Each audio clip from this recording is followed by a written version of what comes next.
The girl sat on her knees and cried bitterly, tears streaming from her eyes. But she did not want to stop. She was ready to cry out all the liquid from her body, just to get back her winnings, which amounted to a huge sum. When asked why she was crying, and whether she had perhaps had a sad dream, she replied that she was ready to be a steamed dumpling. Through tears, our heroine even explained that it is better to be a dumpling than to go to work every day. The subway ride reminded her of Biozi, and she sometimes wondered if killing in such a crush would not be considered self-defense. Every time she stepped onto the platform, she dreamed that one day she would be able to quit and never experience this horror again. All this had happened to her just a couple of days earlier, and she remembered very well how she felt the lottery ticket in her pocket. She bought it a few days ago and now decided to check it out, because if she collects all the numbers, she will be able to leave the company. The boss at this company never paid overtime, and the assistant manager was always grumbling about everything. There was also an accountant there. She was the boss's daughter, and she humiliated us by asking why we ate so much every time she saw the receipts. She really wanted to win, and she thought that if she succeeded, she would definitely not return to work today or tomorrow either. Our heroine stood on the street, not paying attention to the people passing by. She checked the numbers. First one pair matched, then another. Our heroine started to get nervous because she couldn't believe her luck. She paused, took a breath, and looked away from her smartphone screen a couple of times before looking at the last numbers.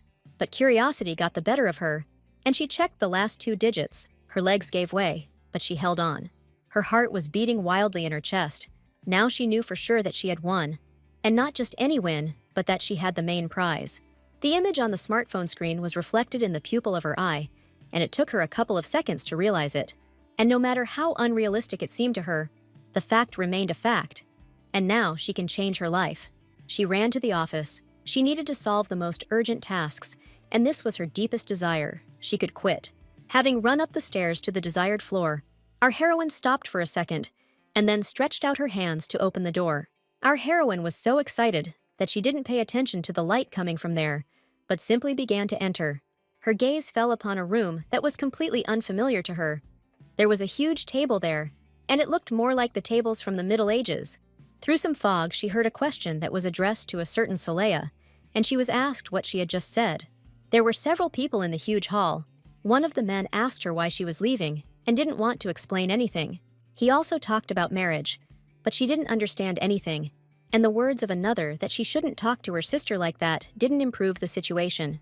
The girl cursed and thought that it was not good, but swearing rudely had already become a habit here.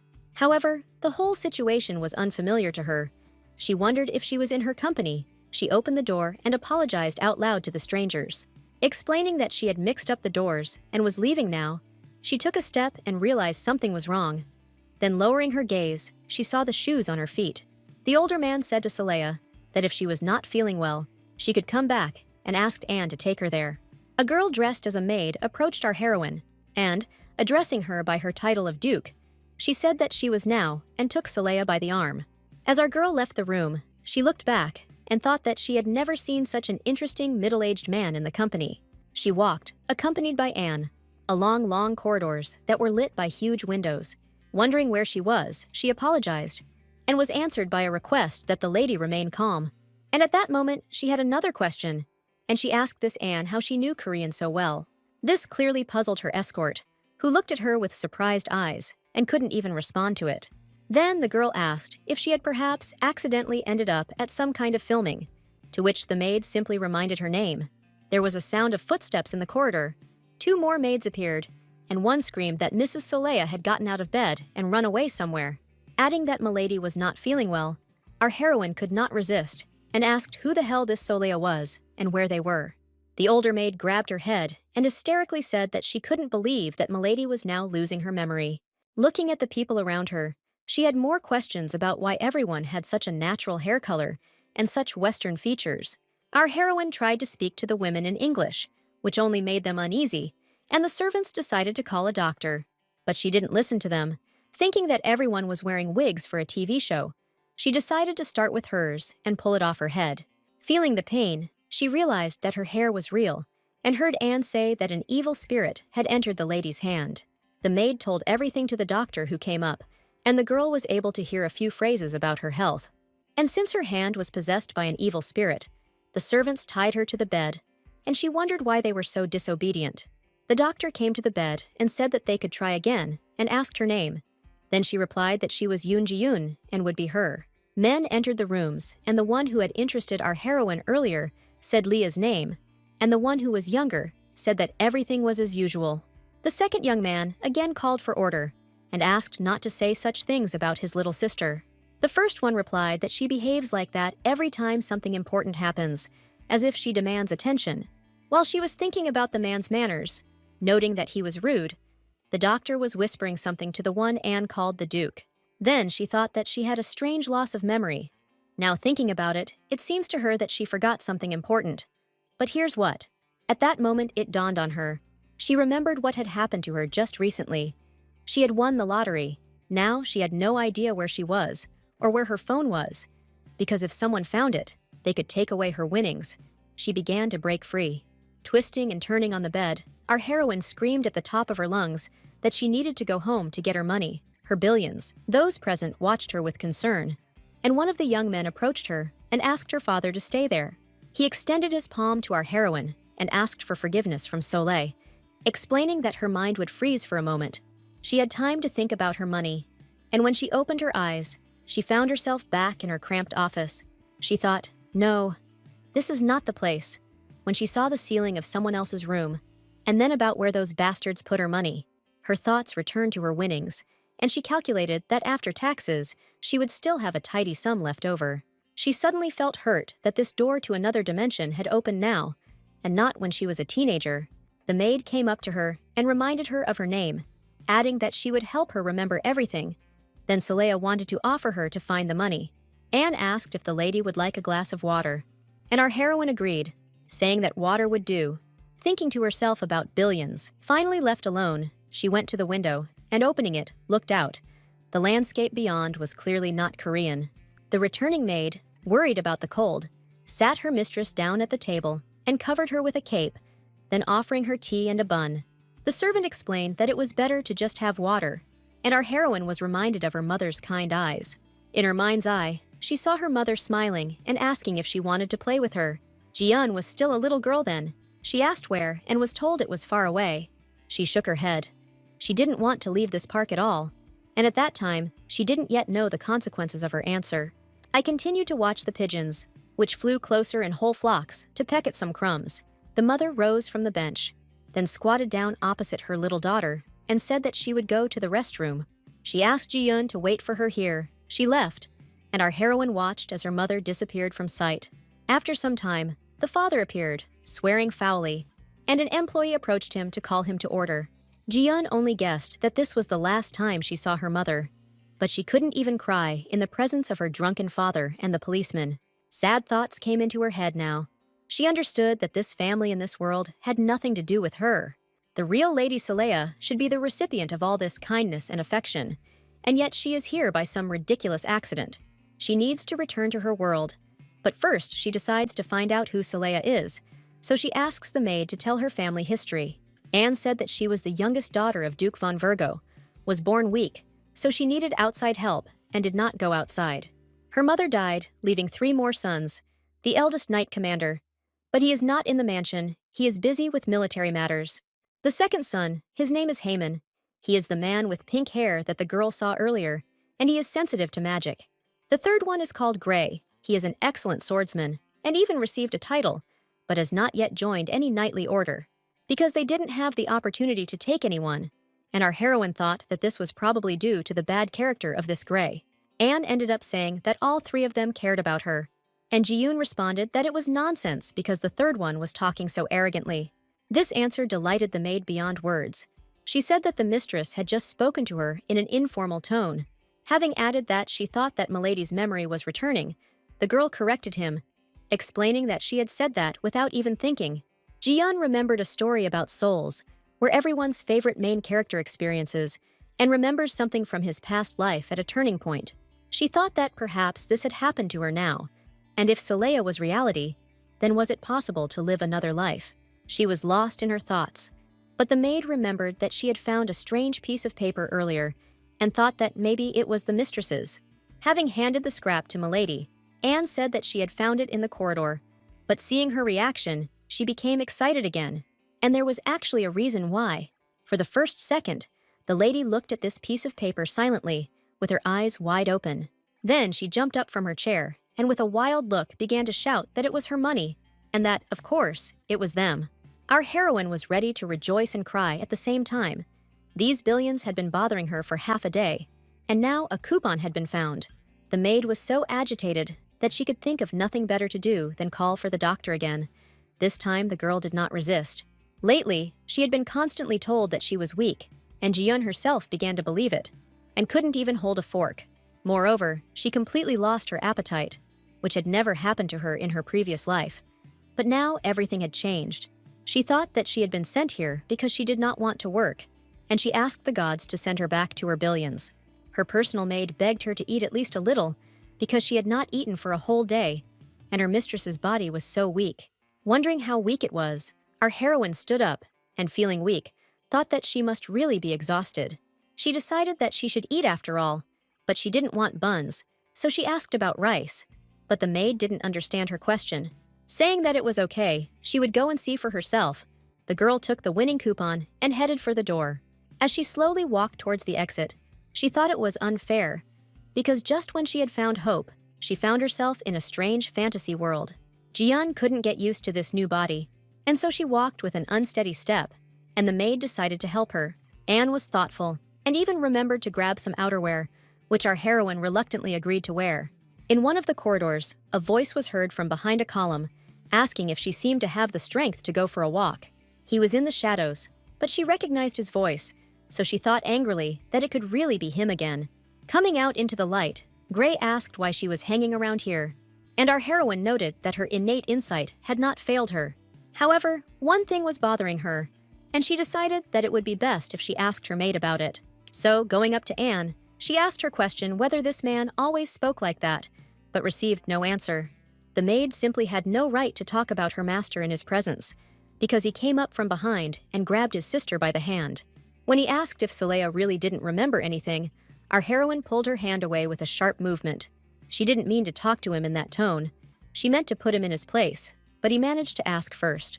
Gray asked why she had lost weight, a question Ji-yeon ignored, instead asking him not to touch her so casually.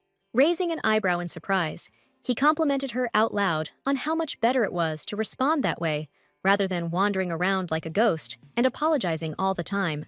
They walked further down the hallway, and Gray said that she needed to take care of her body and eat well. She responded that it was none of his business. When Gray replied that how could it not be him, because one day he would become her knight, she thought how this piece of shit could become her knight. Turning to the maid, she asked if there was anyone better next to Soleil to get this guy off her back. The young man even paused to digest what he had heard, since his sister had just spoken about herself in the third person. While he was thinking about what to say in response, she thought about how good a knight he was, because it would be a miracle if she wasn't stabbed. He chuckled humorously and said that it was sad to hear that, and added questioningly that Soleil hated Gray so much. This strange conversation left her at a loss, and moreover, she began to get angry. This brother irritated her more and more.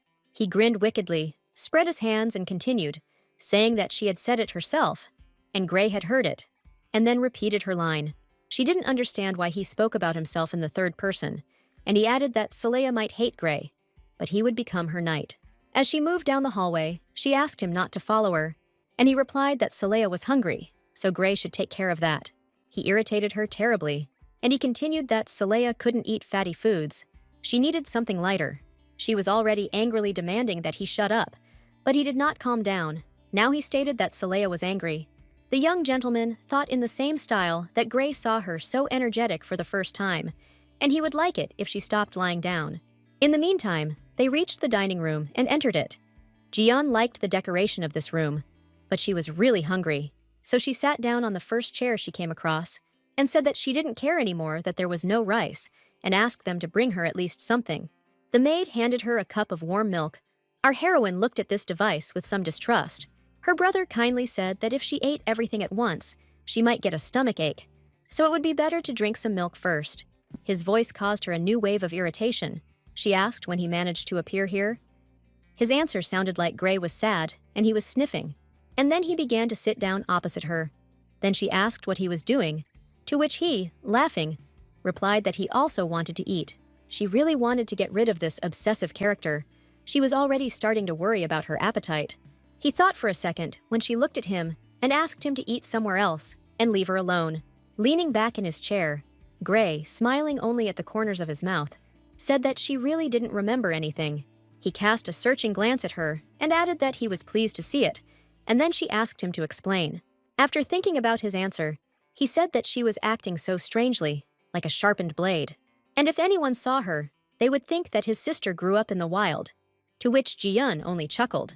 After such a comparison, she thought that even if she was now in a different body, it did not change anything.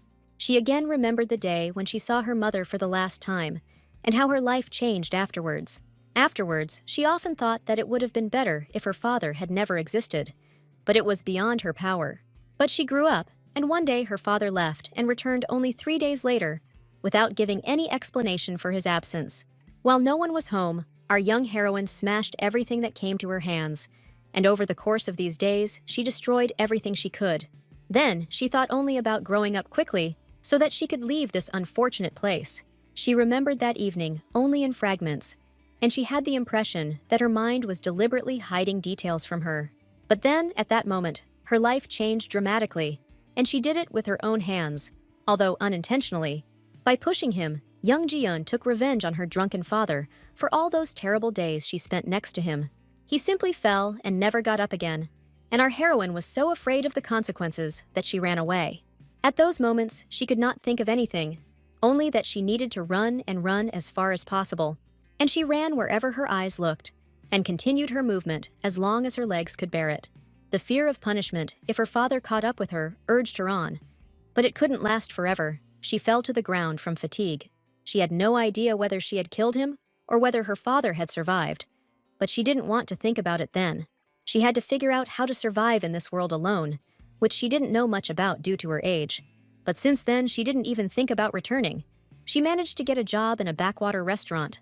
Her job was so-so, just bring and serve. But that wasn't the worst thing. After some time, strangers found her. Their strange leader informed her that her father had left debts in her name, and now she owed them. The man also clarified that if she changed her last name, it would not help her. But it was not this that shocked her, but the fact that her father managed to survive. Our heroine found herself in a hopeless situation. She guessed that these people would never leave her alone. After saying goodbye to these people, the girl cried a little, but realizing that tears would not help the grief, she began to look for work. She took on any job that came her way, including 12-hour shifts at the factory and various interviews. Her co-workers at the factory told her that they would recommend her to a company that could replace her family. The employees of that company didn't even try to become her family, but they used her for their own purposes. And then something wonderful happened. For her, it was truly like a miracle, because she won not just a certain amount for the trip, but a whole fortune. Ji-yeon was so immersed in her memories of her previous life that she didn't immediately notice the ringing in her ears. Returning to this reality, she realized that the sound was from the spoon that unbearable Gray was hitting the glass with. Moreover, he almost shouted that he had already told her to eat soup and asked what clouds she was in. But something in the way he spoke, even if in a raised voice, puzzled her a little. She felt concern in his voice. He tapped his spoon on her plate and asked her to finish at least this. Then she wondered when Gray had become so good. These thoughts distracted her from eating, and then the so-called brother said that he had never seen her eat anything. Our heroine did not take her eyes off Gray. Then he said that if she had the strength to stare at him, then let her eat. But when he asked Anne to bring another soup because this one was too hot, Ji-yeon decided that she would rather eat this one. She didn't want to chase the maid away over such a trifle, and she tried it, especially since it turned out not to be that hot. She happily took another spoonful, and although she found the taste a little unusual, she liked it.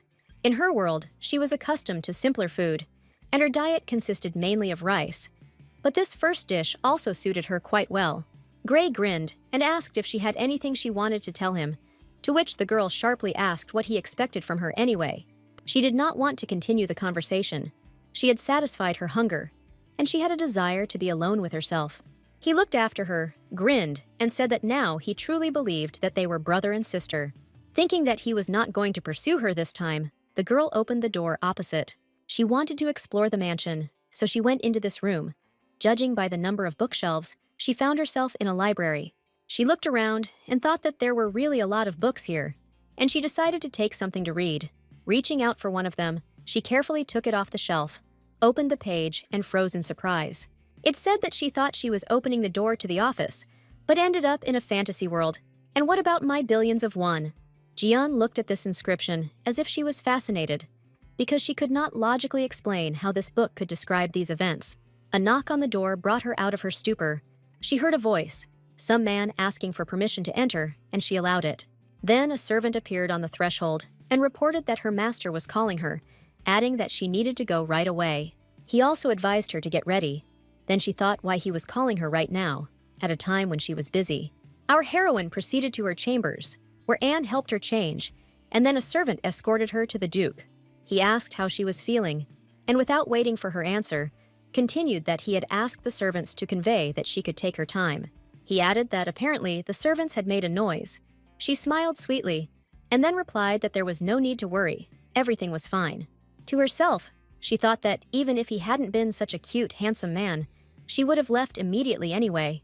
She asked why he had called her, although she did so with some hesitation, since she did not know whether to address him as you or thou. The Duke chuckled meaningfully, then reached into his pocket to take out a piece of paper. Then he placed it on the table in front of our heroine and explained that it was a list of the inhabitants of the duchy. Jian looked at this paper, not quite understanding why she needed this list, but she guessed that they gave it to her for a reason. The list consisted of 3 adult men of different ages and social statuses, but they all had one common name, Don. It dawned on her why this had happened, although it seemed almost incredible to her. The conversation about marriage had taken place when she first found herself here. She was walking out and closing the door when she heard Gray ask her if she really thought she could do whatever she wanted with this marriage. Assuming that the Duke wanted her to meet these people, she read the names and descriptions of these men again. But the men were so strange that, looking up at the Duke, she asked what it was. He responded with a question that the person she was looking for was not there, and explained that she had been calling for someone with the first or last name Dawn all the time. The puzzle in her head began to come together. She really was shouting about her money, and it sounded like a Dawn and also about her billions. It was impossible. But the Duke apparently thought that his daughter had an affair with a certain Dawn, and then lost her memory. After reading 17 billion Dawn, she thought that he was even able to find a person whose name sounded like 1,700,000,000 won. The Duke said that maybe one name was not enough, but he could bring anyone she wanted, as long as she, his daughter, got better. She asked if he was being too frivolous, then joked that there was even a slave on that list, but he didn't appreciate her joke.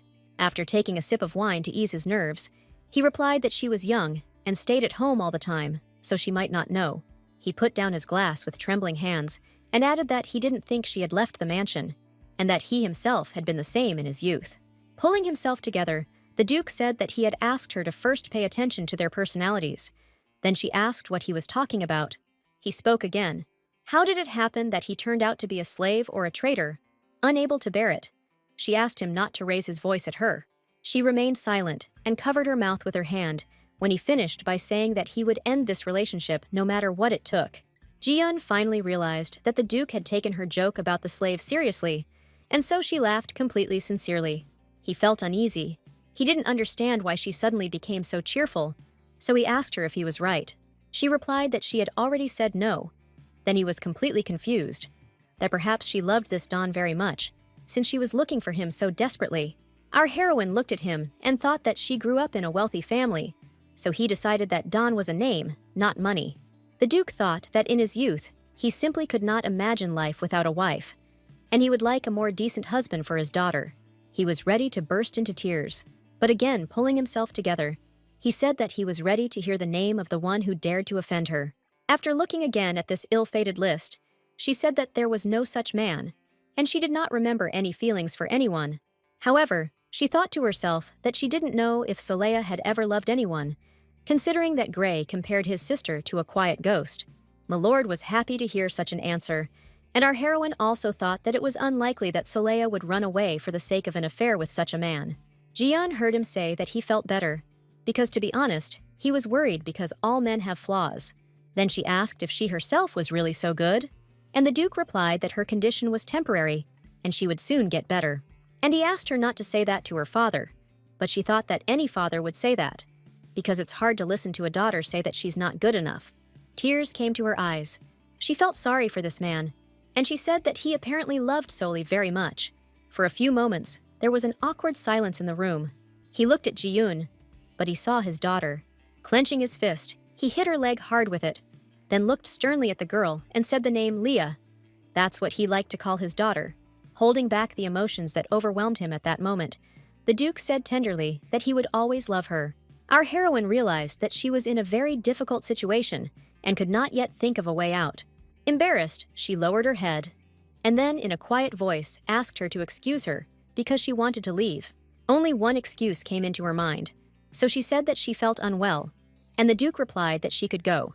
On the way out, she heard him ask that it wasn't that the person wasn't on the list, but that he simply didn't exist. After adding a request not to surprise her father in the future, Ji-yeon joked again, saying that there were only men on the list. For her, it was just another joke, but Soli's father took it seriously and asked what she meant by it not being a man. She walked down the corridor and for some time heard the owner of the house shouting the name of his beloved daughter. She felt that a little more time, and the whole truth would be revealed.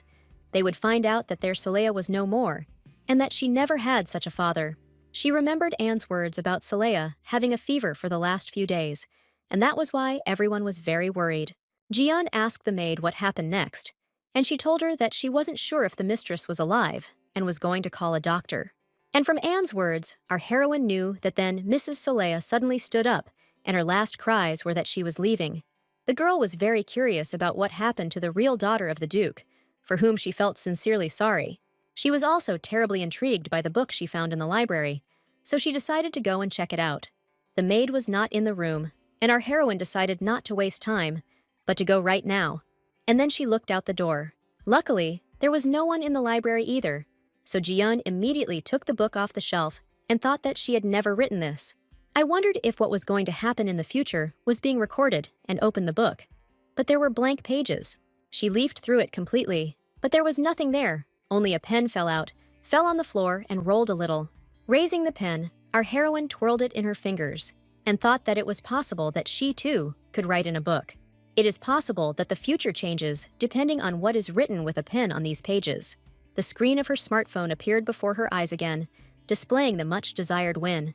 She thought that it was worth trying to write, because then she could return to her world and her 1 billions. Opening the book, Ji-yeon tried to write something, but something inexplicable happened. The pen did not touch the paper. Cursing, she tried to touch the pages again, but they seemed to push the pen away and prevented her from carrying out her plan. After thinking for a while, she chose a different tactic. She tried to persuade the book to let her touch the leaves, but the pen still pushed away. The girl freely brought the pen to some distance, and then the stopper was triggered. In a fit of anger, she slammed the obnoxious book on the floor, then threw the pen, which rolled across the floor again. At that moment, she felt something strange. Her whole body was in pain, and she had never experienced such a feeling before. She sat on her knees and talked to this specimen. She asked him a direct question, that he really didn't want to give her the money. At that very moment, Gray and the maid had already lost her. Anne said that she had already looked everywhere, and even in the garden in the yard. The young gentleman was worried that his sister might faint again, and he went to look for her, but she was walking around the corner right towards him.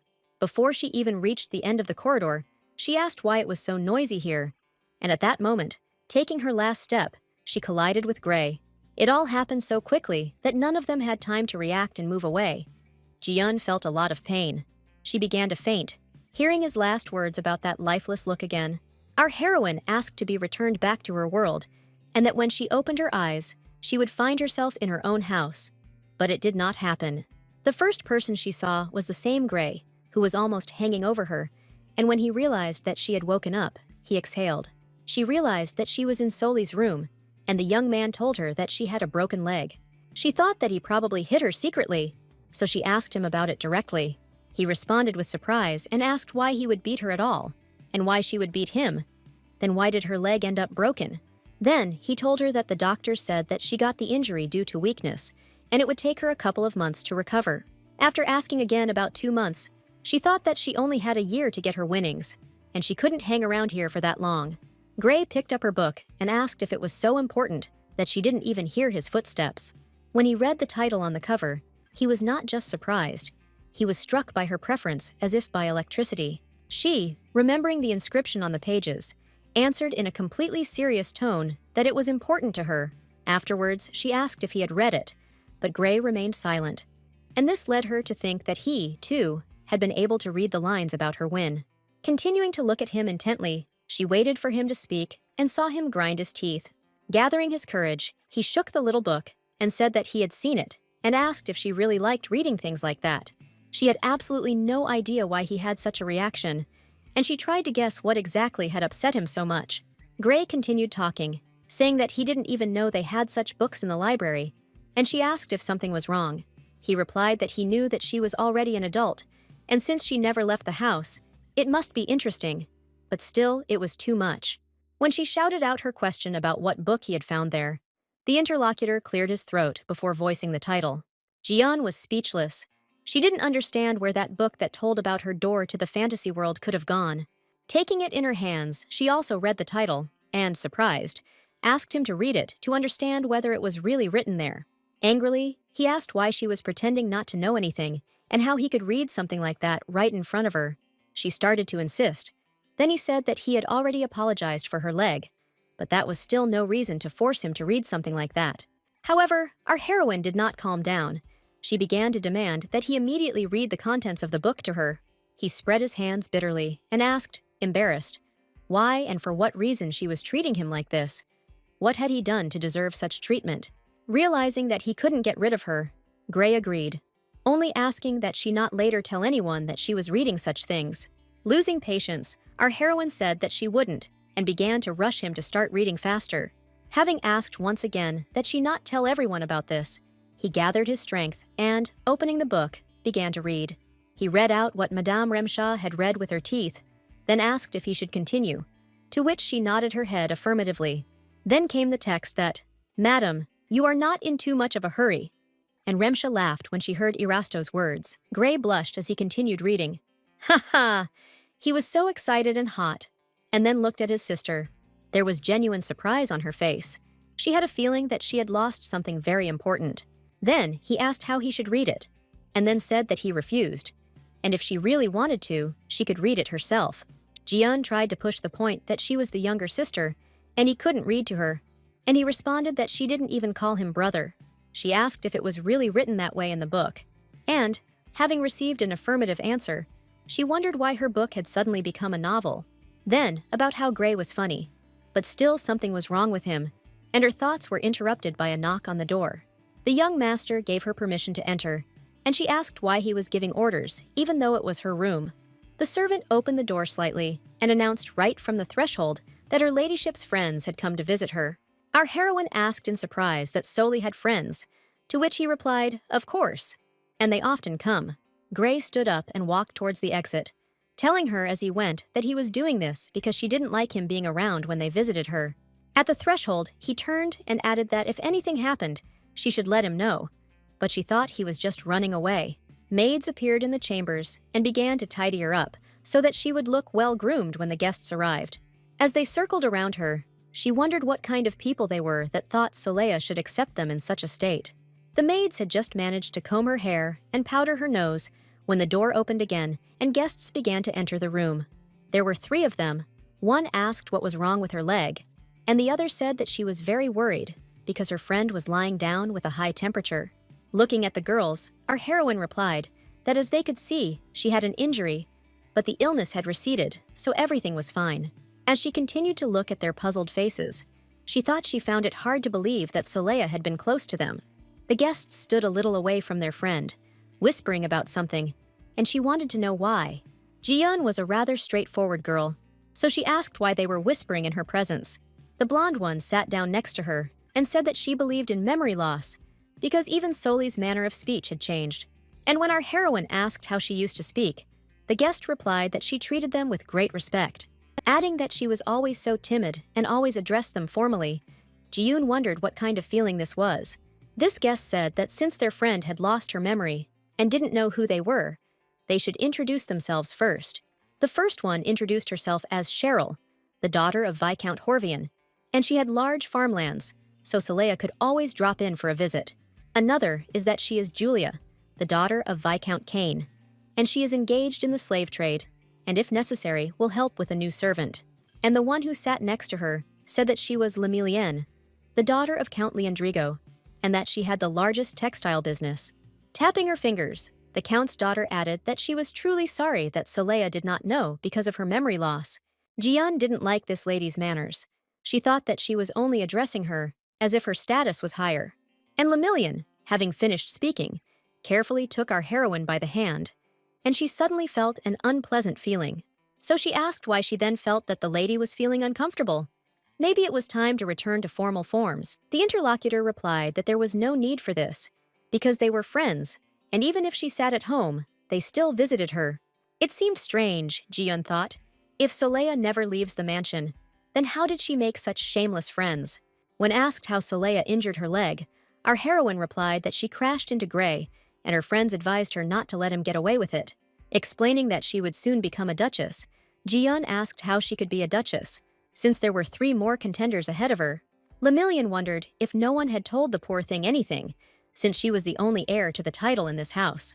And she said that all the brothers were brought by the kind duchess, and before that, they were ragamuffins, especially that street beggar Gray. Seeing her reaction, the guest noted that Saleya knew nothing about this, and asked if she remembered what they discussed last time. Then she reminded him that if she allowed her family to manage the lands of the duchy, then they would all be able to earn money.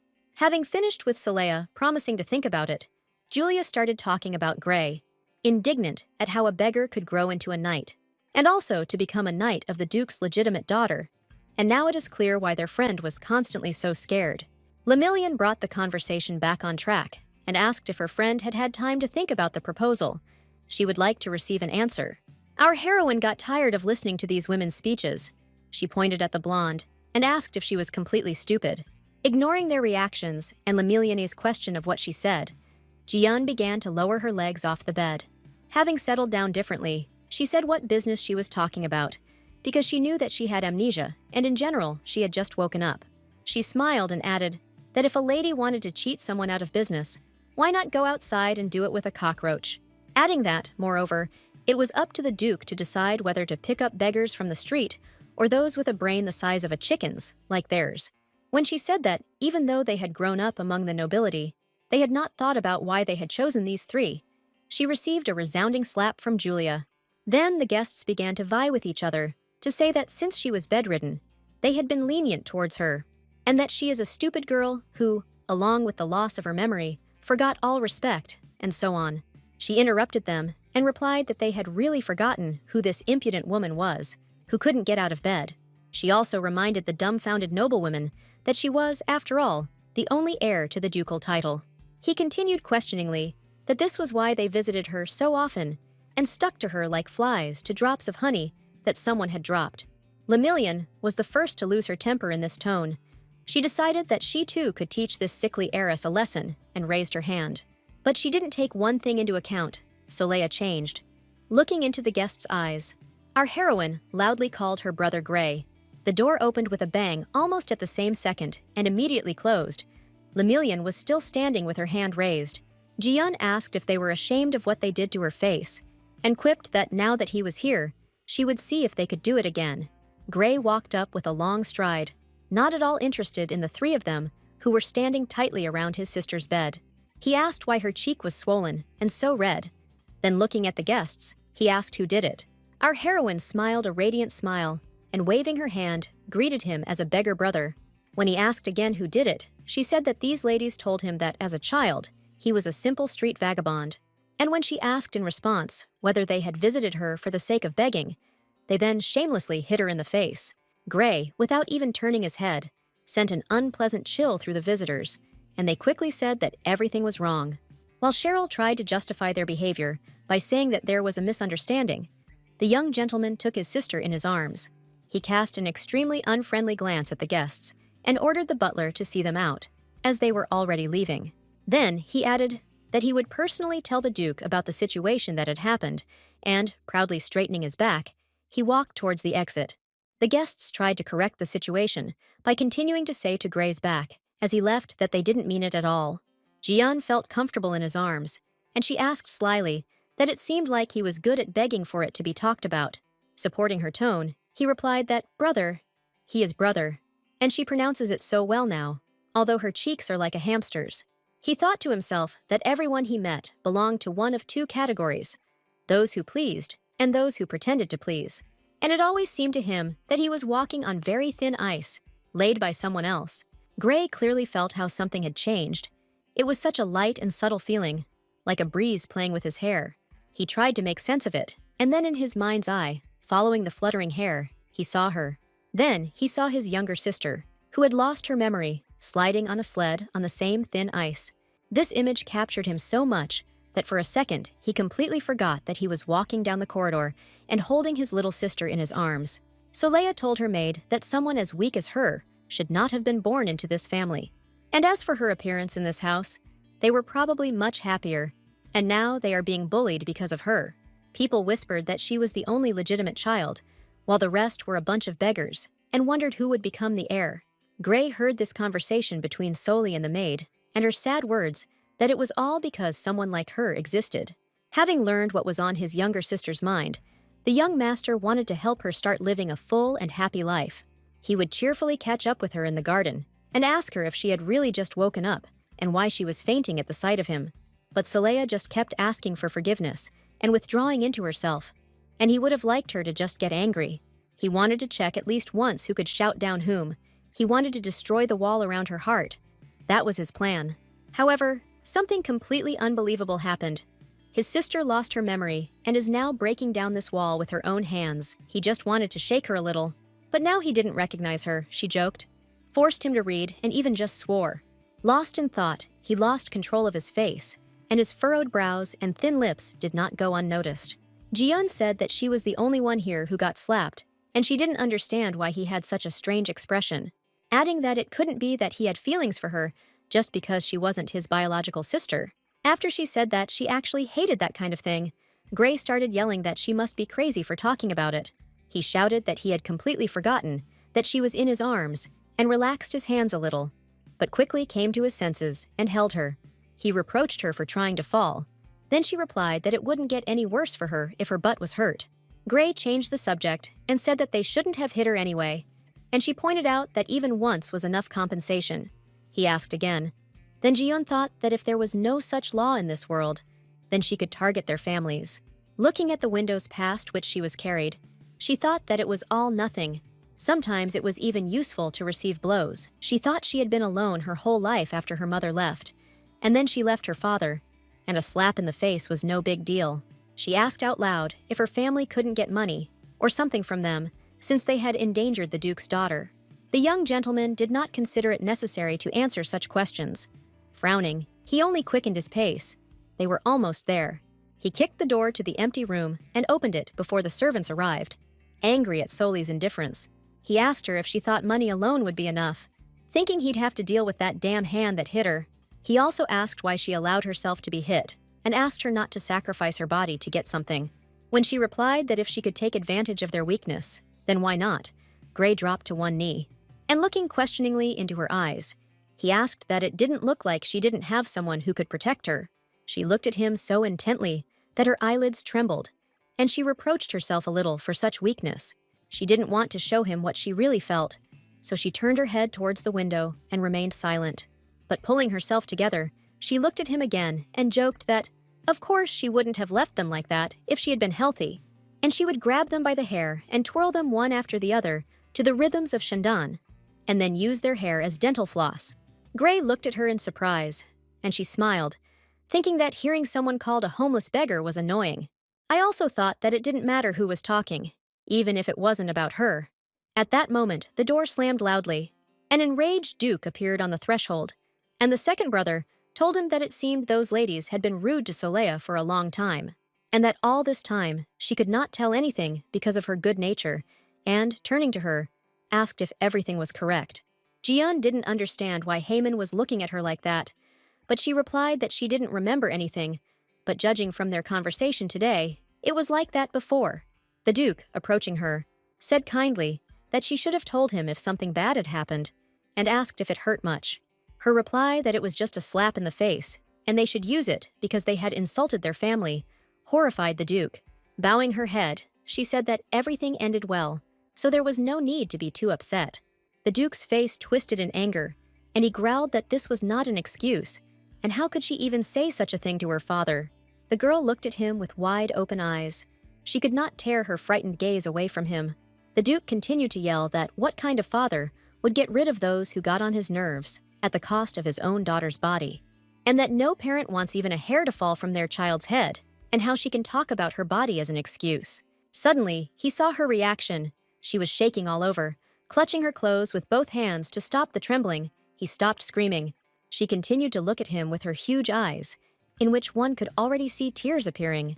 Embarrassed, the Duke reached out to his daughter and tenderly said her name. She instinctively shrugged her shoulders and lowered her head onto her chest. Then she muttered in a quiet voice that she wouldn't do it again, that she had made a mistake and asked for forgiveness. Flustered, my lord asked her to look at him, but she continued to repeat the same words about her mistake. He sympathetically placed his hand on her shoulder. She asked for forgiveness again, and without noticing it, for the first time she called him Dad. And although the Duke spoke in the most affectionate tone, when she raised her eyes, he saw tears in them. They reflected the light and sparkled beautifully. At some point, he saw a reflection of himself in them and thought that he had been too rude to his daughter. In a friendly tone, he asked her why she was crying, but she only continued to silently blink her wet eyelashes. He touched her face with his hands and asked in a calm tone if she was really that scared. She very carefully removed his hands from her face and lowered her head. She was incredibly ashamed. Milord Diego began to slowly back away. He was afraid to frighten her again with some awkward movement.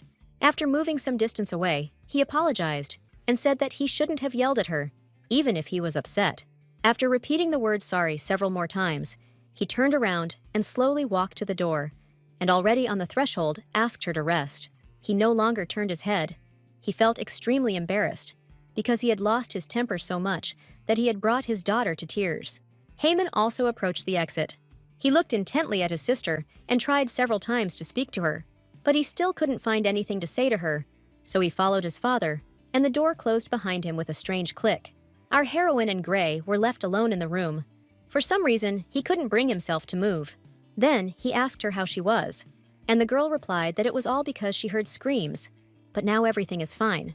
Feeling something strange around his elbow, he looked down and saw that she was holding onto his shirt with a shaking hand. Gray looked away. He wanted to say some warm words to her, but for some reason, they all flew away. However, he could not leave her without his support.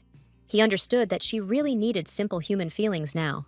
Remembering his childhood, he called her by name, and when she responded, he said that he would take her hand so that she would not be afraid. She asked hesitantly why by the hand, but since she didn't hear an answer, she tore herself away from the shirt and stretched.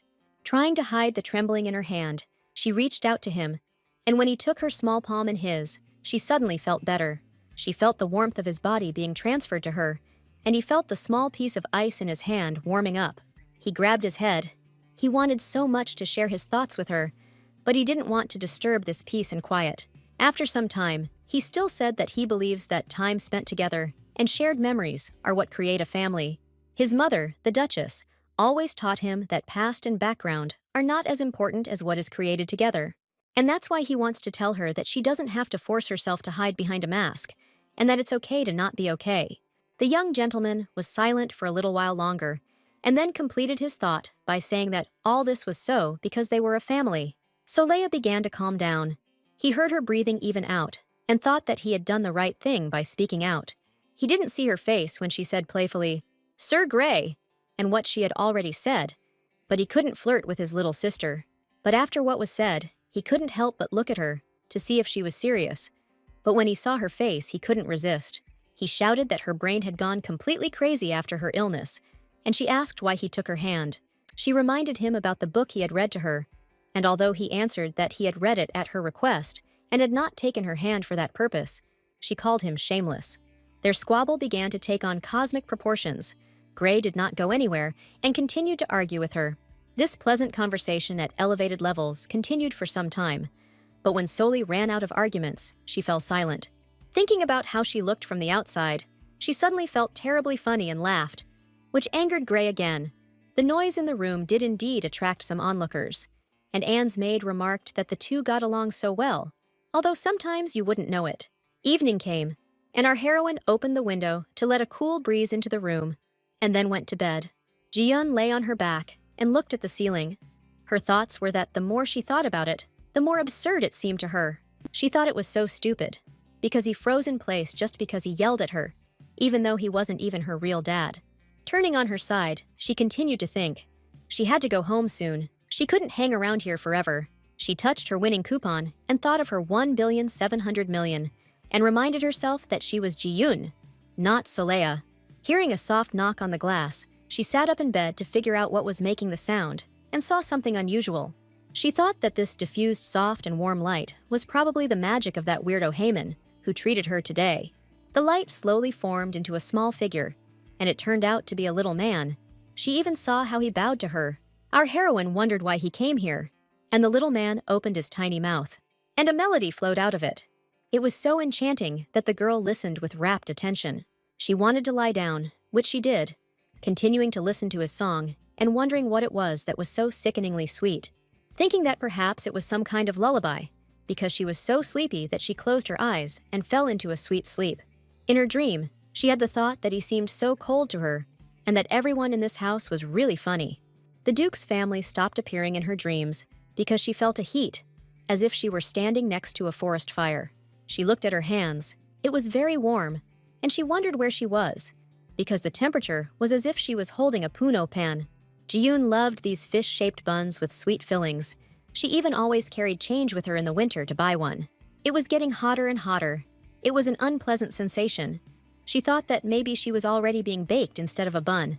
Without understanding what was happening, she again compared herself to the puno pan and tried to get away from there, but she couldn't move. Then she tried to scream, and she succeeded.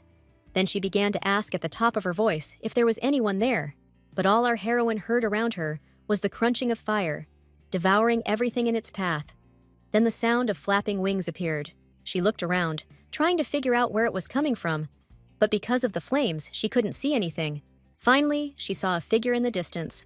Someone was moving towards her, and after a few seconds, she realized it was a teenager. His long hair was fluttering in time with his steps. Now she could even see his eyes. Then she asked if they could see her. At that moment, the stranger lowered his eyelids, and tears sparkled on his eyelashes. They reflected the light of the fire and shimmered. The crying youth looked at her with his clear, albeit tear-stained eyes, and asked, "We will meet one day, after all." She found this question a little strange, and she didn't understand who exactly it was addressed to, so she asked again. It was for her.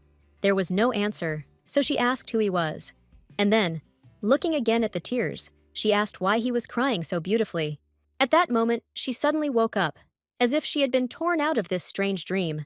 Our heroine found herself lying half-body on the floor, her hair scattered across the carpet.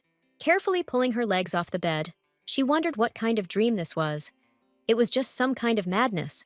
When she got out of bed the next morning, she was glad that her leg had healed, but her bones were not so lucky. They'll need more time to recover, and it's all because of that idiot Gray. He's too strong. Thanks to the healer the Duke had invited, she could walk again and rejoice that magic worked. However, she was happy about her recovery for her own reason. This world still remained alien to her, as did the people living in it. What she wanted most was to get back to her life. And to do this, she tried to use a book and a pen. She tried very hard, but she still couldn't write a single word. And what's more, she discovered that the text was updated at the end of each day. A short story appeared on the pages about how she was visited by pseudo-friends and how it all resulted in a conflict, and that she made a terrible mistake and froze when her father yelled at her, even though he wasn't her real dad. After that incident, she had been receiving letters from the Duke for a whole week, and today she decided to read them. The first was the next day, so my lord asked how her leg was, and asked forgiveness for his behavior. He wrote that he shouldn't have raised his voice, regardless of the reason, especially since she was already having a hard time with amnesia. There was also a letter in which he invited her to have a cup of tea with him, but she could take her time. He would wait for her. The Duke was so upset by his breakdown that he reread every letter to make sure it had gone well. He did them quite well. She read them with pleasure, and through them she began to understand the Duke better. In another, he reported that she had endured this pain for so long, But now he had destroyed the three noble families who had mocked her. Her elder brother Gray testified and confirmed her words that the three ladies had spoken abusively about the brothers. Lemillion tried to justify herself and her friends, saying that they had not meant it, but now they would not set foot on the lands of the duchy.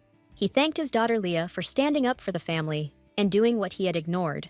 Milord Diego also mentioned that he knew that she had become friends with Gray and spent a lot of time with him. So he asked him how Soli was doing, and the little bastard replied that she was a beautiful piece of trash. But when the Duke told his son to run 100 laps around the training ground, he said this. Gray caught his breath after this run and declared that after losing her memory, his sister was reborn as a beautiful non-entity. So my lord asked if she was arguing with her brother. Then our heroine thought that Gray was crazy for saying such things. A flower fell out of the last letter, and in the message itself, her father advised her to spend some time with Hermann. He also informed her that he would not be home today, so she could have tea on the terrace, and he would send her a bag of tea. Jian was surprised by such romanticism, which is not very typical for men who spent half their lives at war. He also wrote about the flower, saying that it had blossomed near his window, and he hoped that his daughter would be happy looking at it. She thought that this was a completely different world, and that she couldn't understand much. The adults here were like sugar. She even envied the real Saleya a little, and, having made a decision, called the maid, who immediately entered. Having informed Anne that she wanted to have tea in the place where these flowers grew, she heard the maid clarify that it was the variety that my lord had sent. The delighted maid said that she would prepare everything now and ran away headlong, leaving Milady surprised. Our heroine's personal maid was very efficient, so it was soon possible to enjoy fresh tea. The weather was also good, so Jiyeon enjoyed more than just tea. Then footsteps were heard nearby. She took a sip and looked in that direction. Her second brother Haman was walking towards her. He asked how she was feeling, and she replied that she was fine, just walking around, saying his name incorrectly. Anne gently corrected her, and the young lady noted to herself that this second brother of hers had a cold-blooded face. Haman said that was good to hear, but they could always call in more healers if needed. She thought that perhaps she was wrong, and Haman was a good man, and even invited him to have some delicious tea with her.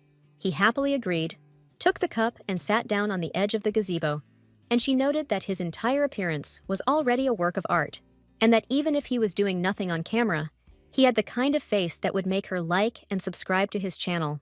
Now Gray, she thought, was a different type, his handsome appearance making one bow before him in fear and submission. But she would follow Haman even into hellfire, just to look at him before he cut off her head. Admiring his beauty, she realized that he had a wide range of celebrity, with both good and villainous traits.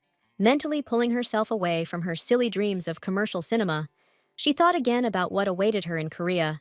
Remembering her good manners, she thanked Haman for using magic in her room that night. He replied that he had only done so because she seemed weaker than usual, and was glad that she was now much better. To which our heroine replied that she had heard that she had been weak and sickly since birth, and the brother replied that she had always been different. But that day, she looked as if she would fly away with the first breath of wind. Their attention was drawn to footsteps, and it was immediately clear that someone was in a hurry in their direction. The butler who appeared informed the young gentleman that the head of the Association of Magicians had already arrived and was waiting. Haman quickly began to rise and asked the servant to show the magician, and Jiyeon waited until they explained to her who had arrived. And since he said nothing, she asked what other chapter, to which the brother replied that it did not matter. Then he asked her to return to her room because she was still unwell and should not sit outside for so long. She didn't like this approach. He had just said that she looked better, and now he was sending her to his room. To his remark that she had no need to stay here, she referred to my lord, who advised her to spend time with him.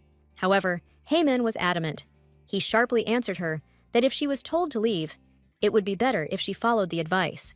The girl thought that he had turned on the rude guy again, and she wondered what kind of chapter it was if they weren't even showing him. The brother walked away, the hems of his suit fluttering in the wind. He threw out on the go that it didn't matter whether she was here or not. Mentally calling him an idiot, she decided that she would never leave. But she was not swearing only for the sake of his father. But feeling a little weak, she stood up hesitantly and thought that it was still worth returning to her chambers. There she could try to write something in the book again, but after taking a few steps, she heard an unfamiliar voice behind her. Turning around, she looked at the place where she had just been and saw a stranger at the table and was surprised. Just a minute ago, there was no one there. And at that moment the man spoke, telling her that the tea was very tasty. She was about to ask what he was doing there, but he got ahead of her, approaching her, and saying that he had been waiting for this meeting. Milady not only didn't like the way he appeared, but for some reason, his whole appearance made her distrust him. She wanted to get rid of him as quickly as possible, but since he was addressing her directly, she stopped.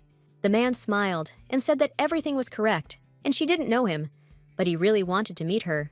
Lowering his voice, he added that, to put it simply, he felt divine energy in her. The desire to get rid of this man grew stronger. Her inner voice was already screaming at her not to give in to his tricks. He reminded her of the merchants who knock on every door offering their wares, and she said that she was not buying anything. Then she asked her to forgive her, but she left. The man was briefly thrown off his usual rut, but quickly found his way. Smiling again, he introduced himself as Eidolon, the head of the Mage Association, to which she replied that she didn't believe him. Leaning towards her, the visitor said that the energy he felt in her did not belong to this world. Then, he asked if anything unusual had happened to her recently. Something good, or on the contrary, a misfortune. Realizing that he knew much more than he was saying, she decided to fight him back. And luckily for her, Gray was rushing towards her. He offered to take her to her room, but she suggested that he join Haman and take the man with him. At that moment, Anne, who had been watching everything from the side, ran up and said that she herself would take the lady to the chambers. This suited everyone except the guest. He was also not one to give up so easily, and he had his own views on this lady. He whispered after her that they would see each other soon, and this whisper, like a breath of wind, flew straight into her ear. It was a strange feeling, having someone's words creep into your head, and Ji-yoon promised herself to be more careful around him. She asked the maid who this man was, to which she replied that he was the great magician Eidolon. She added that he was said to have the greatest magical power on the continent, and that he had lived an incredibly long life. Anne was so pleased that her mistress was interested in something that she went on briskly, saying that sometimes he taught young Master Haman.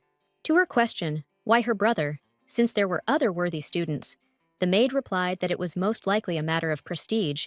Returning to her place, our heroine thought that the Duke's influence played a significant role here, but something here still seemed strange to her. Deciding that she shouldn't think so much about the fate of this fake family, but should return to her pressing issues. After all, instead of getting involved with something unnecessary, it's better to practice on a diary. She's not Saleya. She was still convinced that her only clue was the diary, but no matter how hard she tried, nothing worked. No matter how hard she tried, the pen did not touch the paper, and it was impossible to check whether the future changed depending on the text.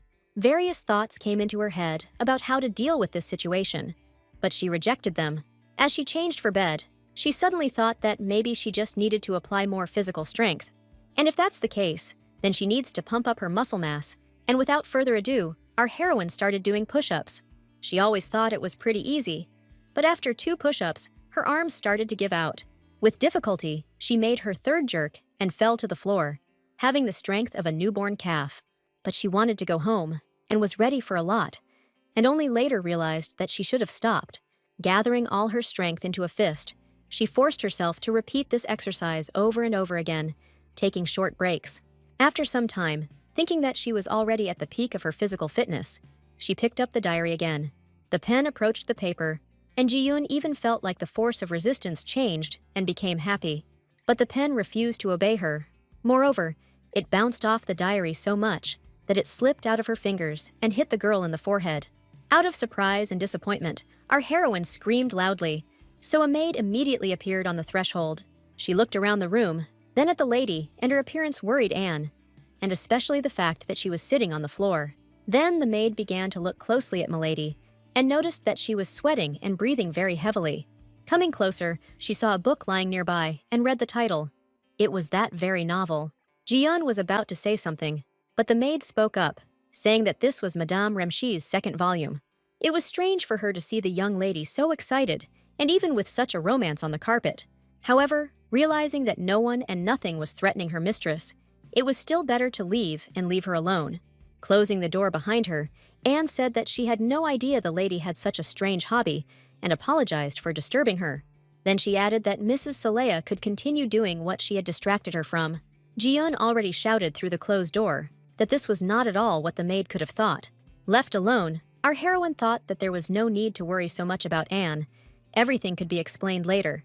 Taking up a pen, she rolled up her sleeves and enthusiastically mentally said that she simply had to cope. But no matter how hard she tried, she couldn't achieve any results that evening. Not a single entry appeared on the pages. She lay in bed and realized that she couldn't move at all. Her whole body ached, and she wanted to call Anne. She couldn't even move her head, and she thought that she was now truly disabled. The Duke was the first to visit her. He had already been informed of her condition, and he asked if tea drinking had really affected her so much. Jian couldn't complain about the tea. Then Gray appeared, almost interrogating her, wanting to know what happened, but she didn't tell anyone that she simply overdid it with the push-ups. So to speak, she was greedy, Gray insisted. So after a while, she gave in and told him about her exercises. Then he called her a fool, because with a body like hers, that's all she could do, and she snapped back. Speaking about himself in the third person, he said that Gray was sad because Celia couldn't respond when he teased her. In her heart, she wished him to die, and he lightly flicked her on the forehead and said that if she wanted to practice, she should have told him. Calling him crazy, she asked why he hit her. The Duke heard this phrase and stood up for his daughter. She thought he had left. But it turned out that my lord had been standing on the balcony all this time and eavesdropping, which seemed strange to her. After all, he definitely went out the door and even advised her to rest, so she thought he was calling the doctor. Gray also went to the balcony window and answered his father in a raised voice that he had simply snapped a playful photo of his little sister. The Duke also did not calm down, declaring that he had not raised his son correctly, and so, word for word, they began to quarrel. Our heroine asked them to leave if they continued in the same spirit, and the young gentleman replied that he would deal with his father. He advised my lord to come in, adding that Celia might be sick, but he still swore like a cobbler. The father began to claim that he had a very polite daughter, but his son could not be convinced, because he saw how his sister behaved. The men got so carried away that our heroine wanted to stock up on popcorn and enjoy their bickering to the fullest. She thought that Gray had found a new way to disobey by cruelly insulting his father, for which he had received a slap on the forehead. I also thought that if those ladies saw this couple now, they would not believe that they were not related. When the father and son finally left her chambers, the maid knocked on the door, and Ji-yeon asked what was the matter. Anne came in and said with tears in her eyes that since that day, she has been wondering why the lady suddenly fell ill. Looking at those trembling eyelids, our heroine unexpectedly became nervous, and Anne lifted her skirt. Ji-yeon became even more worried, and the maid lifted her skirt higher and higher, and almost exposed her legs. She said that she had what her mistress wanted, and she said in a confused voice that she didn't think so. She couldn't even move her head. And then this happened. But as soon as she thought about it, the situation was resolved.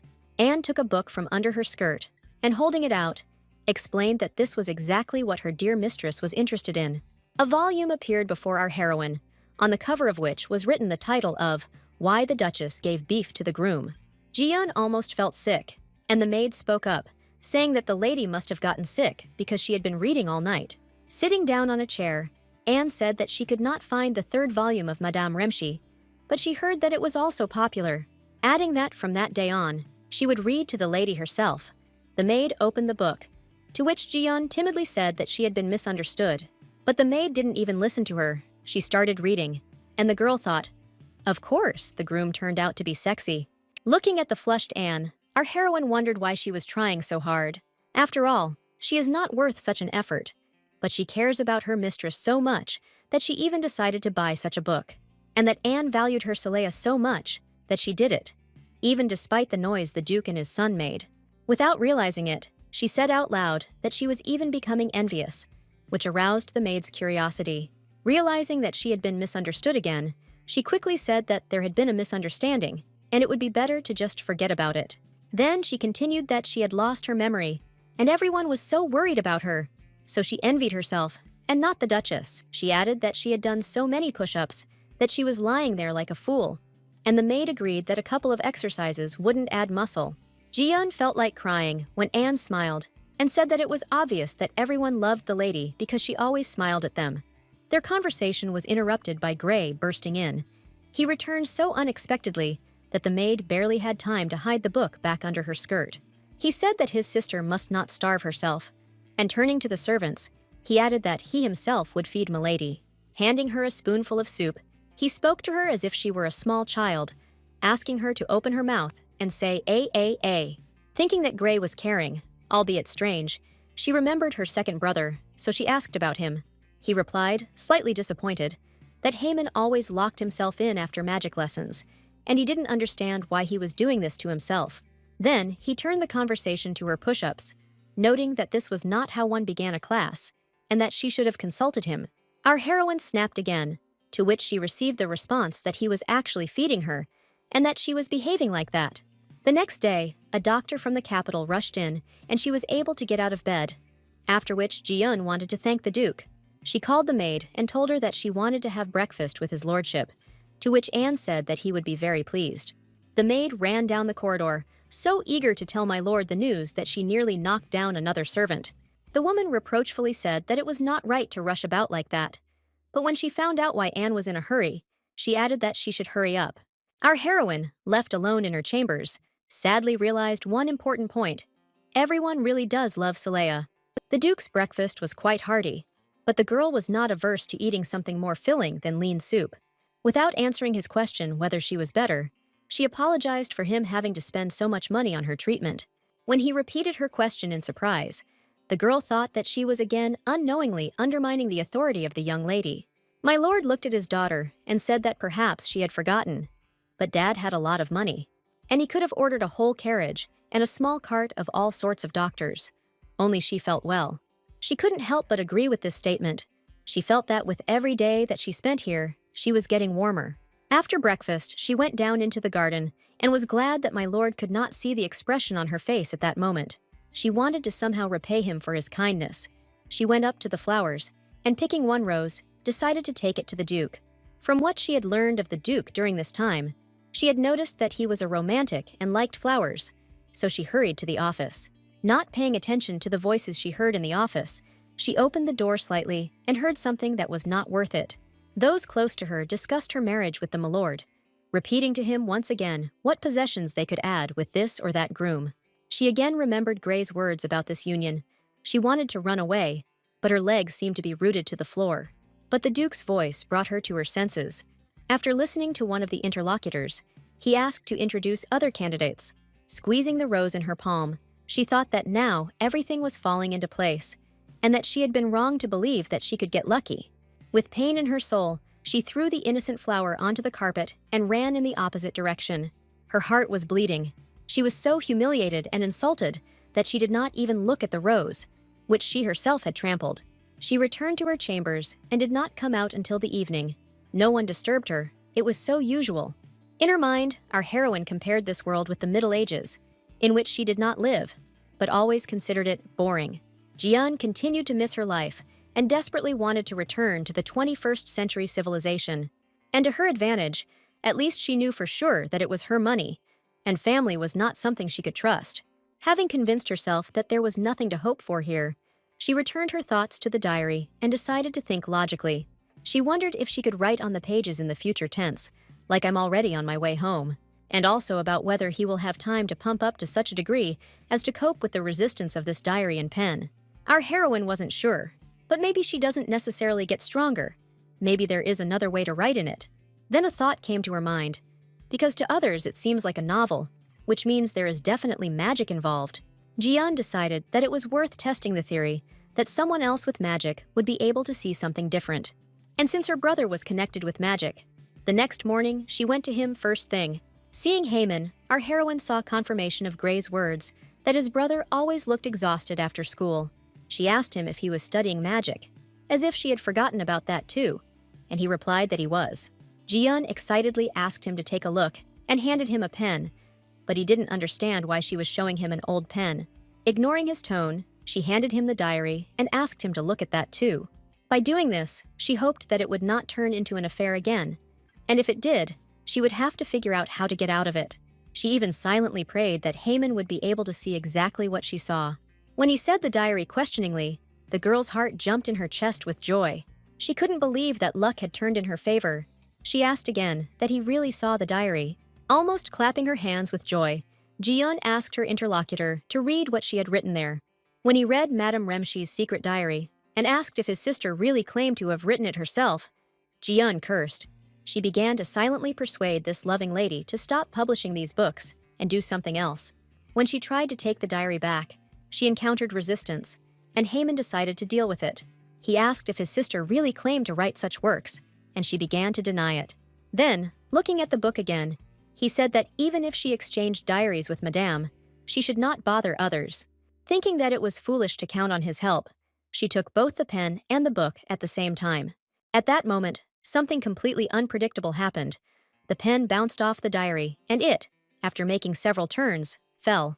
Haman even jumped up in surprise and asked what was happening. He was struck by the barrier that surrounded the diary.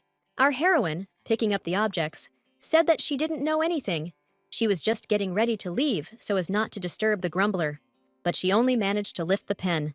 And when she reached for the book, Haman stepped on her with a quick movement, and he gave his guess that his sister had put a spell on him so that no one would read her work. Afterwards, he asked menacingly what would happen if people found out that the Duke's only heir was writing such obscenities. I asked her if she had gone completely crazy, and the girl sharply replied that she had already said that she had written something completely different.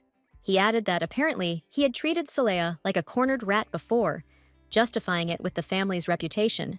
With a grin on his face, Haman said that maybe reputation meant nothing to her, but it meant everything to him, and he asked her not to defame their father's name, remembering that, in fact, she was the only heir and had to live up to that. Thinking that he had really gotten to the bottom of it, our heroine said out loud that she was a fool to have hoped for his help. Also, about how he had stepped on her book with such arrogance, and this thought shocked her, because he had calmly placed his foot on the pages. She remembered that she had tried to do the same thing to hold on to the diary, but she had only been able to step on the edge. Also, when she holds a pen in her hand, it would probably be impossible to put her foot down at all. The thought absorbed her completely, so Haman asked what she was thinking about. Turning around, our heroine looked at him, and once again turning over her guess in her head, she made up her mind. At least the girl had nothing to lose, except that she would again be taken for a madwoman, and she asked him to take off his shoes. In response to his surprised exclamation, she calmly replied that he probably had beautiful legs, and she wanted to look at them. Quickly sitting him down on the floor, Ji-yoon began to pull off his shoe, but she wasn't very successful. Haman also resisted everything and kept asking what she was doing and what she was planning. Then he asked why she was touching his legs. He didn't shut up for a second, which didn't make her task any easier. But her persistence still brought her luck. The boot ended up in her hand, and the young man looked at her as if she were crazy. When she pulled his leg and tried to insert that old pen between his fingers, he was already demanding that she pull herself together. This act was out of the ordinary. He resisted, but only verbally, especially since she wasn't very successful. She couldn't get the pen to fit in, so she decided to try another way and pushed her fingers through it. It tickled him, so he laughed and tried to pull his leg away, but she grabbed it.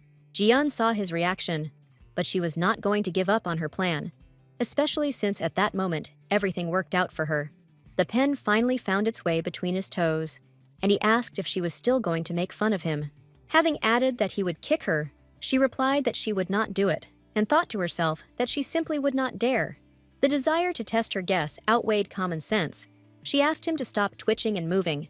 She held out the diary and demanded that he write his name, but Haman had no desire to write in the book. In fact, our heroine wanted him to write something completely different, but for now this was enough for her. But he desperately refused. He was not happy with the idea that she might be going to publish this book under his name. So the young man told his sister about it, adding that he had no reputation to destroy anyway. Realizing that he wouldn't agree, she decided to change tactics and move to the so-called Plan B. Putting on an angelic look, she said that after losing her memory, she decided to rethink her life, about wanting to accept the difficult past of his brothers, and because protecting it means protecting the history of his family. Then, Haman asked why he would show her his legs in that case, to which she replied that they were beautiful, which surprised him, so he explained that 10 years ago, he didn't even have the opportunity to wear shoes, and that after years, the scars on his legs were still there, and Ji-yoon said affectionately that it was a sign of how well he worked. The girl also spoke about the difficulties on his path, but he only answered her that she wanted someone to sign this diary. Thinking that she had been caught, she continued to press her point, saying that he had misunderstood everything, because it was just a good exercise for his legs. She also said that she heard that her brother lay in his room all day yesterday, so she was worried. that the exercise is not at all difficult, and his legs are truly beautiful and are in no way inferior to his face in beauty. Having spoken out, our heroine thought to herself that her madness over 1,700,000 won was getting worse. Heyman looked tired, so she decided to leave, saying before leaving that he would need time to train. Already on the way out, she asked for forgiveness for running into him like that, and with such a strange request. She did, however, hear his remark that she was seriously comparing his legs and face. That evening, Heyman went to bed in a somewhat strange mood, but decided not to take her outburst seriously. He couldn't even imagine that after losing her memory, Soleil had changed so much. But the next morning, he was convinced of it. As usual, the young gentleman went out for a walk in the garden. But after walking a little, he saw something unexpected. His brother Gray's bare leg came into view, and he simply couldn't help but ask what was going on. The sister answered for her brother. She explained that since he did not want to be nice and show her his legs, she turned to the other brother. Smiling slyly, she added that Gray took off his shoes as if this was what he had been waiting for, and she was sorry that it had turned out that way, because his legs were prettier. At this point, the second brother intervened. He shouted that he had not expected this, but simply fulfilled her persistent request. The artist, who was invited specifically to make the heiress's request look attractive, covered his ears. He had been to this house many times before and knew that the brothers often quarreled, but now his sister had joined them. After a few minutes of squabbling about legs, Gray, tired of it, asked to give in to Soleil and just show her what she wanted.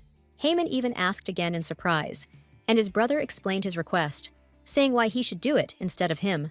The sister, however, continued to insist that his legs were much more interesting from an aesthetic point of view. It seemed to him that his sister had really gone mad, since she even invited an artist to show her legs. The next day came. Heyman went out for his walk and saw the following. Now they were drawing his father's legs. The Duke asked why his daughter liked this part of her body so much, to which she replied, because it was support and encouragement. She also added that she would like to capture the bitter loneliness, pain, and grandeur of the past that the legs carry within them. The next day, and the day after that, rumors began to spread throughout the mansion that the young lady was simply obsessed with legs. Of course, these whispers did not go unnoticed by Heyman. He thought that by this she wanted to say that she would not leave him alone. He knew that there were cases where people developed strange habits or personality traits after a serious injury, an obsession that would not go away until he intervened, something he decided to do since it concerned his family. Having learned where his sister was now, Heyman hurried towards the training hall. From behind the door, he heard Soleil and Gray discussing something heatedly, each trying to shout down the other. When he walked in, he realized they were arguing about how she could or couldn't pump up her muscles. Gray convinced his sister that magic alone would not help restore the stretched muscles and that it would take more time. While she was snapping, he grabbed her arm and pulled it up hard, showing her by example how those muscles stretch. Heyman stood there for a couple of minutes, silently watching, and then informed his sister that her perfect legs had arrived. But no one paid attention to him. The two continued to argue, call each other names, and did it loudly. Realizing he would just have to shout them down, Heyman used a little magic and repeated that he would show his legs. This technique worked, and literally a moment later, our heroine was already next to her brother. Taking off his boot, he thought that he urgently needed to do something with this crazy Soleil, who had lost her memory. Looking at those perfect legs that their owner had enhanced with magic, she thought he had overdone it. They certainly sparkled and looked fresher, but she wasn't happy with this option. Her legs looked different. Seeing her puzzlement, he asked her what was wrong. She muttered that his legs had gotten fat and lost their delicacy, explaining that the last time she saw them, they had more veins, and the curve was more distinct and the shape was sharper. He almost threw up right there from such explanations, but he held back and asked about how his legs had gotten fatter in just a couple of days. Winking, his sister gave him a little advice to fix the situation. He should write with a pen clamped between his toes. Heyman was amazed, but his brother was even a little pleased, because he always claimed that his legs were better. Our heroine returned to Gray, and they walked together, discussing along the way that they would definitely find some beautiful legs. Left alone, Heyman thought that since the two of them had become close, they had definitely become a couple of crazy people. However, after some time, I noticed that he was the most crazy one here, since he had gotten into writing with his foot. He even reproached himself a little for his inappropriate behavior for an aristocrat, but he understood that he had already gotten involved in this game. A couple of days ago, my sister said that she would never be able to see these aesthetically perfect legs. Therefore, he thought that if he alone could please the heiress, then he would definitely do it. Haman spent quite a long time doing this, and it bore fruit. His name could already be read. Our heroine, meanwhile, was on her way to her cherished goal. She returned to her room and trained. None of Gray's advice worked on her. She wanted to get back to her money so much that she started doing push-ups again. After doing about a dozen exercises, she was distracted by her medallion, which she had recently hung around her neck. Sprawled on the floor, she decided to take a short break, caught her breath a little, and took the jewelry in her hand. She put her lottery ticket inside so that it would always be with her, because she didn't know exactly when she would return. Then I thought that I shouldn't give up training just because I was trying to work with Haman. Feeling a surge of fresh energy, Jian was about to continue doing push-ups, but at that moment, there was a knock on the door. The brother appeared on the threshold. He was smiling mysteriously at something, and in his hands, he had some kind of note. He asked if his sister had written it. Taking the piece of paper, the girl mentally recognized the note, and even remembered that she had written it to the Duke when they exchanged letters. To provoke Soli, he said that she had the handwriting of a small child, and that he could have done it better with his foot. She guessed that the words were spoken on purpose, and so she mentally called him a little bastard. But she was ready to forgive if everything worked out, and then asked what he claimed, that he could do it better with his foot. After joking about her untrained muscles, which would be difficult, Haman bent down and took off his shoes. With a quick movement, inserting one pen between his fingers, he moved the paper forward and began to write. Jian blushed with envy. He had very neat handwriting, and she became curious about how much he trained. In her joy, she called him a psycho, but quickly came to her senses and began to praise both his legs and his handwriting. Now it was time to move on to the next step, so she took out her diary and said that it would be more difficult with the old pen. Hearing the answer, which was quite simple, she thought that this brother was so serious that she was beginning to worry about his openness. While Haman was concentrating on his legs, Jian opened the diary to the blank pages and held it up to him. For some reason, for a second it seemed too familiar to him, but he pushed this crazy thought away. Having settled himself comfortably, he settled down and began to bring the old pen to those old blank pages. Our heroine watched this action attentively and was afraid to even breathe, so as not to accidentally scare away her luck. All her thoughts were about one thing. She hoped that now she would be lucky and she would be able to return to her world. Haman brought his pen to the paper and felt a strange tension in his leg. It was heavy. I tried a few more times, but the writing instrument bounced off with enviable consistency. He said in a dissatisfied tone that something was wrong, then added questioningly why he wasn't touching the paper.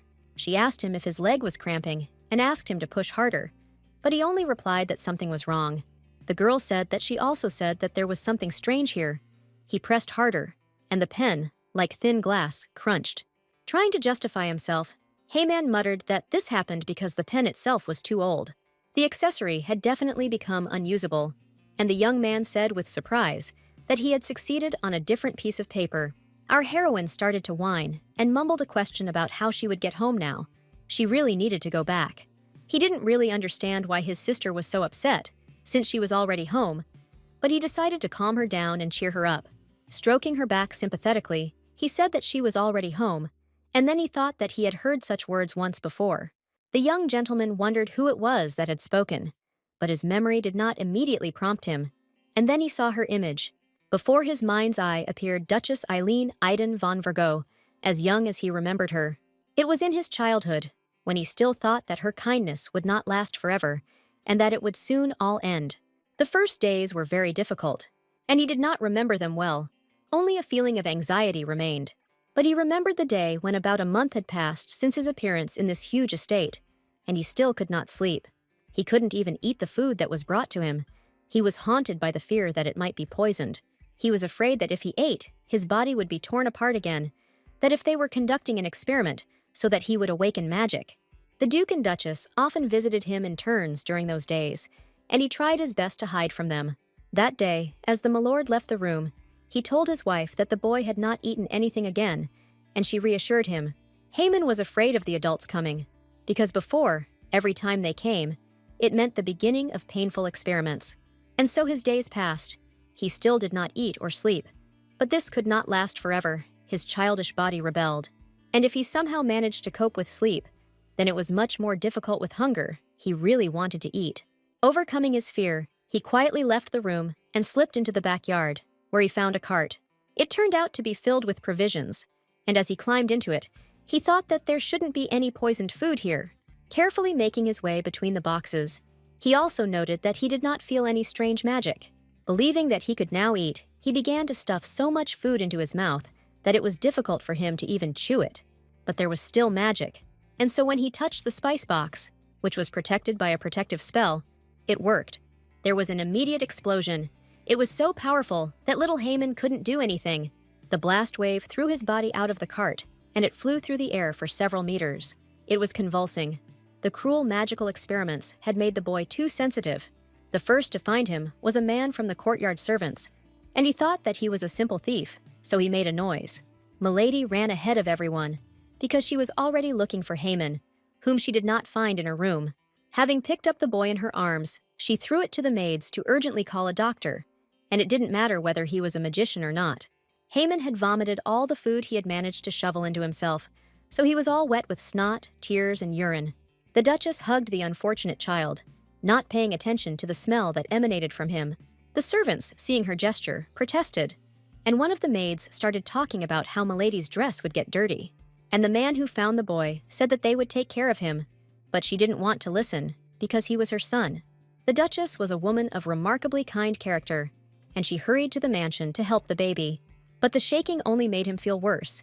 He started vomiting again, and it seemed to her that all his insides were being torn out. Realizing the reason for this attack, she stopped and carefully began to lay him down on the ground. Milady saw that the attack of nausea had ceased, but his frail little body was still shaking with dull urges. At that moment, she was very scared. The realization that she could lose him now tore her heart apart. She urged Haman to hold on, but he barely heard her plea. Her words seemed to be lost in timelessness. He did not know how much time had passed, but he thought then that quite a lot had passed before he was able to open his eyes. His consciousness slowly returned, and when he was able to comprehend what was happening, he saw the sun through her hair. Feeling that he had stirred, the Duchess turned her face towards him, and it was beautiful, illuminated by the heavenly body. When she asked how he was feeling, little Haman sadly asked where they would send him now. It was always thrown away after it was used, so he assumed he would have to move somewhere else. After he appeared in her house, Milady found out his story, but that was not the only reason she was not going to give him up. She accepted him into her family forever, and not because she did not have her own children whom she loved. She stroked Haman's cheek and told him that this was his home now, and he saw tears appear in her eyes. Then she pressed the baby to her chest, and, stroking him tenderly, repeated in a gentle tone that this was his home. In a quiet voice, he repeated the word home, as if trying to comprehend its true meaning with his whole being. Waking up the next morning in a familiar room, he looked at the ceiling, which he had seen more than once, in a new way. The bed he was lying in was comfortable, but everything felt different. Even the Duke's question about his well-being sounded different. My lord said that he was frightened when Haman ran away, and asked to warn him if his son decided to play hide-and-seek again. The boy looked at the man and did not understand why he was saying this, because he knew perfectly well what had really happened. That he was like a fucking rat stealing food from a cart, and he did it for one simple reason: he didn't trust them. For a few moments he froze, expecting all the unflattering epithets to pour out at him. But this did not happen. He did not hear a single word that even remotely resembled an unpleasant one.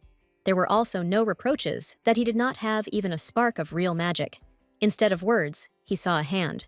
She reached out and stroked his hair. The Duke ran his hand through it, and this simple gesture was better than any words.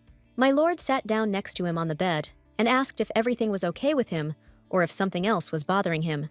No one had ever shown him any sympathy, so at that moment his heart opened and he began to cry.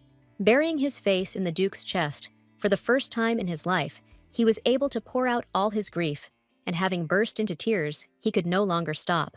Remembering these moments of his life, Haman thought that it was precisely then that he heard the Duchess say that this was his home. So now it was strange to him that Solea, who was definitely the Duchess's biological daughter, was so upset. He understood that she had everything, and the Duke would certainly want to make her the heir to the title, and not her adopted sons. But the feeling that there was some inconsistency in all this did not give him peace, and this worried him. He first sensed it intuitively when Soleil suddenly became frightened when the Duke raised his voice. Her appearance then worried him greatly, and he even tried to ask, but did not dare, hoping that he would do it another time. But he wanted to somehow calm his little sister down, so he used a temporary spell in her room. It was dictated by his own memories of how terrible the night could look. Her whimper brought him back to the present day. He was still sitting next to her, but those suspicions were deeply ingrained in his mind. His sister's distress seemed completely sincere, and he had no doubt about it. Pushing his other thoughts to the background, he, just like his father once did, reached out to her head to calm her down. Feeling the support, she burst into tears even more than before and began to repeat the same phrase about her money.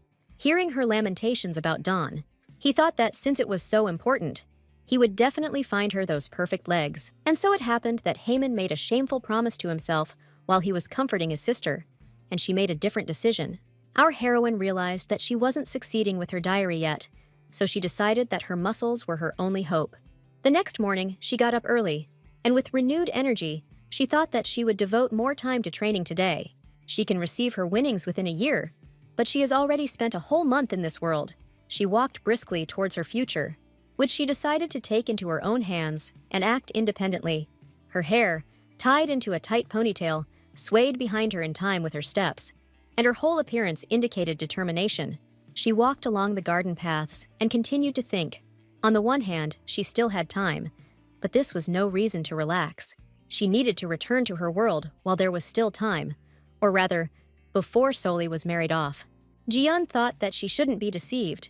Behind the cute smile of the milord, there were selfish motives. She was distracted from her thoughts by Gray, who came up to her and asked why she was training alone. Having answered that she had woken up early, she heard his next question, whether she had warmed up, to which the girl answered in the affirmative. He also asked how she was feeling. Then she said that she was fine, and there was no need to worry about her. Having said that, he couldn't help but worry, because he was her brother after all. He then thought for a second and asked her not to go anywhere. Then he left her so quickly that she did not understand what had happened to him. She had never noticed anything like this in him before, but she couldn't even imagine what exactly her brother had planned. And he really did return soon, but not alone. Gray brought the guards with him and said, slightly playfully, that when he was sad, it helped to communicate with other people. They came closer to our heroine and, having greeted her, asked if she liked to play ball. And without waiting for her answer, the one standing closest threw the ball straight into her hands, and after receiving the serve, she asked what they were going to play. The guard quickly explained the rules of the game. Then, squinting, the girl noticed that these were ordinary bouncers. Adding that it would be good training, she also said that they should add one more rule, and they agreed. One of them jokingly said that they would not feel sorry for her, and she also playfully replied that if something happened to her, they would be in trouble. The game started, and after the first throw, the ball touched the ground, and then Ji-yoon. Then she said that it doesn't count. The knight wondered where the young lady got so many new rules from, and to his remark, she replied that Gray agreed with her. My brother actually said at that moment that it was fun, so it was better to do as she said. Realizing that the two were in cahoots, the guard laughed it off, saying that in that case, he would also be a brother, and they would attack Gray. And turning to the young gentleman in a jokingly commanding manner, he told him to raise his hands and turn to the wall. Not understanding what was happening, he replied that it was not fair, and his response was loud laughter from the knights and his sister. They were singing so sincerely that he couldn't be offended by them, and a smile blossomed on his face by itself. Ji-yeon slightly sprang her legs and tilted her upper body, suggesting to play through the three. Another guard noted that if you look at her now, you would think that she really enjoys training. Then she thought that she really liked it at school, and if she had finished high school, she would have loved it even more. It hurt her to look at her classmates while she had to hang around in the restaurant kitchen and wash dishes. But after the loan sharks showed up while her friends were visiting, she cut off contact with them and quit.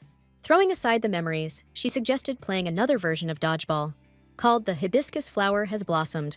Passing the ball, she added that it would be a bit childish, but even so, it would be fun if everyone played together. Having drawn a flower on the ground that looked more like a daisy, she quickly explained the rules, and the knights agreed. Clapping her hands loudly, our heroine called on everyone to gather and begin the next round with new rules. Due to her small stature, she easily glided among the larger knights, and thus caught everyone. They protested, saying that the lady had cheated again, But she, without batting an eye, replied that she would decide. Gray, who had a cramp in one leg, shouted at them to listen to their sister and continue playing. The captain of the guards approached the lady and said that it would be necessary to hold an official meeting to discuss everything, to which she even suggested finding out the Duke's opinion. But then Gray intervened and said that this was no longer serious. Without turning her head, our heroine shouted that it was Gray's turn now, but she didn't see that he had already fallen too. As she ran, she turned her head to see her brother. But because of this movement, she did not see her second brother. She rushed at Haman with all her might, who said sarcastically that yesterday he thought she was on the verge of death. But apparently he was wrong. Thinking about why he wanted to quarrel with her again, Jiyeon sharply replied that couldn't he see that she was busy right now. Then he asked if she apparently didn't need her legs anymore, and she replied that she was concentrating on training. Nodding his head meaningfully, he said that maybe she called it training, but to him it was just messing around. It was said in such a dismissive tone that Gray couldn't help but stand up for his sister. Casting a disapproving glance at Haman, our heroine considered the situation and made an unexpected decision. She quickly touched him and said that now he was driving, and he had no choice but to join this childish game. He covered his eyes with his hand and said that the chamomile flower had blossomed, so he spread his palms and asked why exactly him, to which the girl shouted that he could be more active and speak more clearly. Otherwise, the guards were losing their fighting spirit. After asking again if this would really help, he repeated the words louder and felt himself hit on the back of the head. When he turned around, his sister had already run a decent distance away, and from there she shouted that since he hadn't caught her, he was leading her again. Haman was the last to arrive, and no one bothered to introduce him to the rules. But he quickly figured out how to play. He even liked it, because he had the opportunity to beat them all, so he used his magic. The other players tried to get closer, but they couldn't take a single step towards Haman.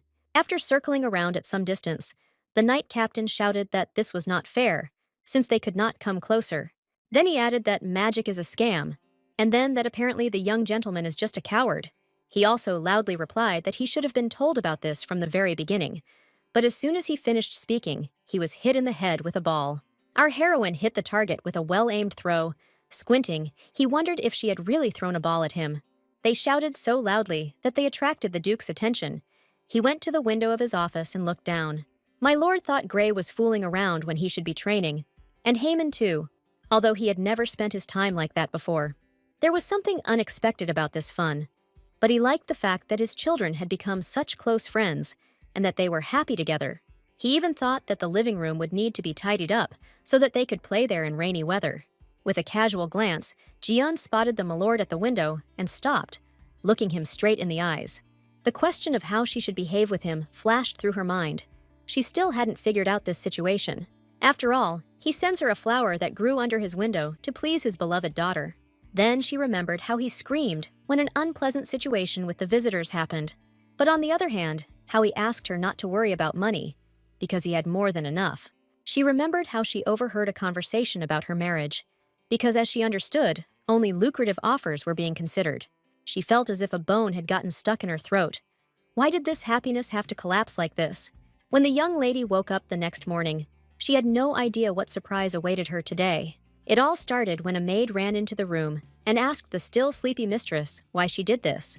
Dangling her bare feet from the bed and yawning widely, Jiyeon asked what had happened, especially at such an early hour. Anne asked through tears if the young mistress had really become so tired of her that she had bought a new slave. At first, outraged by the maid's remarks, our heroine suddenly realized what exactly Anne was talking about. Having descended, the girl saw two men. The merchant said that finally Mrs. Virgo had descended. Then he asked to sign the contract so that he could leave. But his speech was interrupted by the Duke, who did not like the merchant's tone. Accompanied by his sons, he was also going down and noticed the man's inappropriate manners. Jiyeon was surprised that the Duke came down with his sons, but the situation was quickly resolved. They invited her to breakfast. She said that if she had been warned in advance, she would have gotten up earlier, but the Duke reassured her and said that they could wait. True, Gray chuckled a little and said that he, of all people, might die of hunger while waiting. Smiling in response, our heroine showed him the middle finger, because in her world this is a fairly common gesture. And although the young master saw this for the first time, he quickly realized what his wayward sister was showing him. He realized that she had cursed him and understood her intentions, although he did not know the exact meaning of this gesture. So when she saw the response finger, she got a little angry and quietly cursed him verbally. Fortunately, he didn't hear. Meanwhile, Milord Diego was discussing the purchase of a slave with Haman. He found it strange that his daughter would suddenly buy one. Then the son asked what the name of this slave was, and, having learned that it was Dawn, he exhaled and told everyone that this was his purchase. And without waiting for questions, he explained that he bought it in Soli's name, since he was the one she was looking for. Our heroine protested furiously, saying that they had again got it all wrong and that the situation was completely different. The Duke approached the slave to examine him, and the girl continued to say that the Dawn she was looking for was just a Dawn. My lord first asked the man to raise his head, and then, looking at his legs, ordered him to immediately remove the chains. Jian perked up when she heard about the legs, and although she was not interested in this slave at all, they stopped talking about the Dawn for a while. The merchant quickly freed the man's legs and stepped aside so that the gentleman could appreciate the purchase. Dawn felt relieved when the chains were removed, but for a few seconds, he still hesitated to look at his new masters. The Duke asked him again to raise his head. Then everyone saw his sad face with big gray eyes. And in general, the man turned out to be pleasant in appearance, and the girl secretly thanked her brother Haman for such a gift. She then turned to the Duke with words to be heard, but he cut her off, saying that he would sign the contract for her. She followed him and heard him remind her that on that day, she said, there was no one there. Moreover, he remembers how she claimed that she did not remember anything, not even her feelings for anyone. Jian tried to repeat that it was not so, but Haman interrupted her, saying that this man had straight legs with beautiful nails, and he asked her not to hide anything from her family. Then, getting angry, she thought that it was time for him not to interfere. The Duke retired with the merchant to his office, leaving the children and their acquisition to sort things out for themselves. Gray asked if she chose people based on their appearance, to which Haman replied that she looked at their legs. However, no matter how strangely this morning began, breakfast was already waiting for the young gentleman and lady in the dining room. After what happened downstairs, the Duke retired to his study and did not join breakfast, and Haman did not come either. Remembering the face of my lord, she wondered why he continued to bother her, since he was not the one who was important to her. Continuing with breakfast, I thought that he was more likely the one who saw his daughter as an exchangeable asset, a sort of old-fashioned grandfather, and yet his behavior and the words he spoke to her in private continued to bother her. Something did not add up. Jian felt like she had disappointed him, because the Duke assumed that his daughter had lied to him, and that bothered her. She was so worried that she might have made a mistake, but she didn't understand why she was feeling so guilty. Thinking about this completely spoiled her appetite, so she got up to go and talk to the Duke. Gray guessed where she wanted to go, so he grabbed her hand and reminded her that she got scared when her father was angry, adding that perhaps the Duke didn't go that far this time, simply because he was a little upset, but still. But our heroine was determined to resolve this situation, so as not to make it worse by dragging it out. She quickly said that the Duke was not angry. He did not shout, did not swear, never threw anything, and never hit her. Not expecting to hear such a tirade, Gray let go of her hand, and she, saying that that was enough, left. And Soli's brother was surprised to think that what she had just said could not possibly be the case, that anyone in this house would raise a hand against her. Taking a small breakfast for my lord, she knocked on the door, but because of remorse, she could not call herself Saleha. When she came in, she said that he should have something to eat, so she took the liberty of bringing him a snack. She agreed to sit down when he offered, and the Duke asked to be allowed to speak first. Nodding in response, she heard him say that he hoped she had not misunderstood his earlier behavior. Lowering his gaze, my lord continued that his behavior did not mean that he was disappointed. He was simply a little surprised. When he asked her if she was probably angry with him, she was very surprised. And then memories came flooding back. Jian has spent her entire life reading her father's emotions, whether he is in a bad mood, and if so, to what extent. She remembered very well that just the sight of her touching her mother's things would send him into a rage. She had to guess whether he drank because he was in a good mood, or because he was terribly unlucky. She had been disappointed in her family since she was a child, so it was difficult for her to even try to believe now. Her real father never apologized to her, and never once asked her if she was angry with him. Milord Diego looked at her and said that it was unexpected, since he was a slave. But if she wanted a friend, then it was her choice. Calling her by his daughter's name, he asked her if she was probably scared, because she thought he was angry. She wanted to say that Haman had bought this slave without permission, and what should she do if her brother had simply misunderstood something? Also, that this was not what the Duke might have thought, and that she was not lying, but she only said out loud that she was not angry. Our heroine turned pale, so my lord anxiously asked if he should call Anne to accompany her to her room. Having stood up, the girl replied that she was fine, and there was no need to call anyone, and that she was able to get there on her own. However, the feeling of guilt did not go away even after this conversation, so when leaving, Ji-yeon asked the Duke not to worry about her. Raising his eyes to her, he asked in bewilderment what this meant, but she, without answering, quickly slipped into the corridor. He called her name several times, but when he realized that she would not return, he became upset. He did not recognize his daughter at all. She was walking down the hallway, her head was splitting, and then she heard something she shouldn't have heard. Soli's quiet voice told her that this was her place. Ji-yeon heard the words clearly, but was afraid to turn around. It seemed to her that if she looked back, she would see the ghost of the heiress of this house, and she was afraid to do so. But she knew it was definitely Soli's voice, and she knew it was just a figment of her imagination, but she was still scared.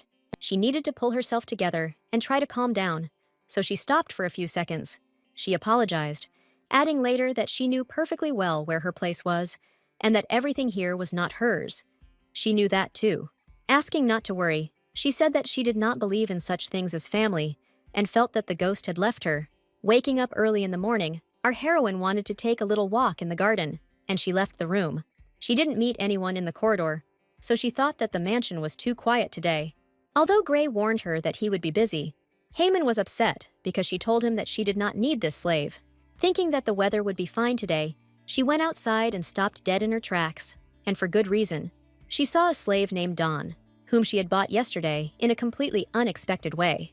Having asked what this was, I heard the maid's answer that the lady had probably forgotten everything again, and to her remark that she was not talking about that, Anne explained that the slave was standing there because his mistress had not ordered him to do anything.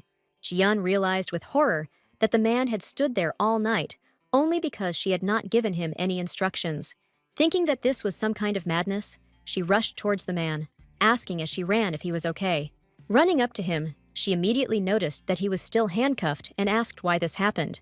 He replied that they had to be removed by his mistress and handed her the key, to which she said that he could have told her earlier. Dawn gasped and asked her not to come closer, explaining that he smelled of sweat. Then waving her hand, she replied that everyone sweats. She cursed herself to death for becoming one of those evil employers you see on the news.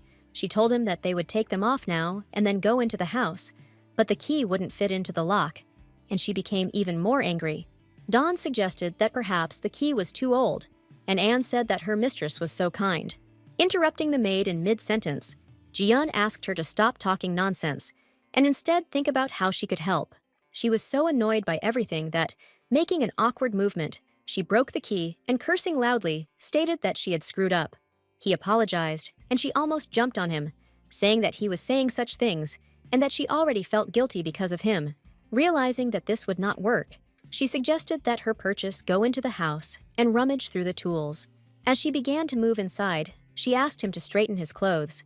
He was ready to serve his new kind mistress, but he was unable to use his hands, which led to the unfortunate result that the robe, which was barely hanging on anyway, began to fall off.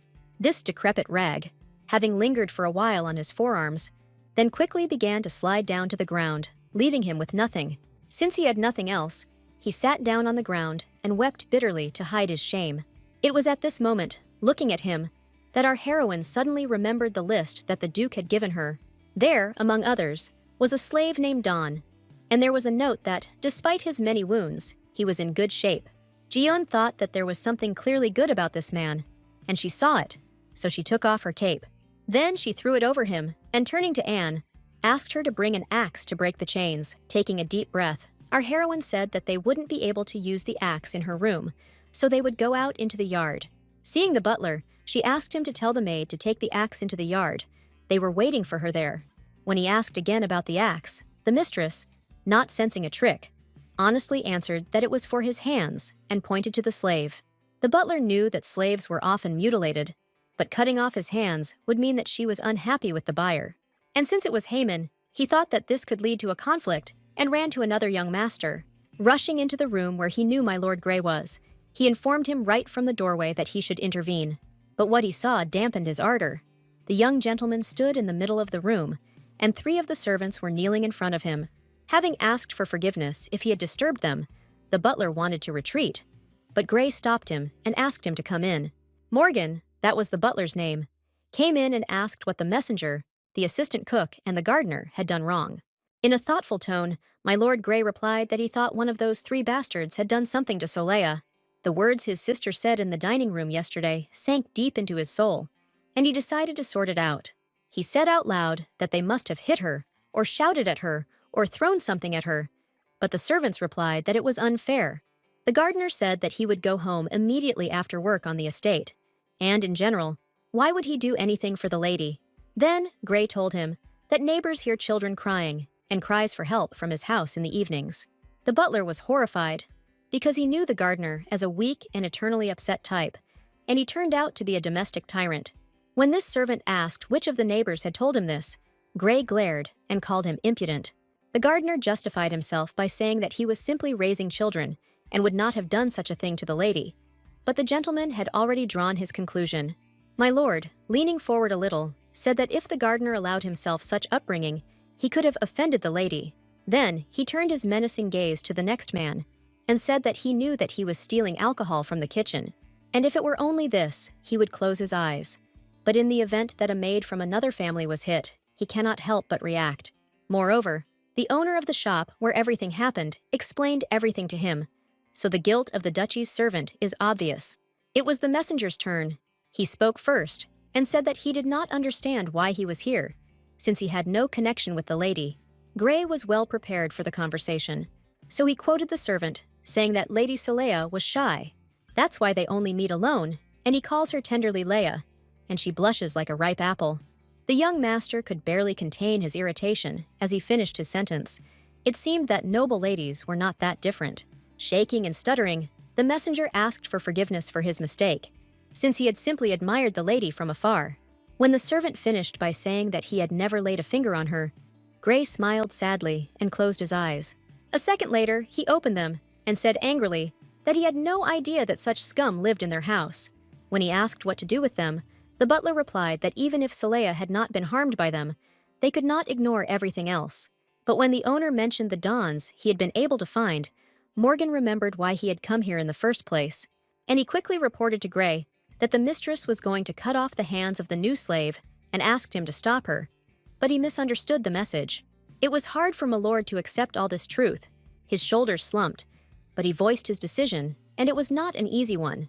He ordered the domestic tyrant to have his hands and feet cut off, the man who had dishonored their family's honor to be buried, and he would deal with the last one himself. Grey ran to save his sister. He couldn't leave the man who treated her like that unpunished. Her words, thrown out in the dining room, pounded in his head like loud blows, preventing him from concentrating on anything else. All he could think about was that he wouldn't let him get away with this, because how could he do this to this sweet child?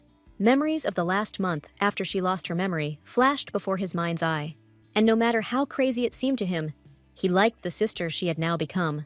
Even those weird moments when she would have this lifeless look in her eyes, or she would suddenly scream like crazy. It was quite a big change, and he even paused for a second to think about it. But the next moment, Grey ran again, because nevertheless, she was still his little sister. Then again, he knew that Solea was actually soft-hearted, and it would be hard for her to cut off the man's hands herself.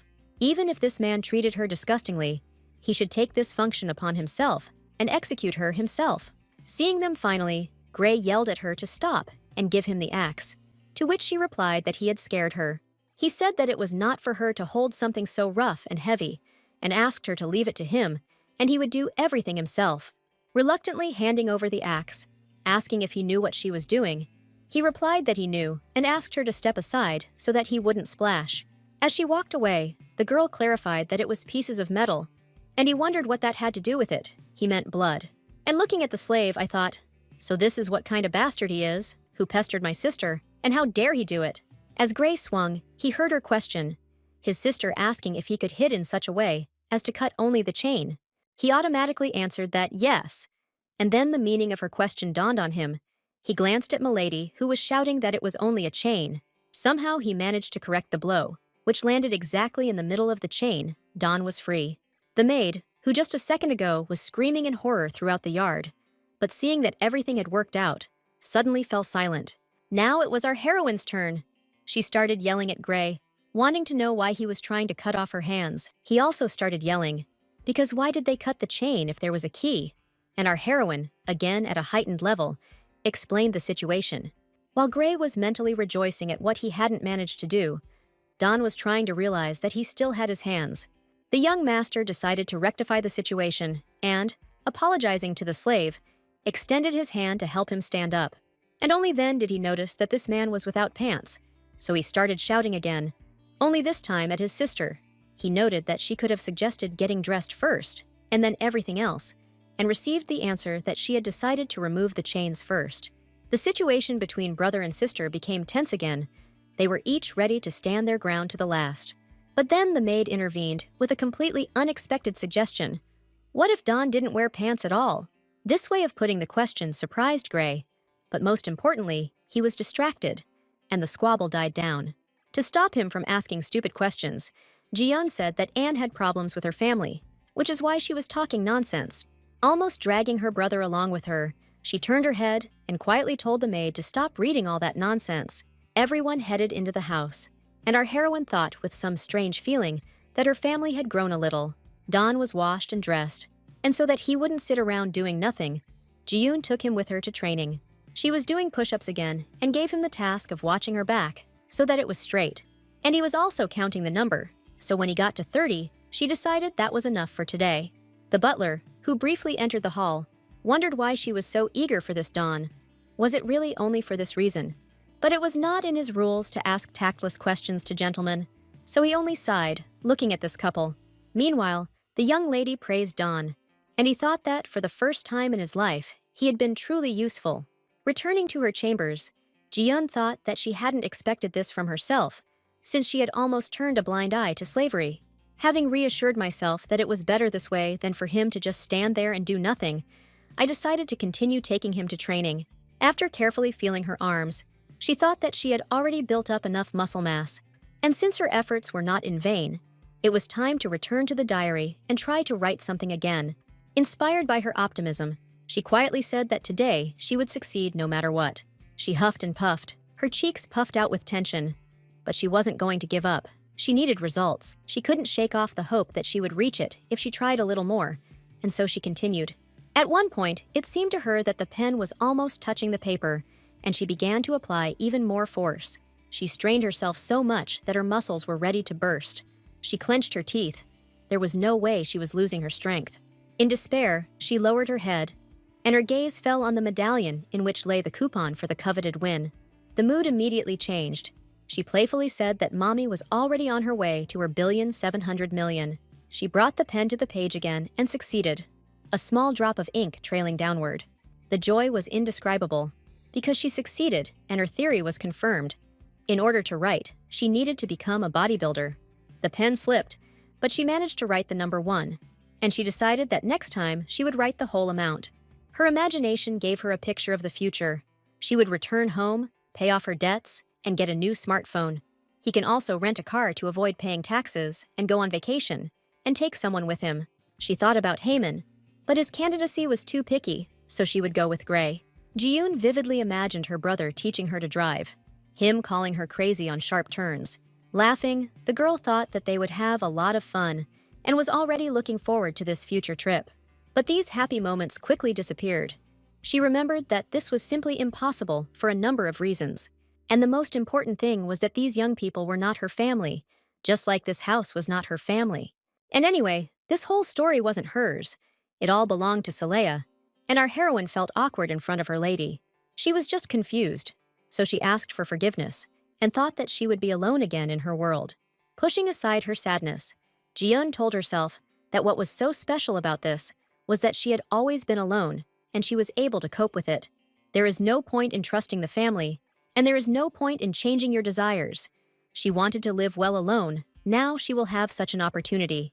Telling myself that I don't need to show that she's a fake, but just live a normal life so that I can return home later. Ji-yeon was almost convincing herself that this was enough for her, and that she didn't need to harbor empty illusions. Taking a sober look around her quarters, she thought that she needed muscle mass and training to be successful. And for this, she must eat well and regularly. So she headed to the dining room, where she found Gray. He was calmly eating his dinner, and when she asked him why he was alone, he replied that the Duke was having dinner with him, and Haman was getting ready for the party. She asked so eagerly about the party that Gray almost choked, but he said that she was also invited. Immediately thinking about Manhwas, she asked what it was, where they put on luxurious dresses and had to dance gracefully. Soli's brother even liked the way she reacted, so he told her that they would pick out the most luxurious dress for her. There was a twinkle in his eyes, because the heiress had never attended this kind of event before. Completely forgetting why she came here, our heroine asked what was unexpected. But where were they going? Then the second brother appeared on the threshold. He looked impeccable and answered her question, saying that they were going to the princess's birthday. He added that the Duke of Virgo's family was also invited to the ball, but if she didn't want to, she didn't have to appear there. However, Gray said that their father was worried that after the incident with her friends, she was left without friends and was sitting at home all the time. Jiyeon thought that the Duke might just want to show off her, and that if he saw a chance to find a groom. Her mind was in a turmoil, and she was angry with herself for hesitating, even though she knew the Duke might have ulterior motives. Today, she managed to write at least something in her diary, which means she has a chance to return. So why should she go to this ball? Gray saw that she was hesitant, so he said that she had not been out for too long and suggested that they have some fun. And although she hadn't made a decision yet, she still reached out and thought that maybe this wasn't such a bad idea. While these events were taking place downstairs in the dining room, Duke Virgo sat in his study and thought. He needed to work, but thoughts about his daughter distracted him all the time. She worried him too much with her behavior. He couldn't understand why she suddenly asked him not to worry about her anymore. It was unusual. All this did not give him peace. My lord was so lost in thought that he completely forgot about his affairs. Soleil did not leave his mind. I wondered why she felt alienated after she lost her memory. Maybe he had offended her somehow, that she had never spoken like that before, and the distance between them seemed greater than ever before. On the other hand, she had recovered and was becoming more active, and he thought that perhaps he should be more positive. The evening was just beginning, and the children of Duke Virgo went to buy a luxurious dress for the heiress. On the way, they hardly talked, only occasionally exchanging meaningless jokes. When they arrived at their destination, the young gentlemen were the first to get out of the carriage. They turned around at the same time, and armed with radiant smiles, offered their hands to their sister. She hadn't even had time to put her foot on the step yet, and they had already puzzled her with their offer. She didn't know whose hand to choose. Now she puzzled them. They also couldn't decide right away, but Gray was the first to speak up, saying that she was better than him, because he had more. However, the second brother was not happy with this way of putting the question, and said that according to this logic, he was better off, because it was more convenient to hold. Our heroine didn't want to offend any of them. She couldn't decide, then accidentally looked at the coachman. He stood nearby and silently shouted at her, advising her to stretch out both hands, but she did not immediately understand what he meant. Taking a deep breath, she lowered her head and then realized what this young servant wanted to tell her. So our heroine did not prefer any of the brothers, so she went down one step and gave them her hands. Jiyoon was looking at the building, and Hyman said that they didn't have much time, so they would only buy one dress for now. Gray agreed and, calling his sister Leia, urged her on, to which his brother noted that only their father called her that. They argued about this. She didn't pay much attention to their conversation. She was more interested in the interior of the salon itself. The owner came out to meet them and, having greeted the young gentleman and lady, introduced herself as Marielle. When she said she had received their message and had prepared several outfits, Gray took a step towards her. Kissing the owner's hand, he expressed the hope that today she would turn their little sister into the most beautiful lady. Hearing the tone of voice her brother spoke in, our heroine thought that he was probably seducing people this way. The owner invited the gentleman to sit down and wait, while she and Lady Soleil tried on the dresses they had prepared. The girl glanced at them and followed Madame Marielle into the next room, which was apparently a fitting room. When they entered, Jiyoon almost fainted. Her head was spinning from the luxury of the clothes and decorations around her. Eyes darting around, the owner asked if Milady had any color or design in mind.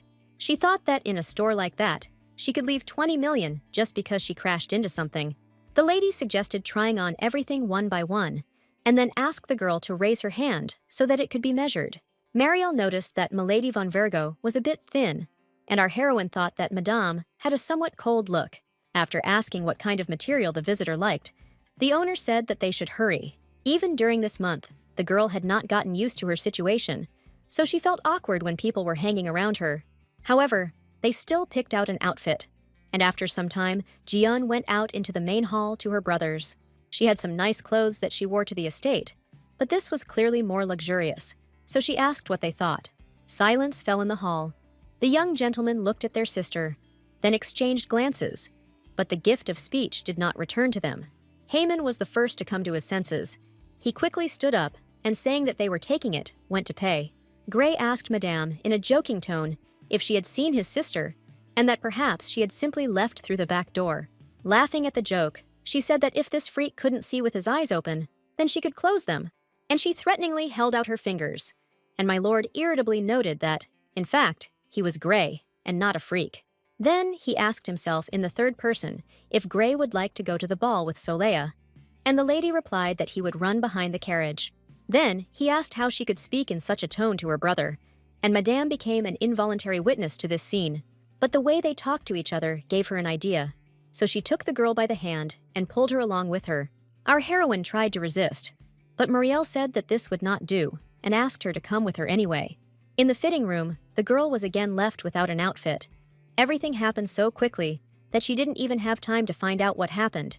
At this time in the hall, Haman asked his brother where Soleil had gone again, and he replied that she was undergoing transformation again.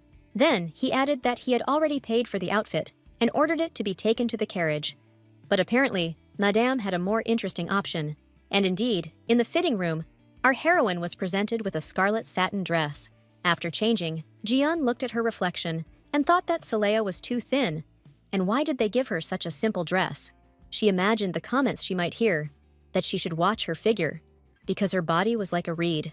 It is also possible that the fabric ran out. Then she thought that she probably had PTSD after meeting with her friends. Afterwards, she said that she thought the dress didn't suit her, but the lady was adamant and advised her to wear another item on top. Mariel added that she can sew even with her eyes closed and advised to just wait a little. She also took out a set of cosmetics and with light movements added a little paint to our heroine's face.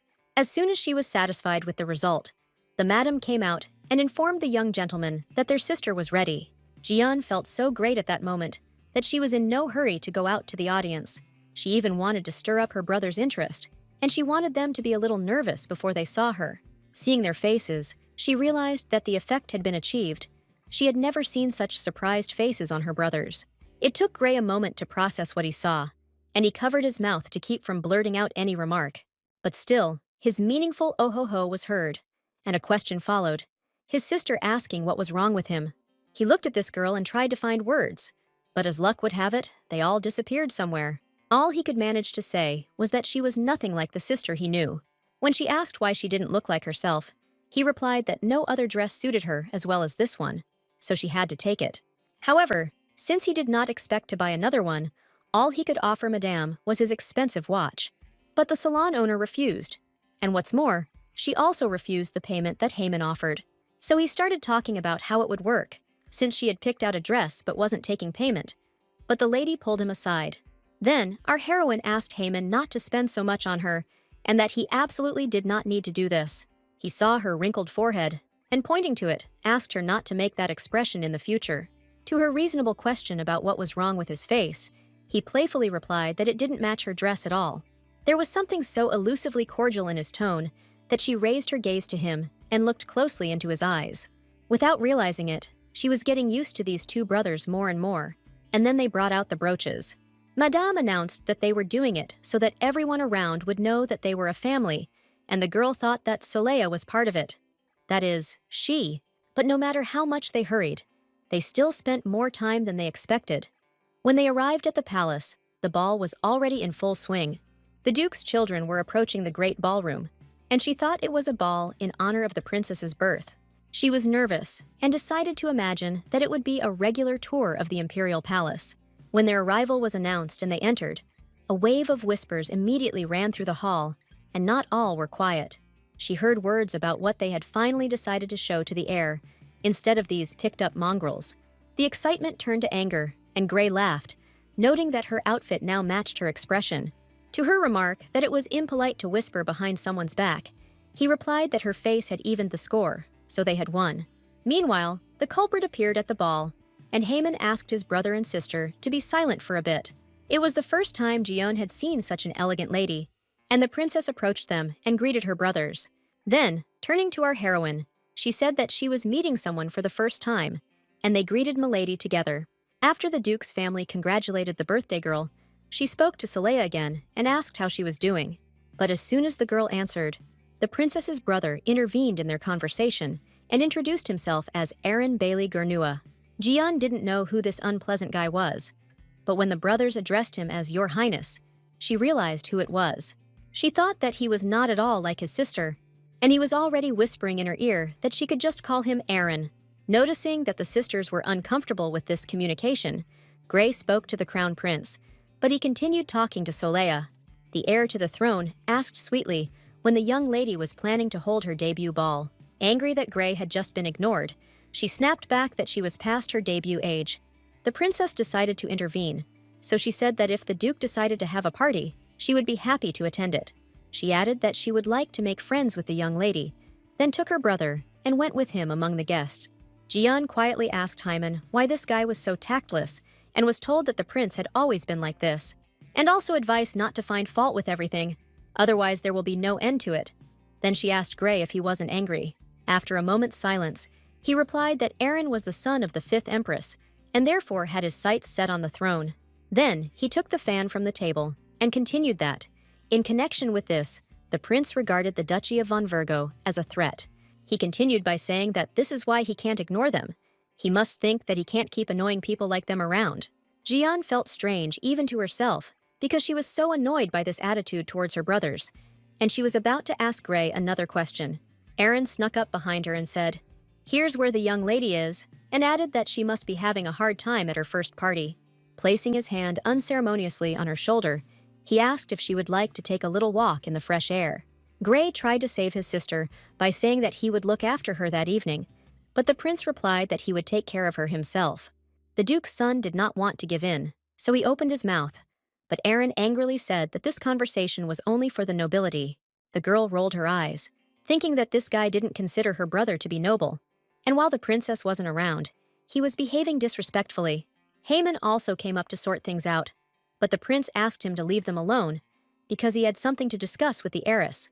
When the heir to the throne spoke of how he thought they would become good friends, she knew how she would act.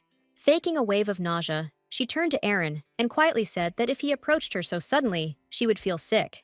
Leaning her whole body against Haman, she rolled her eyes and continued, saying that this was what was happening to her after her amnesia. Gray, getting excited, began to ask her if she was really so disgusted that she was going to vomit, but she replied that she hadn't said that. Aaron asked what she was saying that he was disgusting. Then she said that it was all because her body was still too weak. But he did not agree with these words, because everything was fine with her when she spoke with the princess a little earlier. The birthday girl heard this conversation and asked what was going on. Then her brother started complaining to her, because it was only him that the guest had such a reaction to. When he said that Saleya even had a slave to monitor her training, the princess noted that he had spies in the duchy. Then she approached our heroine and said that since they had no problems communicating, they could step away for a while. But as she left, the princess advised the Duke's sons to discover the spies in order to prevent the spread of rumors. They replied that they would take this into consideration, after which the ladies began to move away, and the persistent prince stood in their way. The princess quietly told Aaron that it was her party, and she had invited him solely out of respect for the empress. And he asked not to mock his mother, because she was doing this because the emperor likes families that get along. As she was leaving, the princess asked him to tell the emperor that he had come and that it was good that he was not so stupid. Our heroine resolutely followed the hero of the occasion, but was very excited at the same time. She looked at her brothers and silently asked them to save her, because she was afraid of this lady. When they approached the door, our heroine remembered the expression on the faces of the young gentlemen. They were clearly also afraid of the princess, but she no longer had a choice. She gathered all her will into a fist, entered the room, and looked around. The birthday girl said that now she had to say her name, and she had to know what it was like when a princess introduced herself in person. Sitting down on the offered chair, our heroine thought that she could easily survive without knowing such information. Sitting down opposite, the princess introduced herself as Carachapelle Rosa von Sapatode de Gernois, but asked to be called simply Racha.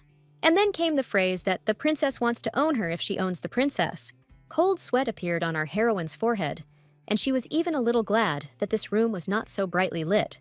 The hostess of the evening, meanwhile, said that if the guest was ready to become her sword, then she could make her a duchess. Jian thought that she wasn't interested, that as a duchess she would have more power than she did now. Just like Saleya, she apologized, saying she did not think the duke had any health problems, so it was not yet time to plan for the succession. She added that she would pretend she hadn't heard anything, and the princess asked how about treating her sons with respect. Our heroine couldn't ignore such a proposal. She stopped, and the princess explained that they seemed to get along well. She also said that she would make sure that no one looked down on them or remembered their past. Jian thought about it. She tried to figure it out. She was overwhelmed by conflicting feelings that tore her soul apart. She remembered Haman. He sometimes looked after her, but he also liked to make fun of her. She and Gray have become close lately, but eventually they will separate and each go their own way. There was also Milord Diego, and she still felt like he genuinely cared about his daughter. She told herself that she wasn't the real Saleya, and that this wasn't her family, so the princess's words didn't concern her in any way. But at the same time, she had a strange feeling that she was deceiving herself and that everything was somewhat different. Perhaps because the conditions proposed by the princess are what she always wanted. There were always whispers behind her back.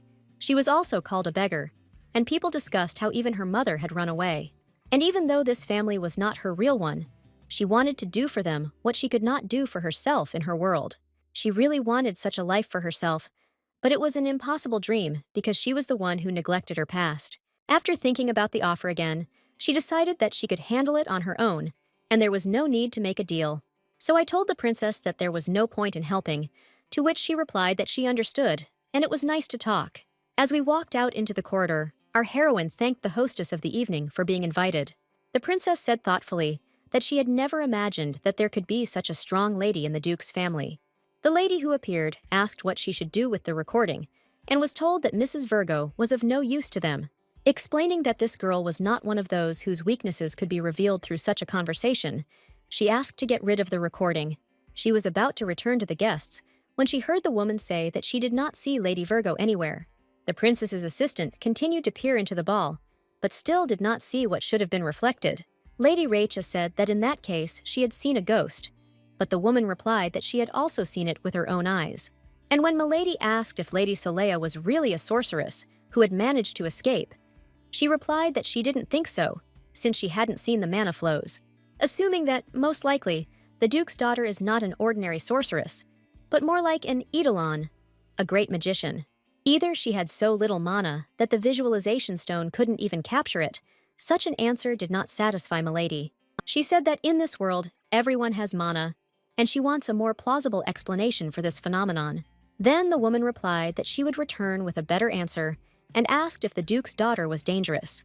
She wanted to make another proposal, but the princess interrupted her and said that she wanted to meet Lady Saleya.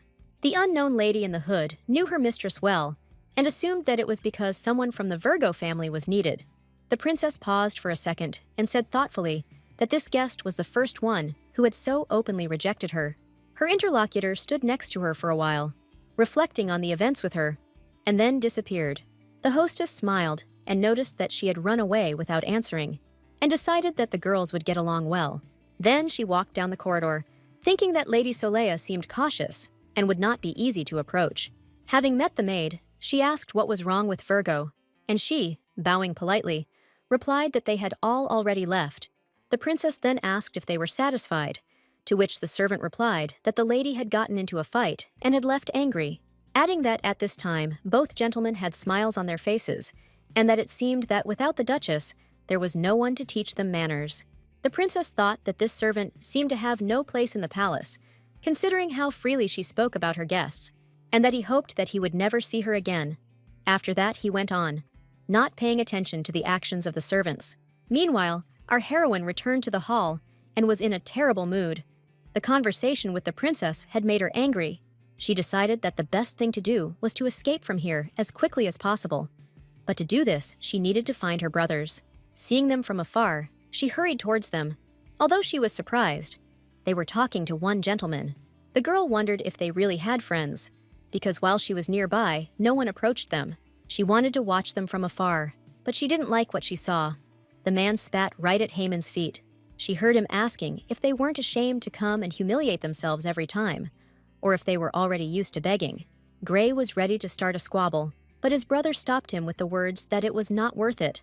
They were leaving soon anyway.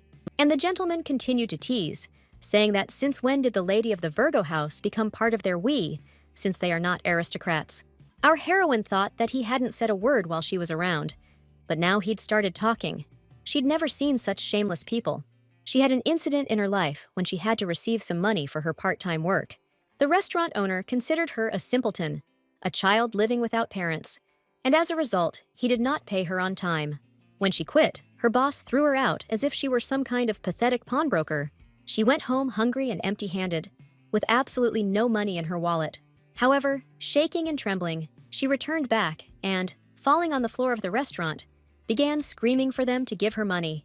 And when the owner said he would sue her for obstructing his business, she replied that she would sue them herself. That in court, she will tell how he forced her, at 16 years old, to work 12 hours a shift. She screamed and demanded money. Eventually, the restaurant's customers gathered, and the boss had no choice. He still threw her out into the street, calling her crazy, but she got her money, albeit in this way. The gentleman continued his speech. He nasalized about how they should be ashamed and what would happen to Mrs. Virgo. If she has to come to every ball with such useless partners, she will end up humiliated. She couldn't stand such comments any longer. She took a step forward and loudly asked what humiliated meant. She came up close to him, tugged at his shoulder, and still in a raised voice, asked him to repeat it. Then she asked him if he was sure he had something to say to her brothers. And then she asked her brother if he definitely needed to talk to this toad. The aristocrat told her that her words were cruel, and that a word was not a sparrow, but she cut him off, replying that he had enough of barking at her brothers. He spoke sarcastically, that this is why they say that the home environment is important, and he should have guessed, since the brothers are like that. In response, the lady bombarded him with questions, asking if he didn't understand what she was saying, that he still hadn't gotten it. She spoke, it seems. She said to shut his mouth, or maybe to bring a frog, which she translated into his native language. The young gentleman realized that it was time to take their sister away, otherwise it could end in a very big disaster for everyone. She also managed to say that she remembered this gentleman and asked him to make sure that they would not cross paths again. They were already dragging her when she added that next time she would show how her home environment could influence his life. The gentleman puffed like a locomotive, but did not answer. There were too many distinguished guests at the ball today. When Duke Virgo's children found themselves on the street, she asked her brothers why they had listened to all this in silence. Haman replied that she had made a mistake, then asked if she even knew how many aristocrats were there today. When she replied that she had not thrown her fists, but had only had a little argument, he explained that she had been too careless. She asked if it was not a reckless thing to insult the Duke's sons, and Haman replied that her reputation could hit rock bottom, and that she would continue the family business, and what would happen to them was not so important. But the girl did not calm down, telling them that they were also Virgo's family. She told Haman that even if others say different things, they shouldn't treat themselves the same way. She added, just like Saleha, whom they constantly babysat, as well as Mrs. Virgo, they are also young gentlemen Virgo. Gray supported her by saying that Gray and Haman were the young masters of Virgo, and Saleha was the young mistress of Virgo. She yelled at her brother, he knows it so well, but he allows others to treat him like that. He grabbed her hands while she was still talking about how upset she was when she saw how she and her brother were going through this. After listening to her tirade, he asked again. It upsets her when they are insulted, and she opened her mouth to answer. But she was a little confused, so she didn't say right away that it was obvious, because she sees them more often than everyone else. Having become amused, the brother spoke about himself in the third person, saying that Gray was so pleased that Saleha was upset for him.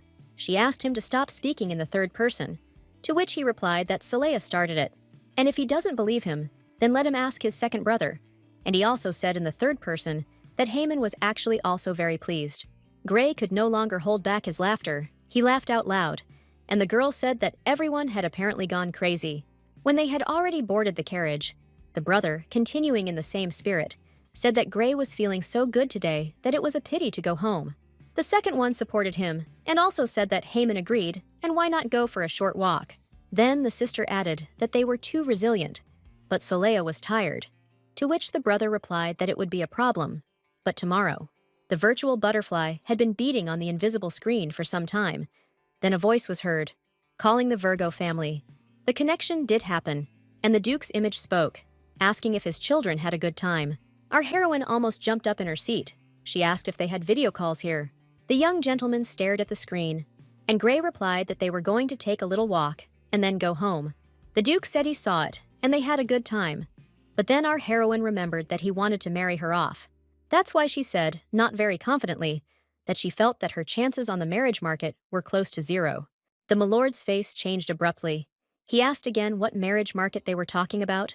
Was anyone getting married? Realizing that since she had already started talking about it, she would now have to continue. She said that she was being married off. She explained that he himself had said this, and my lord's reaction was predictable. He became enraged and asked who was talking such nonsense. Having replied that he didn't need to hide anything, she added that she had heard everything, and if she was married to someone, he would receive the grain storage facility. And she explained that the first time she woke up, they were all talking about marriage, and she asked, "Is that right?" In response, the Duke shouted that it was an emergency family meeting to reject those ridiculous proposals. He explained that a lot of them had come in after she fainted, and they needed to be heard.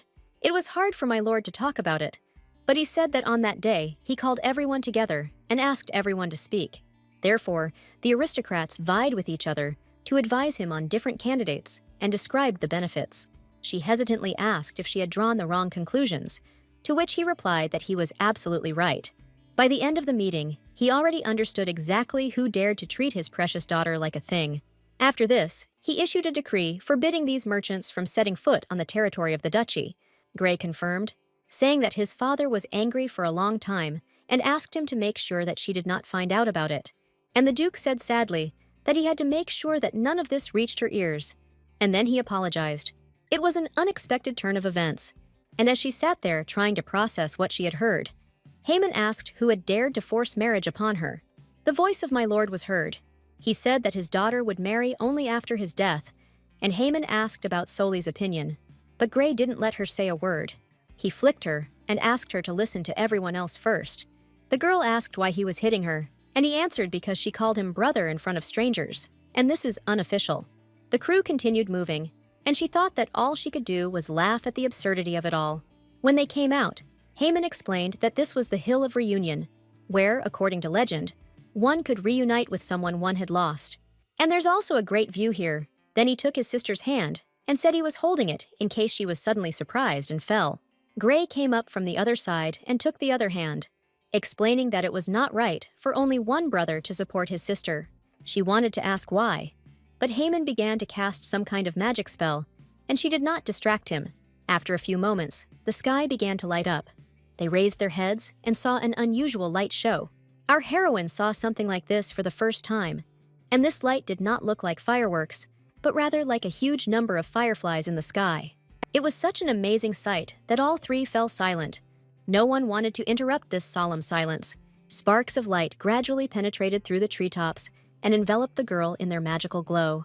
Suddenly, she realized that everything had become so distant and completely unimportant to her. The palace remained somewhere far away, and even today's party, at which she had done some mischief.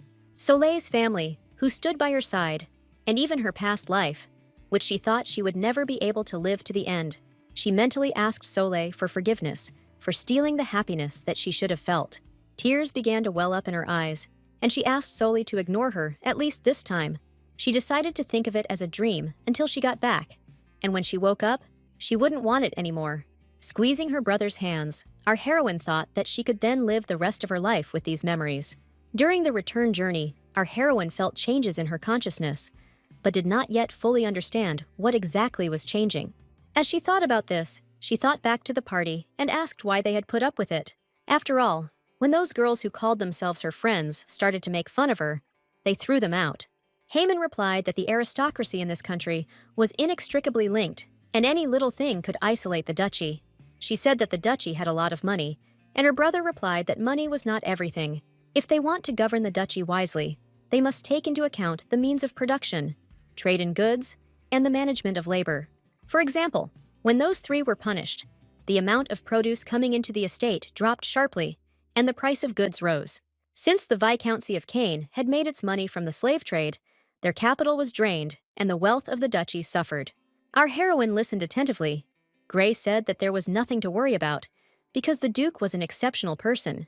The girl asked what was possible to fill the gaps that had formed without those three noblewomen. Having asked, but today they stopped her, because family is more important than that toad, to which Haman asked her to control herself next time. Taking a deep breath, she thought that life doesn't always go as smoothly as one would like. And how could she forget about that? This is the truth, and reality has always been like this, both in that life and now in this world. For the sake of the duchy, they both always held back and allowed others to insult them. After thinking about it, she asked that, by that logic, shouldn't the same apply to the other side as well? When asked how this was, she said that they do not want to send invitations, but they send them, and the brothers do not want to accept them, but they accept them. That bastard started it today, and the brothers are the only ones who are being bullied. And she asked if that didn't make him unfairly superior. Then she explained that it turns out that in the first case, it was a one-for-one deal, but in the second, the brothers lost. She asked if they would just accept the loss, and Haman said it wasn't that simple. Our heroine responded by saying that the more complicated it is, the simpler it is to think about it. But Gray liked the way she was thinking more and more. When she asked why they didn't humiliate the gentleman in return, Gray agreed. But Haman resisted. The girl playfully complimented Gray, saying that he was not only handsome, but also smart. Then the other brother advised them not to go to parties anymore. Anne asked the lady if she had enjoyed the ball, and, having answered positively, the lady asked to bring her information about the duchy. She explained that everything was according to history, the stock market layout, the entire book of lands, as well as the houses that had broken off trade with Virgo. The maid asked if the lady had really decided to become an heir, since she had previously said that she was not interested in this. Our heroine thought that the old Saleya was definitely like that, but now she knows how dismissive it was, and that she cannot sit back and do nothing until she finishes writing in her diary. She will do everything possible to take her place. She said out loud that she didn't care what anyone thought. Now she was asking to bring her all the documents that existed on the duchy. So our heroine accepted this reality and resolutely took on the role of Saleya to fix things. Having settled herself comfortably at the table, she began to examine the first thing Anne brought her, then the next. At some point, the maid looked in and reminded the lady that she had promised to take breaks and rest. Anne asked the hostess not to stay up too late and left, and the renewed Saleya took on the next stage of the work. She wanted to take a book from the shelf and then came across her diary and thought that she hadn't tried writing in it yet today. Moreover, it was already past midnight, and she became curious about what happened to the unit she had written yesterday.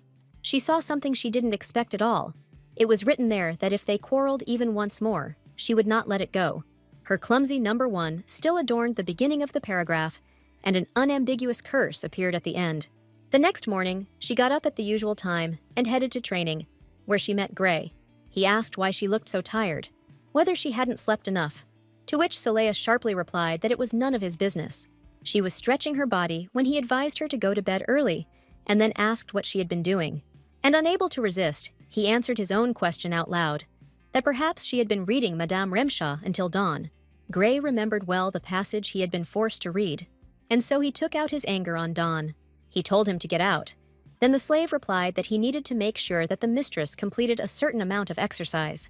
But my lord still drove him away. Then Saleya said that her brother was too cruel, and why was he so angry with her? Explaining that she was already tired, and there was no need to exhaust her even more, he said that was why he advised her to sleep at night. He almost shouted that she could fall ill again, so she didn't need to worry about trifles. She just needed to not get sick. Our heroine looked at her brother in surprise and wondered why the situation had suddenly become so aggravated. Gray didn't let up, saying that he was the one who taught her to train and kept score, and now the slave had taken it all away. At some point, she even felt a little amused by this scene.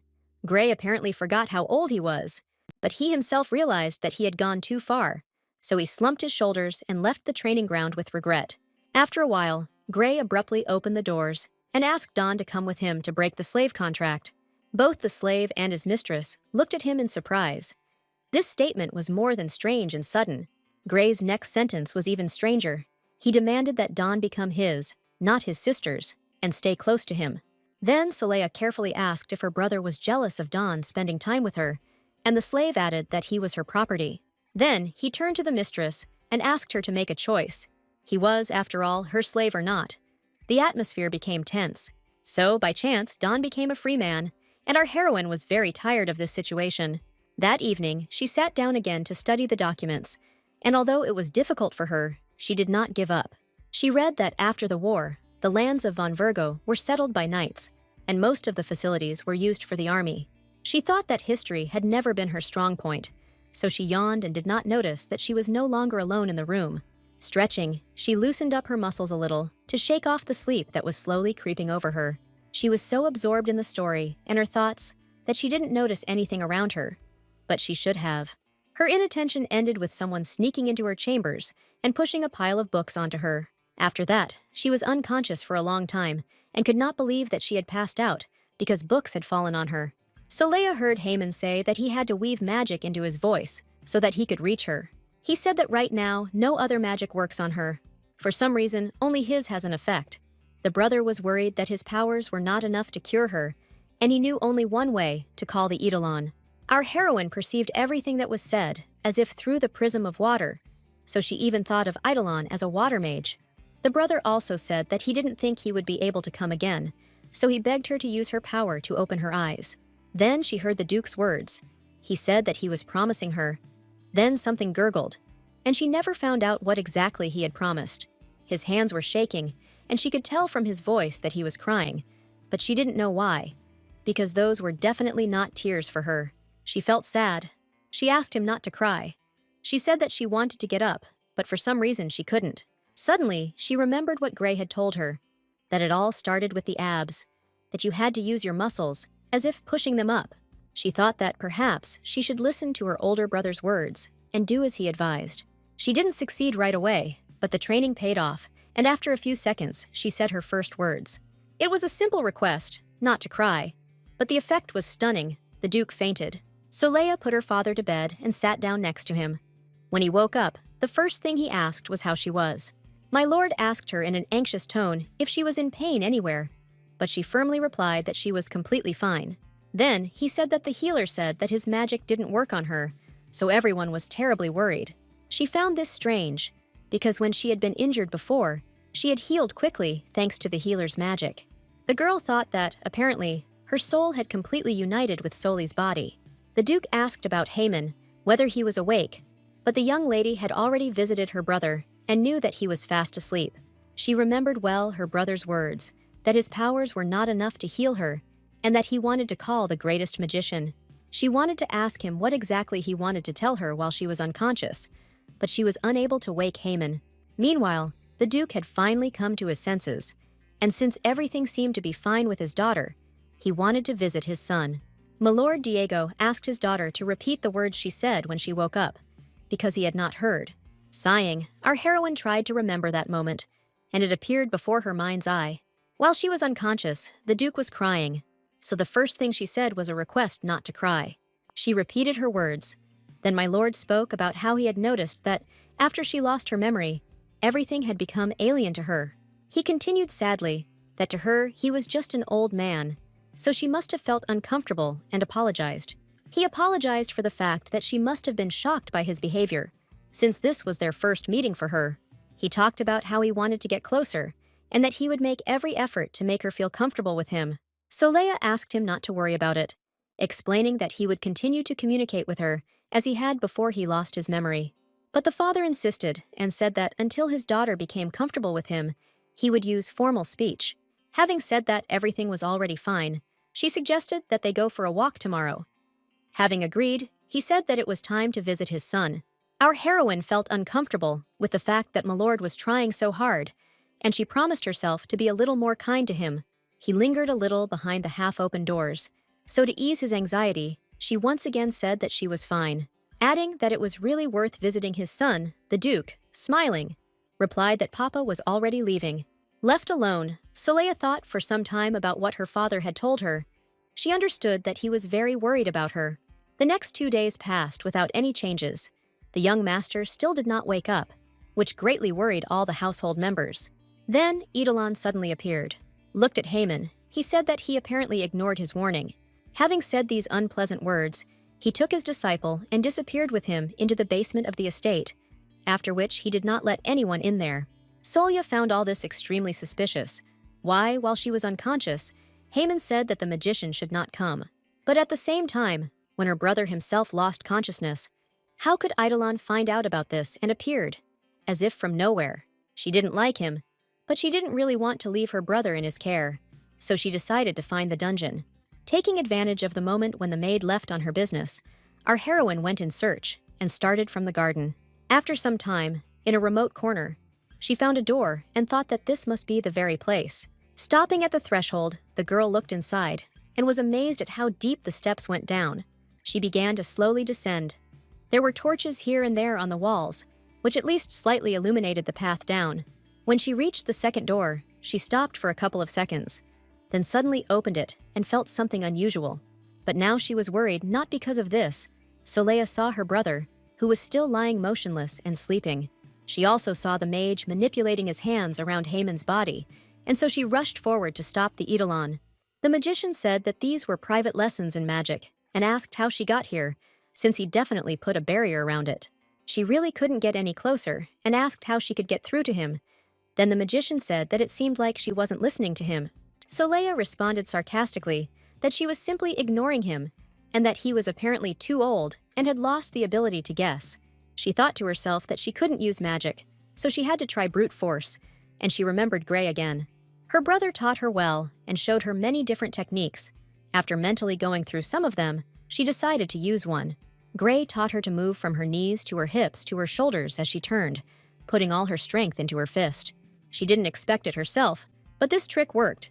Cracks appeared in the barrier, and she even became interested in how she did it. With a voice trembling with anger, Eidolon asked how she managed it, but she did not answer, only sharply asked him not to approach her. Running up to Haman, she carefully sat him down, and at that moment, she noticed how he began to spit out something strange. Then she began to call for help, but her call was not heard, only by the magician, who said that the lesson was over for today. But she wasn't going to let him go until he explained to her what was going on and what he had done to her brother. Although Soleil asked rather sharply, the magician still answered her calmly that she should be grateful to him because it was he who saved him. Just then, Haman came to his senses and quietly asked her to stop, explaining that Eidolon was helping him. She asked him not to lie to her, because if the magician had really helped, his face would not be so pale now. Rising to his feet, my lord took one step towards her and said that, in fact, she was quite right, he had lied to her, adding that Eidolon had shoved his magic into his dead body to save him like a doll. The girl couldn't believe her ears. She asked again what he was saying. How could he talk such nonsense? The brother replied that the magician had found it discarded and had saved it because he wanted to, and had used it like this. Then she spoke of telling the Duke and showing him to a healer, but her brother replied that only Eidolon could save this body. She didn't understand how this was possible and why Haman was telling her all this, and he raised his hand above her head. And then he said that everything was fine, and as soon as she left here, she would immediately forget everything. His words reached her as if from far away. Haman thanked her for coming for him, but no one would save him anyway. Our heroine sank into oblivion right there in the dungeon, and her brother then carefully carried her to her chambers and put her to bed. Through her sleep, she heard Gray's voice, who was talking some nonsense about Erasto's hot body, which was approaching. He looked up from his book and swore. He couldn't understand what was wrong with her, that she was so engrossed in reading such novels. Having finally woken up, she asked if it was necessary to scold a sleeping person, and he simply asked why she was sleeping for so long. After clarifying whether it had really been that long, I asked why he was taking other people's books, or whether he was so eager to read them. In response, he asked her not to say such terrible things. He was just curious about what was so special about this book that she was holding it in her sleep. Much surprised, she snatched it up and opened it, then stared at the pages in silence for a few moments. Gray asked her why she was so upset, but she couldn't answer. On the sheet it was written, Haman Magic this month. Our heroine had absolutely no idea what was going on, and her brother suggested throwing the book away and going to eat. At the table, the Duke said that she must have been very tired since she had slept for so long, but she could not remember when she had fallen asleep. She said out loud that she was fine. Then she heard Haemon's voice, who was sitting next to her, and called her by name. He asked that if she had digestive problems, he could order lighter dishes to be brought. Having answered that it wasn't worth it, I thought that it was with him. It seemed as if something was wrong, because he himself had recently been lying in bed. Meanwhile, the Duke said that it was good that they could all dine together like this, and wished everyone health. Then he turned to his daughter to ask if she understood him well, and she cursed inside at his formality. She began to pronounce Haemon's name. Then suddenly, memories began to clear in her head, and an image of her father appeared before her eyes. At that moment, he was leaving her room to check on his son, and said that Dad was already leaving. Without realizing it, she didn't finish saying her brother's name, but started saying Dad, and a strange word escaped her. Milord Diego stared at his daughter, not understanding what she meant by this, but Gray was amused. He repeated "Hey Papa" and grinned. Then Soleil looked at him and said that now he was definitely a corpse. The Duke put a stop to further conversation in this tone, and the end of the dinner passed in a pleasant family atmosphere. Returning to herself, she thought, Gray said that she read and then fell asleep, but something didn't add up, because she was in the dungeon. She couldn't remember everything clearly, but the fact that she found the door and entered it was clearly imprinted in her memory. Even the countless number of steps, when she remembered about the Eidolon, she thought that perhaps it was still a dream. But on the other hand, some moments stood quite clearly before her eyes. She remembered Haemon very well. Suddenly, a pain shot through her head, and she thought that it didn't matter, because soon it would be midnight and the diary would be updated. She had already seen earlier that several words had already appeared, so more should appear soon. Soleil herself did not notice how she fell asleep, and did not hear how the maid came in and quietly noted that the mistress was sleeping again after reading. She was curious how she could do this, and decided that she needed to take the book and put it on the shelf. And although she did it carefully, the young mistress still woke up, and so Anne quickly said that she had done nothing. Thinking that she had dozed off because she had eaten a lot, our heroine grabbed the diary and quickly glanced at it. The maid had already left, so no one could disturb her, and she began to read. At first, she saw that Haemon was done. Then she read the entire first line, and she got it. Haemon is still a handsome guy, even when he lies. She, of course, read this phrase and understood it in general terms, but the meaning did not reach her consciousness. She then decided that the second line would clarify the situation, but after reading it, it didn't make things any easier. But be that as it may, it brought even more confusion. It said that magic does not work on him. The last message was almost like a mockery, because it contained a monthly horoscope and an addition about a lucky color. In her anger, she threw the diary into the far corner, then began to reassure herself that everything would work out and she would return home. When she thought that she would write that she would return to her money, a sharp pain appeared in her head again, as if lightning had struck. And along with the pain came the image of Haemon. But as soon as his face formed, the malaise disappeared. But something in his image seemed strange to our heroine, and after thinking about it, she quickly realized what was unusual. She had only been in contact with her brothers for about a month, but she knew that shedding tears was not in their nature. The best thing she could do now was to study, which the brothers proudly stood before the other aristocrats. She thought that, to achieve this goal, Gray and Haemon must have more information, and she was going to get it. And then here, our heroine could study calmly, because in Korea she couldn't even finish high school. They asked about this when she was hired, and she answered honestly, so they hired her. But they teased her about it from time to time. Sometimes they said that even if she wasn't that smart, she could figure it out if she put in the effort. She had some unpleasant memories of a society full of prejudices, but now she could learn. Several hours later, studying the map and history, she became completely confused about which lands were being transferred and why. Her brain was already boiling. She thought that it was almost dawn, so it was time to wrap things up and go to bed. Sprawled in the pillows, our heroine thought that she had spent the day productively, but tomorrow she would have to study again. She remembered her brothers again, because their fate was connected with the duchy, so she needed to help them. Soleil couldn't let the other aristocrats continue to walk all over them, so she would try her best. The next evening, the girl came to the table and thought that even though she was having a hard time studying, she still couldn't give up. A few days later, Anne came to her and said that it was time to get ready, because she had already accumulated so many invitations. Getting out of bed, the young lady said in surprise that she had not received any invitations since that very day. The maid explained that it was all the princess's fault, and she even fired the servant who was spreading rumors about her mistress. She added that she didn't even write a letter of recommendation, and if something like that happened to her, she would be very upset. Haman appeared at the door and confirmed that such rumors were circulating and that they had received many invitations. To his sister's surprised exclamation, he continued, saying that they really did have a whole mountain of invitations to the princess's party. Then he said that he had already called Madame Marielle, and she was waiting outside, and so he asked his sister to hurry. Gray was the next to appear at the door, waving a letter and saying that he had very good news. Their older brother won the war and is therefore returning home, and even if Soleil doesn't remember him, she will still like him. Our heroine thought that she had not thought about this brother at all, and she had no reason to believe that she would like him right away. She thought she didn't like people very much in general, and at that moment, Anne said that it would be nice if the lady stayed healthy. He added that he didn't know what the owner felt when she lost her memories, but she now makes a wish when she looks at the moon. Then Soleil asked what the maid wanted to say, that it would be better if her memories came back to her. Anne replied that she wanted the young lady to remain healthy and that new memories could be created while one lived. These words caused some irritation in Soleil because she knew that it didn't work that way and she wanted to go home again. As the carriage was already rushing them to the party, Milady asked who they were going to visit, and Haman asked in response whether it was too early for her to ask. Then Gray stood up for his sister and asked why she spoke so sarcastically to the younger ones. Soleil said what had come over her brother again, and he pressed himself against her and said that he trusted her with his safety today. Haman said with a wise air that Gray had won against the young gentleman of this county both 10 years ago and 3 years ago, and yet he still can't calm down and at every opportunity pesters his brother with revenge. Our heroine looked at her brother and asked if he could just give in, to which he replied that he was not a loser.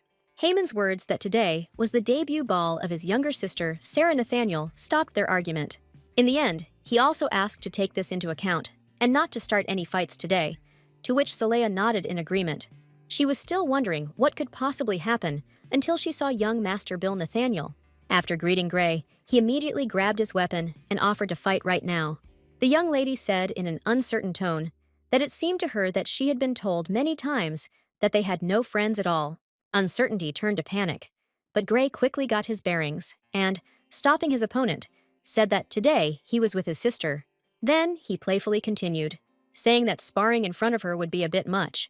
Bill apologized to Milady, explaining that her brother never answered his calls, so he gave in to his emotions. At this moment, the young mistress of the house appeared and asked why Bill was again drawing his weapon in the garden. The young lady looked at the guest with admiration and, stuttering slightly from excitement, introduced herself and thanked her for the visit. While the two ladies were exchanging pleasantries, their brothers were engaged in a verbal altercation, trying to sort things out. Soleil watched with curiosity as they figured out why one was challenging him to a duel, while the other was tired of refusing him. She was glad when they finally stopped and all went together into the ballroom, where a wonderful melody was playing. After some time, she stepped aside with a glass of wine and noted that the event was surprisingly calm. Her loneliness was interrupted by the young lady Sarah, who was very eager to communicate with such an interesting guest. She still stuttered a little from excitement, but still said that it was incredible that her interlocutor had completely abandoned slavery in the duchy. Our heroine did not want to receive respect for other people's merits, so she explained that it was all Duke Diego Virgo's fault. The unknown lady commented that there was nothing good in this, because both the Duke himself and his subjects suffered enormous losses.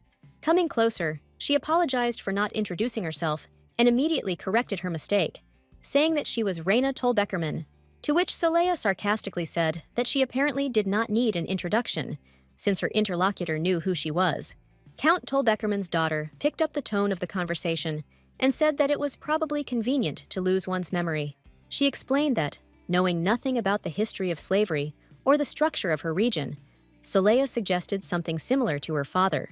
Then, in a tone full of venom, she added that she understood how after a fight with friends, you want to run to Daddy and tell him everything. The guests began to listen to their conversation. It smelled of a quarrel, which meant there would be something to gossip about later.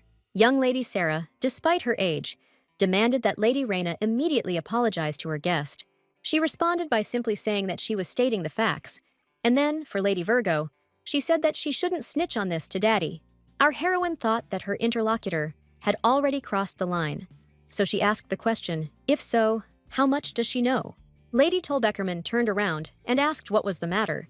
And Soleil asked how much she knew about the history of slavery. It was not for nothing that young Mrs. Virgo spent so many nights studying books. Now she could juggle her knowledge calmly and confidently. And then she asked whether my lady had really said that she did not understand why slavery was flourishing.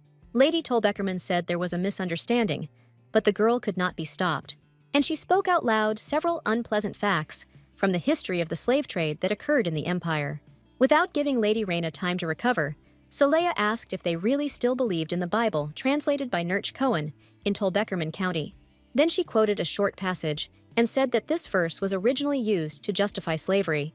She asked if Milady knew that the translation was later found to be false and that Nurch Cohen spent the rest of his life in prison. And at the end, she joked about education in the county, to which Lady Raina replied that she would not tolerate insults towards her family. But Soleil only replied that even the previous emperor considered the slave trade inhumane. So why didn't it concern the Gernois family?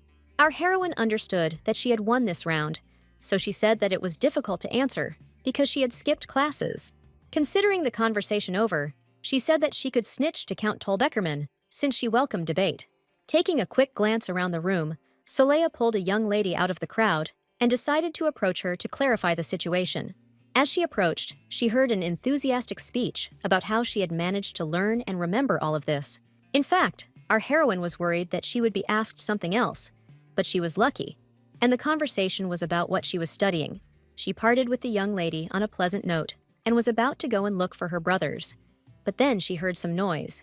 One of the guests loudly said that they ended up fighting, and another added that it was the same every time. She decided to find out what was going on. And when she went to the window, she was horrified. She didn't want to believe her eyes. But, unfortunately, the fact remained a fact. Gray was downstairs, and many guests had already gathered around. The atmosphere was getting tense. As she went down, she heard one of the aristocrats say that there was no need to be so sensitive. And almost mockingly, he added that he only said that it was nice to see how the two of them were getting along. She also heard a conversation between two ladies, one telling the other that it turned out that Count Nathaniel's eldest son was deaf. Another group of guests also discussed this fact. Some even felt a little sorry for poor Bill. There was also talk about why the Count hid this, but now it is clear why the Count's son always talks so loudly. The bullying aristocrat continued to pick on the young master of the house, and he sarcastically asked if it was really a secret. Bill asked to stop because such behavior was against the rules of etiquette, and he was willing to turn a blind eye to it. But he continued, saying that he should have turned around when he was called, because he was not some dirty beggar.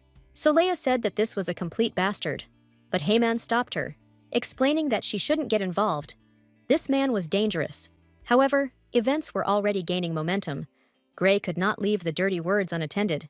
He slowly began to take off his glove. Picking up a stone from the ground, he quickly stuffed it inside, and without turning his head, turned to Bill. He told him that he was now going to set a bad example of how to challenge someone to a duel, after which he threw his weighted glove at the aristocrat, thereby challenging him to engage in a duel with him. During the flight, the stone flew out and hit the aristocrat right on the forehead. He took a step back. He was furious. Asking what Gray was doing, he received the answer that if he did not understand, then he was being challenged to a duel. The guests began to discuss what was happening. Undoubtedly, Mr. Isaac had provoked them, but it was not very noble to respond in kind.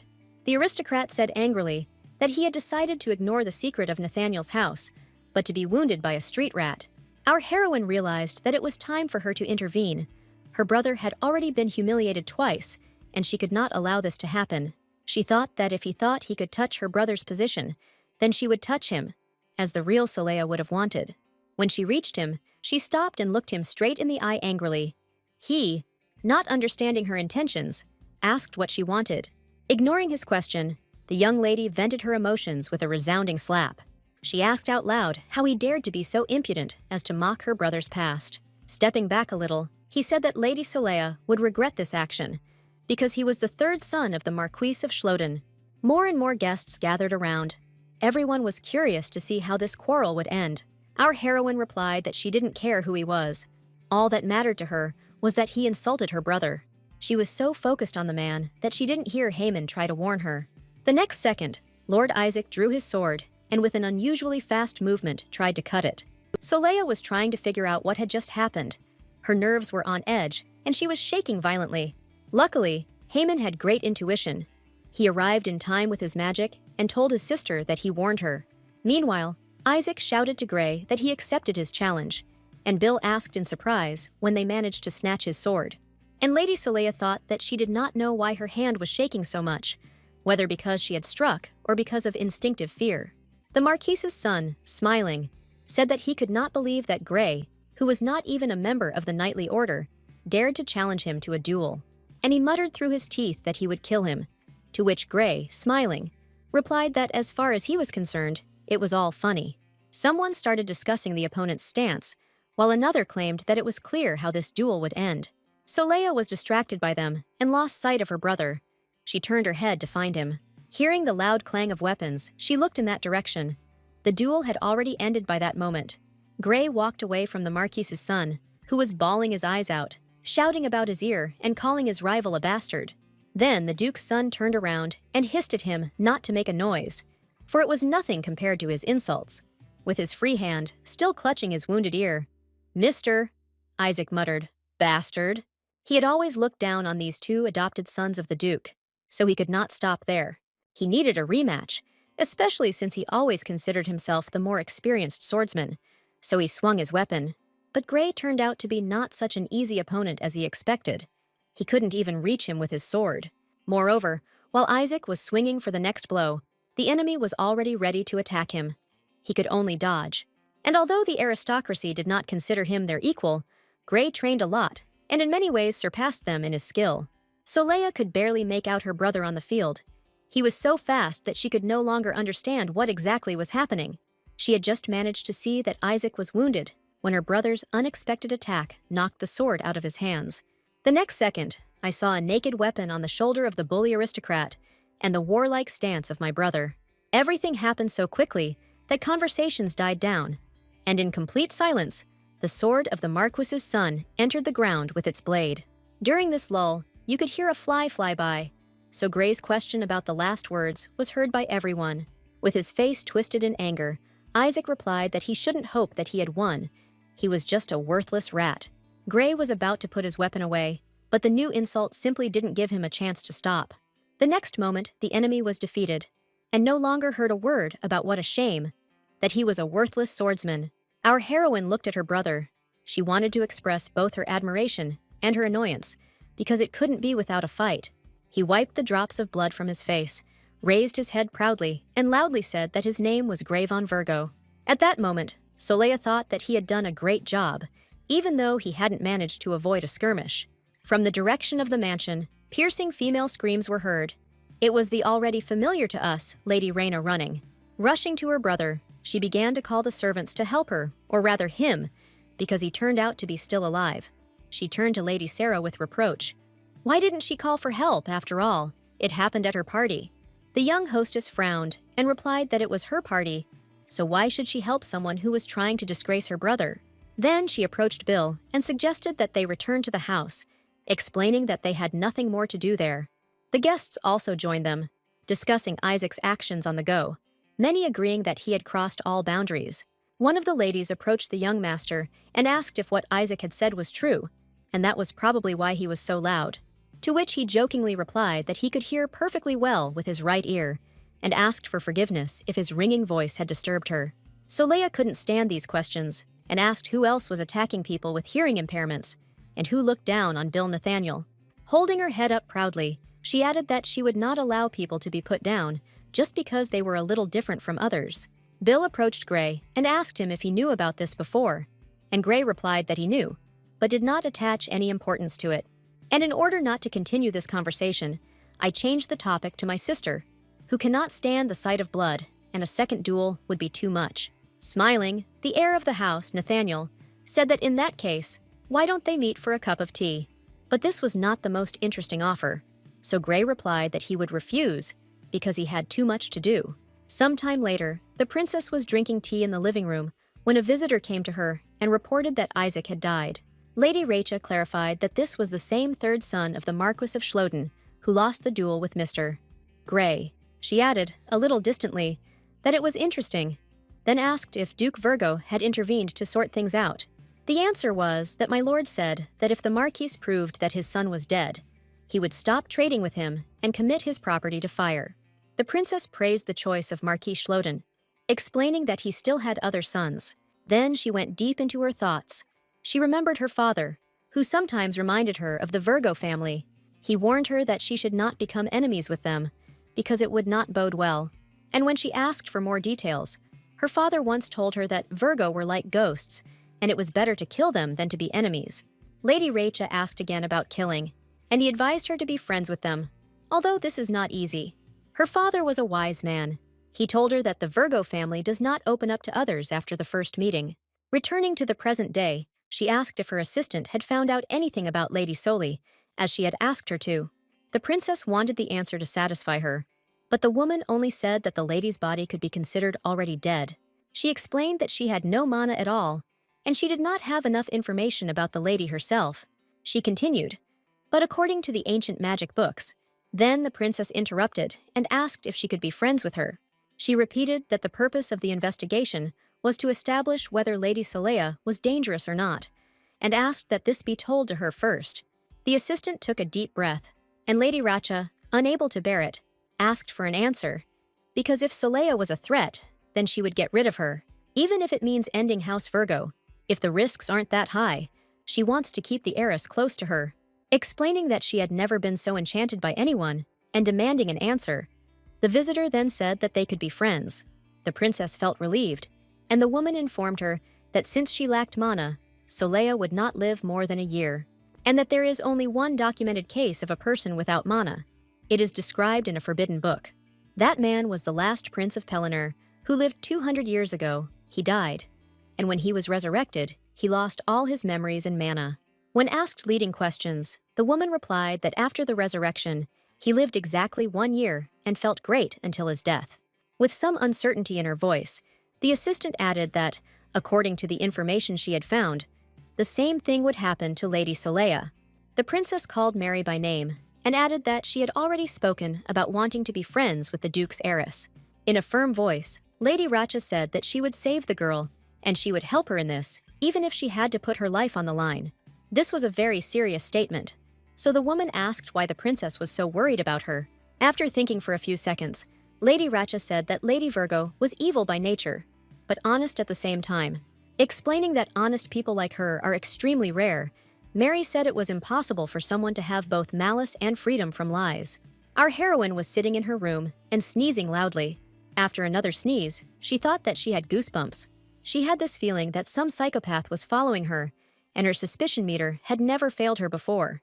She wondered if it had anything to do with Haman not being such a cold person anymore and being so friendly these days. She thought about how, as if one diary wasn't enough for her, she could now write whole words in it. But it infuriated her. She was curious why Mana wasn't working on her, so she wrote the word in her diary, and he added something about the monastic robe. Angry the next day, she wrote a swear word. On the pages she found that it was bad, and that only good things should be said. She was already beginning to think that she had some kind of neurobot in her hands, and she tried to persuade him, although she understood that something was wrong with him. On the third day, the girl wrote the same swear word again. The diary corrected it and added something about the types of woolen fiber, about how it can be thin, rough, with or without lint, and then he suggested starting his own business. Solea just wanted the brothers to stand proudly in front of other aristocrats, so starting wool production was also an option. I thought that the duchy owned a huge tract of land, and only a couple of shepherds would be needed to look after a dozen sheep. While looking at the map, it occurred to her to listen to the diary, because that way they could expand the influence of the Virgo house. Solea came to her father to propose a new business, but his personal secretary Ratuel did not take the news kindly. Deciding to talk to the Duke anyway, she outlined her idea, explaining that it would not interfere with the main direction. She talked about how they have huge territories, and it is wasteful to use them only for military training. Milord Diego enthusiastically accepted her proposal, especially since there were small lands in the east, from which they could begin. Ratuel's eyes flashed, and he said skeptically, that the house of Gertumen was already running a large wool business. He said that his neighbors had more fertile land and good goods, so was it worth competing with them? Also, if nothing works out, who will cover the costs? But they are already receiving income from training warriors. So Leia did not give up. She replied that in her opinion, anything was better than making money by risking the lives of her knights. But the secretary was well prepared for such conversations, so he pointed out to her that the business had to be profitable. Then she thought that perhaps he was right, because it would not be easy to compete with a business that had been on the market for a long time. The Duke wanted to support his daughter's first idea, so he spoke to the secretary about the possibility of trying it. He replied that one idea was not enough, and if she became the heir, then that was not enough. She needed to have a clear business plan. While the secretary was speaking, a new plan came to her mind. Grabbing his hand, she asked which company had the best watches. He replied that Lacheta produces reliable ones, but people who don't often look at the time buy Amadello products. When she asked why, Ratuel replied that their watches were aesthetically pleasing, and when everything worked well, people tend to buy expensive things. She concluded that such watches sell better, and the secretary said that the price of the item symbolizes the status of its owner. This is exactly the answer our heroine was leading him to, so she asked if this approach couldn't be applied to wool. Her interlocutor was not so easy to convince. He saw no need to make the wool more luxurious. However, our heroine said that changes do not come from necessity alone. People's desires need to be stimulated. She said that if you do things differently than everyone else, then those who want to stand out will find it attractive. After all, people who behave like proud peacocks always want newer, more fashionable things and do not spare money to buy them. She concluded that it is the people who wear expensive, unique things who are their future clients. Smiling, our heroine said that they have a good chance of success, because it really is just business. The secretary had no great illusions on this score, but he was a smart fellow, so he decided to support. He said that if they were lucky, they would succeed, and Saleya was absolutely sure that they would succeed. The Duke asked why she decided to go into business, since she personally did not have to take such risks. She immediately thought that she wanted to fix the situation with her brothers and the aristocrats before she left for her own world. She figured that if she told him that she wanted a successful business in order to shut everyone up, he would have a fit. She couldn't just say outright that she wanted to fix the Virgo family's reputation, so she replied that she wanted to make a little extra money. The secretary wrote down all her instructions and asked if she wanted anything else, and she asked to find a trade association. She explained that in order to distribute the dyed wool throughout the empire, they would need a front man. It will be necessary in order to become the face that will represent their business, and thus they will be more trusted. She had another idea and asked her secretary to order a dress from Madame Marielle tomorrow. But don't bring it home, but ask to display it in the salon, where more people could see it. If her assumptions are correct, then someone will contact them soon, and Madame is good at running business, so they don't need more. However, our heroine did not forget about her sports activities. She still devoted part of her day to it. After another training session, she asked Don if he was okay, and he replied that he had injured his shoulder while helping her. He showed that it hurt when he straightened his shoulders. She guessed that it was because he was always slouching. Looking around, she said that it would be nice if they had massage balls or foam rollers. Don and Gray asked in surprise what she was talking about, but she had already seen what could temporarily replace the roller.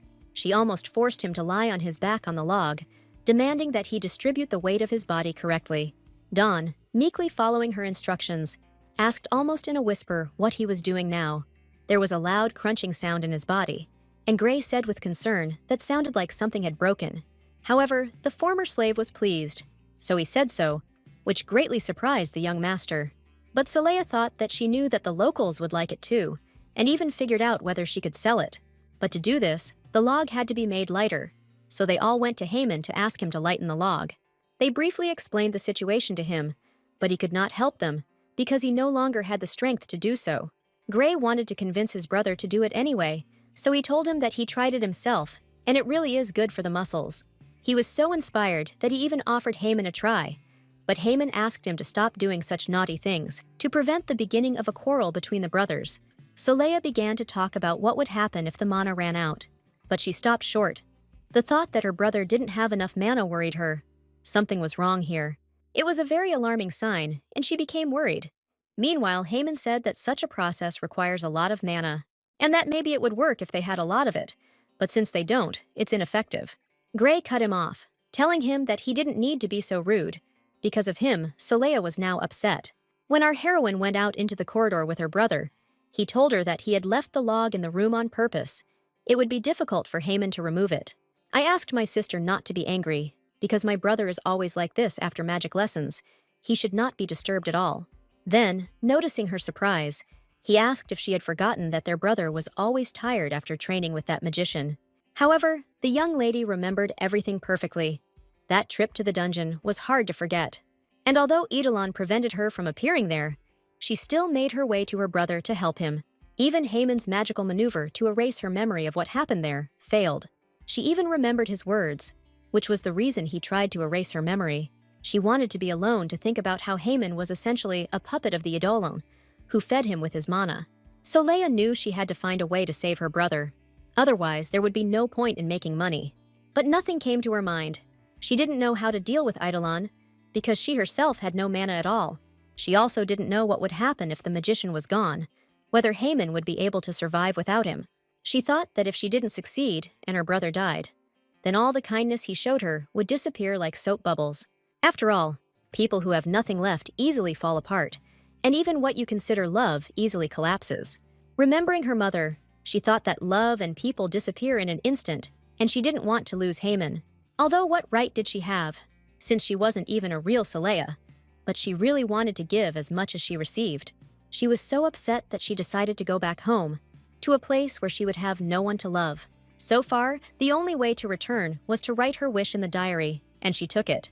With shaking hands, she could barely hold the pen, and memories of the last few days began to appear before her mind's eye. Here is her father, who asks her to have tea with him and asks her not to worry about money because her family is rich.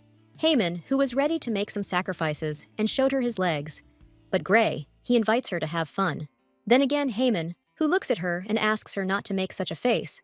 And again Gray, he takes her hand so that she doesn't worry. The whirlwind of impressions washed over her with such force that she no longer tried to escape from it. It was so wonderful when her brothers were there, supporting her so that she wouldn't accidentally get surprised and fall. Tears welled up in her eyes, and she was horrified when they started dripping onto the diary. This could not be allowed. Wiping her face, she pulled herself together and thought again about what she could write to her so she could come back. She begged the diary to let her go and decided to write the word return. Maybe then she would succeed. I thought that if I just wrote that word, it didn't matter if anything came after it, maybe she would come back. Our heroine did it. Now it's all over, and she will no longer see the disappointed faces of this family. She was crying bitterly when her brother Haman came in and joyfully informed her that he had finally lightened the log. But seeing the mood his sister was in, he dropped the future inventory and ran up to her, asking what had happened. Hugging her, he told her there was no need to cry because she had done nothing wrong, and then asked for forgiveness. Then she asked him why he gave up in that case, since he had done nothing wrong. I asked myself questions. Maybe he was afraid of being abandoned, and why he needed to be so kind. She asked out loud why it was necessary to use magic on the log if she didn't even have that much mana. He replied that he had done one thing for her because her muscles were sore, and then suggested that they go for a walk tomorrow. Soleil couldn't answer this offer truthfully because she assumed that she would simply not be there the next day. She was still crying when she heard the voices. They wondered, this girl is so grown up and still crying on her brother's shoulder. She became very angry and thought, who said this? Can't they see that she is grieving, and what a bastard is laughing at her? The voices continued to buzz all sorts of nasty things, and Soleil thought that there was no one in the room, and she wondered if Haman could hear it. She didn't answer, so her brother said that if she didn't want to go with just him, they could call Gray. And a nasal voice added that it was a great idea. We needed to add some fire. Then she couldn't take it anymore and shouted that that was enough. Haman took it personally and said that they would go together, but his sister thought that they had to somehow throw him out of the room. He suggested going at noon, and when she agreed, he asked her again not to cry. Words poured into her head about how it was probably he who had driven her to this state, and therefore it was worth teaching him a lesson, or rather, punishing him when he left. The voices continued to talk about showing him what he feared most, showing him the future in the underground laboratory. Another voice suggested making him think his family had abandoned him and would show him as soon as he left the room. These demonic voices in her head scared our heroine, and she didn't even notice that Haman was trying to persuade her to rest. The brother was about to leave when a book lying on the floor caught his attention, and he picked it up. Opening it, he said that he had always wondered why she had suddenly gotten so angry. This must be the reason. Soleil heard the voices again, saying that when the pink-haired man lost his mana, he would realize that this was not an erotic novel. They decided that they would suck her dry as soon as he left the room, but our heroine answered them decisively that she would not. They heard her, but after some discussion, they decided not to listen to her, but to act in their own way, even though she was scary. Heyman again took her words personally and said that the book talks about tying people up, and he doesn't think that's right. Then she asked him to read it, but he refused, muttering that whatever amuses a child, as long as it doesn't cry. And he went to the door, and the voices joyfully squealed that he was finally leaving, and Soleil had no choice but to stop him. He asked sympathetically what could be wrong with her, to which she replied that she was fine, and then asked if he could hear her. Heyman waved it off, because she reads all sorts of things. That's why she imagines things, and the voices began to speak angrily that the girl wasn't making them up. They were angry with him and really wanted to teach him a lesson, so our heroine had to call them to order. But the voices were not going to give up so easily. Although they listened to her, Heyman meanwhile asked if he could leave already. However, Soleil was worried about him because of these voices, so she couldn't let him go. He didn't understand what she wanted from him. She heard them anticipating how they would now cleanse this dirty mana from the Eidolon's mana, and then he would die. When her brother told Soleil that she was acting strange today, she tried to explain to him that she really did hear something. She understood that her brother did not believe her, took his hand, then said that if anyone touched him, they would find him and kill him. She looked so menacing at that moment that he said in a conciliatory tone that she did not have to go so far. She said that her brother gave her so many good memories that she didn't care whether his mana was dirty or not. Then he asked what was happening. She remembered everything, and in her head they chattered that she was pure and could take as much mana as she wanted. She can also spit it out if she doesn't like it, because it doesn't have a definite end. If she hated the pink-haired guy, it wouldn't work. She just needed him to like her. After the phrase that it would be better if she hated him, our heroine told them that they were still terribly stupid. Heyman asked again if she remembered that Eidolon was still experimenting on him. Soleil replied that she didn't care. She liked him the way he was, but she wished he would be kind to himself. Having said this, she thought that this is why she needs to erase the word before the morning. She changed her mind and cannot leave her family like this. The brother began to explain to her how it all started with Eidolon, but she said that it was too late. Then he said that he could not leave her like this. She was going to send him to her place, but the voices reminded her that this would not work, and she invited her brother to spend the night with her. When Heyman began to tell his story with the Eidolon, our heroine realized that he was eager to speak out. He said that his parents only knew that the magician had saved his life, and she only noticed that she no longer heard those voices. He said that he regularly received mana from the Eidolon, and the sister asked what he wanted in return. The answer was that sometimes he carries out orders. The magician wants him to find out other, real names of people. Soleil asked for clarification, and he replied that they were mostly slaves or criminals, but there were people who hid their identities. She thought that she had a similar situation, and also Don, who was a slave in the past, and he could also have a different name. She asked what the mage did with them when he found out what he wanted, and Heyman replied that they were killed. She began to shake, and her brother explained that it was more accurate to say that the magician made them disappear, as if they had never existed. He also said that not only do their physical bodies disappear, but no one can remember them, not even he, although he spoke with them. He said that maybe the mana he was getting was actually from them, and if that was the case, then he deserved to die. His sister covered his mouth with her hand. Then I put it away and asked what else he was doing. He replied that he was asking to read sheets of paper with strange words on them, but he couldn't do it. He explained that it was simply impossible because the letters there seemed to be from another world, and it reminded her of the diary. She asked him not to worry, but he continued talking, saying that he also had 2 names. The first was a number. He was given it in the lab when he was little, so one day he too could be made to disappear and no one would remember him. Our heroine knew this look, full of fear and defeat. Well, she had seen it in the mirror when she was a child, so she said that she wouldn't allow that to happen, to which he chuckled that he didn't expect his little sister to console him. They exchanged a few more meaningless phrases, after which Heyman calmed down and seemed to begin to fall asleep. Our heroine, however, was in no mood for sleep. She needed to erase the word return before it was too late. But no matter how hard she tried, she couldn't touch the paper again, and she couldn't go back yet.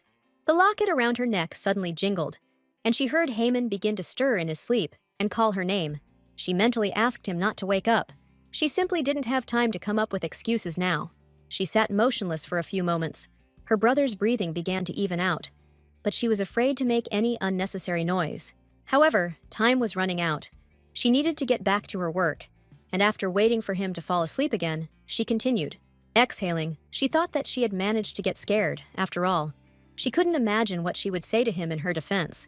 Returning my thoughts to the diary, I thought that I should try to erase what I wrote yesterday before he woke up.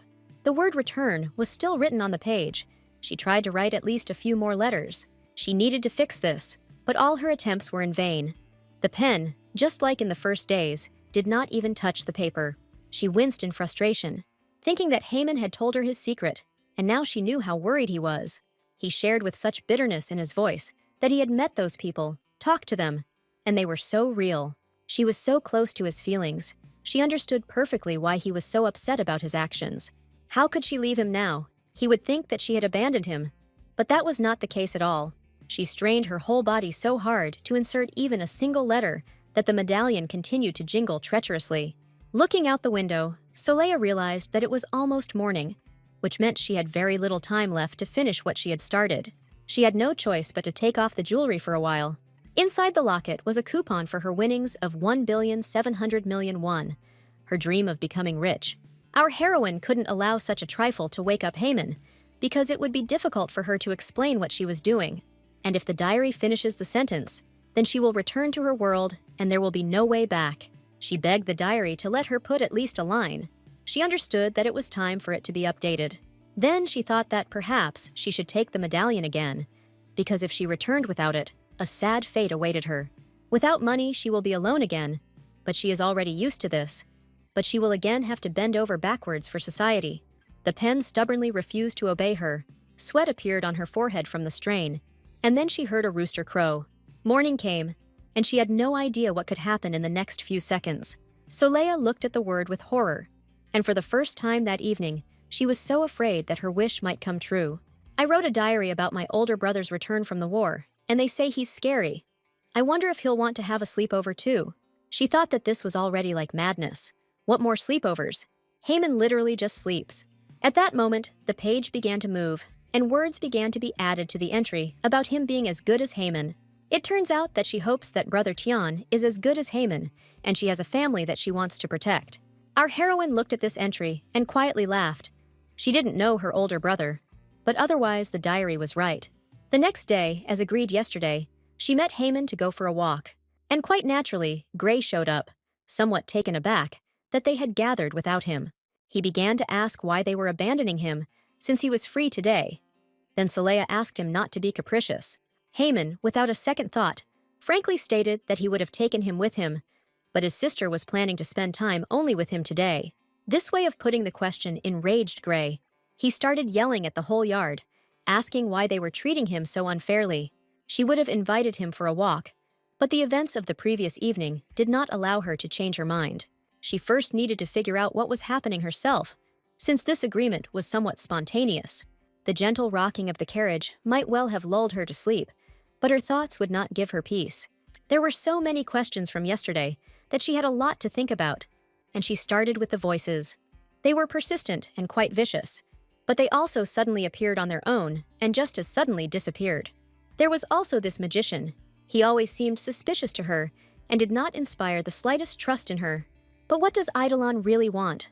Why does he demand that his brother find out the real names of people for him? She wondered what the mage was doing with the mana he was stealing from these two names, and why it was necessary to kill these people. And not just kill, but use disappearance. Or rather, complete oblivion. But where did they disappear to then? And there was another mystery, why Eidolon periodically asked her brother to read what he believed was from another world. Our heroine thought it was time to ask questions, so she asked her brother how it happened that he had no mana. When he replied that he himself didn't know, she figured that it was unlikely that he was from another world either, but perhaps it was because of a failed experiment. Meanwhile, Haman said that everyone has mana, and if he doesn't get it from the magician, he will die as if it were a mistake. Soleil did not agree with this way of putting the question. She knew for sure that nature rarely makes mistakes, so she asked him not to think of himself in that way. He thanked her, and at that moment, their carriage stopped. Haman reported that they had arrived at the lake and that it was a good place to come when there was much to think about. A corner that encourages you to unwind without distractions, and it is also a good place for a picnic. The view that met her gaze was simple and magnificent at the same time, and the peace of nature seemed to envelop her. She spent almost her entire life in the city, and due to workload and lack of money, she was deprived of the opportunity to rest. Haman invited her to sit next to him, but she couldn't take her eyes off the landscape that was right in front of her. He said something about snacks from the chef, but she saw only a shadow under a spreading tree and ripples on the lake. For our heroine, these were completely new sensations. She had never felt so calm. A walk along the lake surface in a small boat made her think that she had never been to a normal picnic before.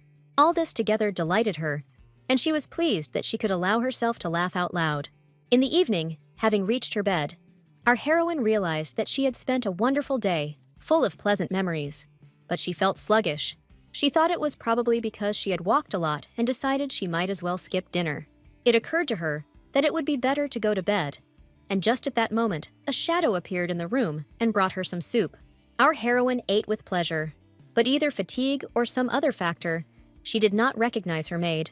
Her eyes closed, but curiosity got the better of her, and she asked in a sleepy voice, "Who are you?" There was no answer. Then she fell asleep, and when she woke up, she wondered where so much light was coming from. Turning her head, she saw the reason. There was a soft light around Soli, and a mysterious atmosphere reigned in the room. The real Lady Virgo stood right in front of her, smiling, her robes and hair fluttering as if she was standing in the wind. The lady greeted her, and the girl thought that it was not a figment of her imagination. It was really her. Kind, innocent eyes, a gentle voice. There was no doubt that this was a beautiful, noble lady in front of her. So graceful that our heroine was willing to bet that she had never been hungry enough to look at scraps. Suddenly, she was overcome by an incomprehensible sense of injustice and a growing wave of self-doubt. So she made her request. She asked that Soleil return to her place. She said she couldn't do it. She thought she could. But it looks like she won't succeed, so is it worth starting? She said that she had always only done part-time work, or worked in a factory, and even then, only as a general laborer. She told me that she always had problems at work, and smiling, she explained that even with the photocopier, the real Lady Virgo listened silently to all these speeches. She did not interrupt, and there was no need to do so. But our heroine continued to speak, asking how she could raise the status of such a huge territory and save her brothers. Because to be honest, she doesn't think she'll succeed, and maybe the reason is that she's not even ordinary, that she was only pretending to be strong. And at that moment, she really thought it was true. She lowered her head sadly. It was so painful for her to admit this to the real Soleil, but she wanted her to hear her. Tears appeared in her eyes, and in a trembling voice, she asked the young lady to let her go. Imagine her surprise when the silent guest shook her head, denying this approach. The girl wanted to convince Lady Soleil to return, so she went to the table to show her work. She showed her notebooks in which she wrote down all the things that could be useful for successful work. Then she said again that she couldn't do it. There were so many things that couldn't be done, even if you wanted to. That she has always been a loser, and who would love someone like her. In this world, it's not even her body. I asked Soleil to look at all this, how she was a parasite without parents, but still did such a job.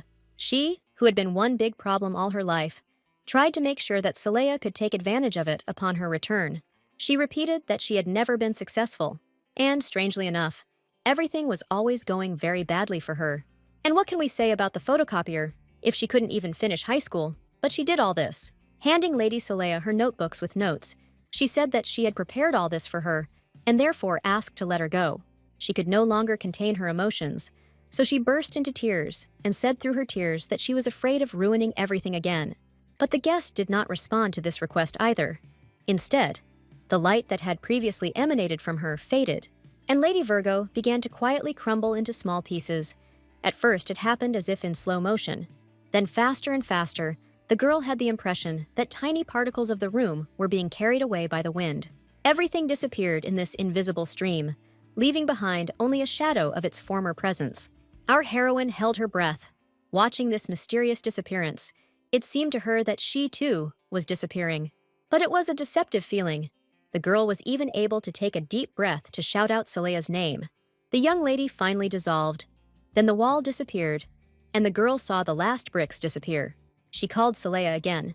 But this attempt was also in vain. Our heroine was left completely alone, and no one knew where. For the first few seconds, she tried to understand where she had ended up. These deserted streets were completely unfamiliar to her. But hearing the word pest, she turned her head and saw that there were people after all. But she was most interested in the boy. She barely heard the unpleasant comments of passers-by. But she didn't have to. She knew who this child was. When the man came out and poured a bucket of water on the boy, the girl had no doubt that it was Gray. Her brother was skinny. He clearly hadn't eaten enough.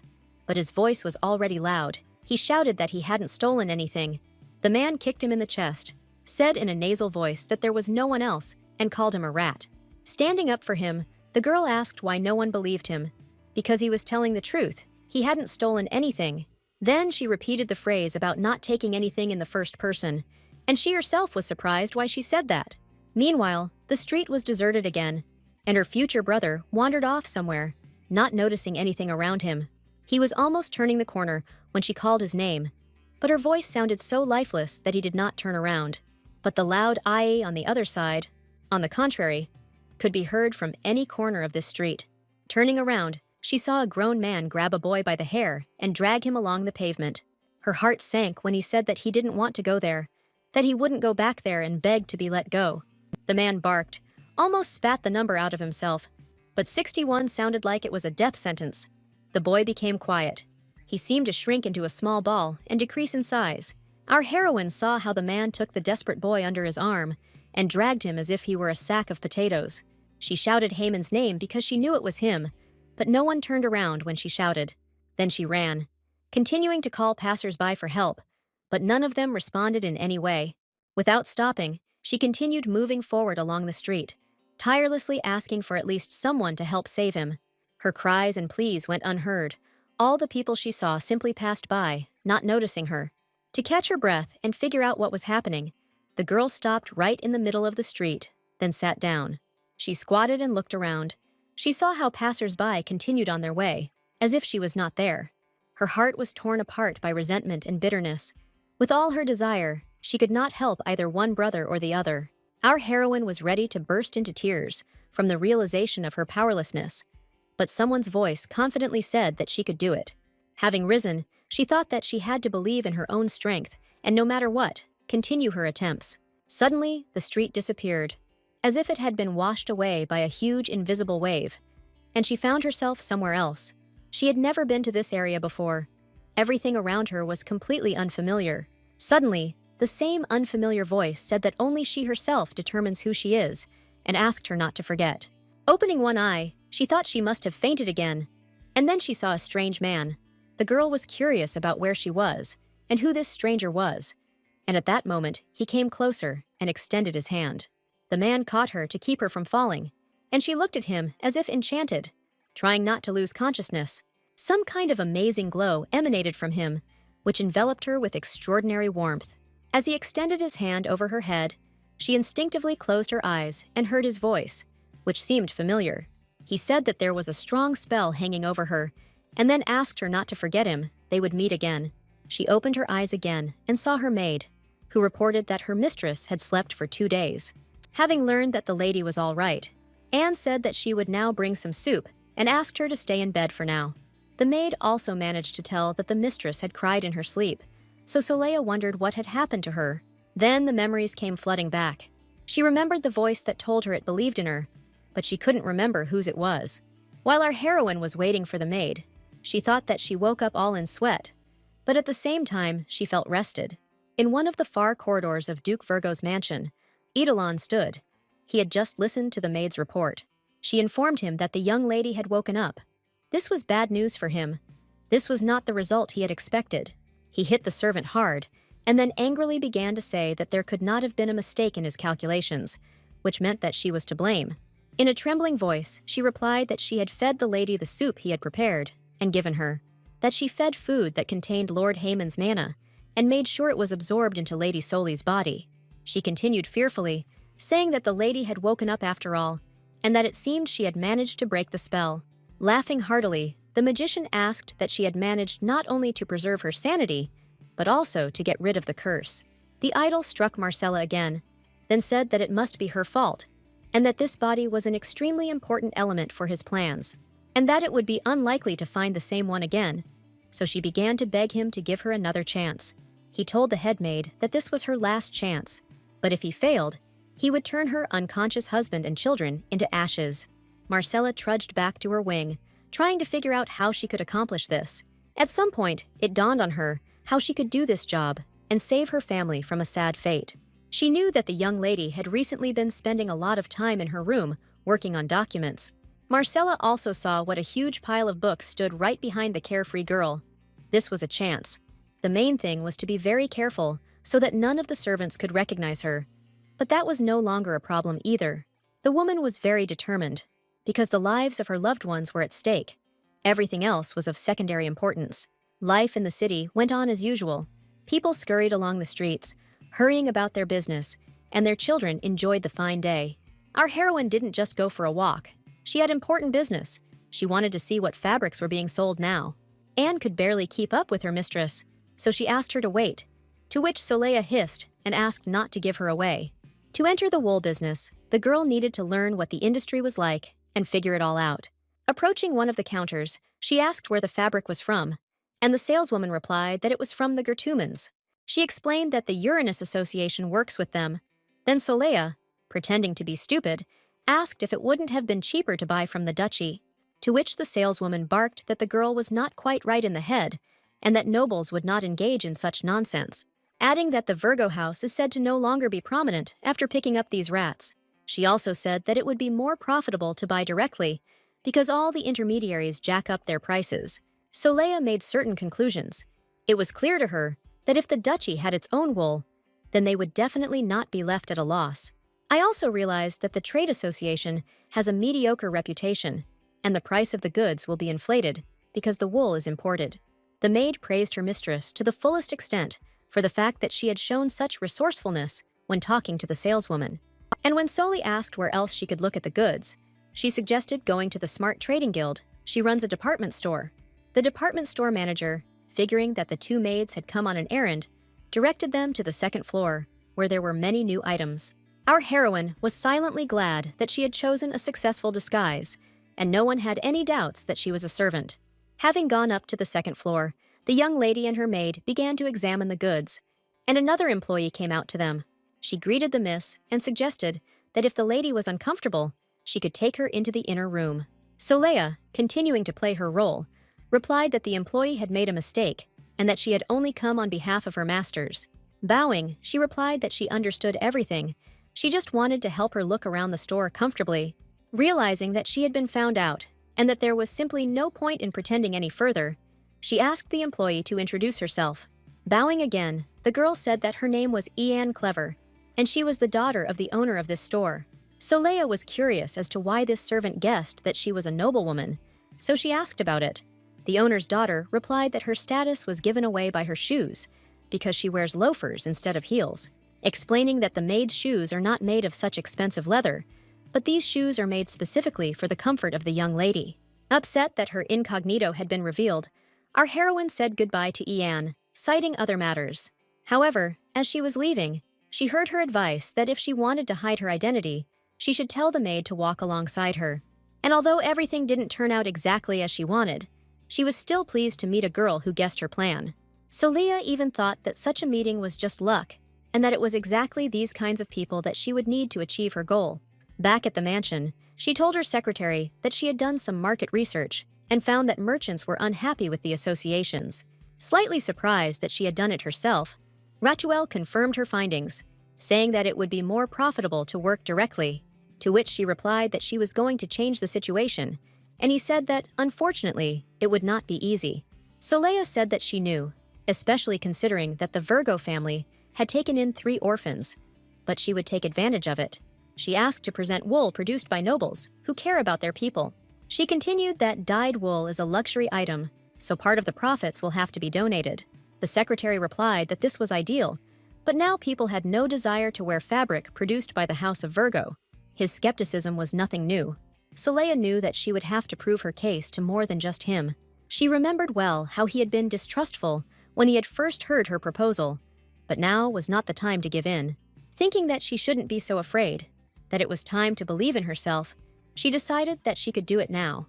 She raised her head proudly and said that this was her highest goal, and she believed that big dreams would bring big results. To his good lady, she added that it was still necessary to find specialists who could embroider with wool, and she asked to select people from small businesses. Agreeing, he added that Madame Marielle's dresses were already ready. Soleil read out a letter from Madame, which stated that the dresses she had ordered had been a pleasure to sew. Mariel went on to write that she absolutely could not understand why Milady had decided to put her on display. However, all the young ladies who visited her boutique saw the clothes and wanted something similar for themselves. When Soleil read the question, asking if she had foreseen this, she thought that all women have a hard time wearing a tight dress all day. In the next sentence, Madame wrote that the princess also ordered a dress of a similar design for herself.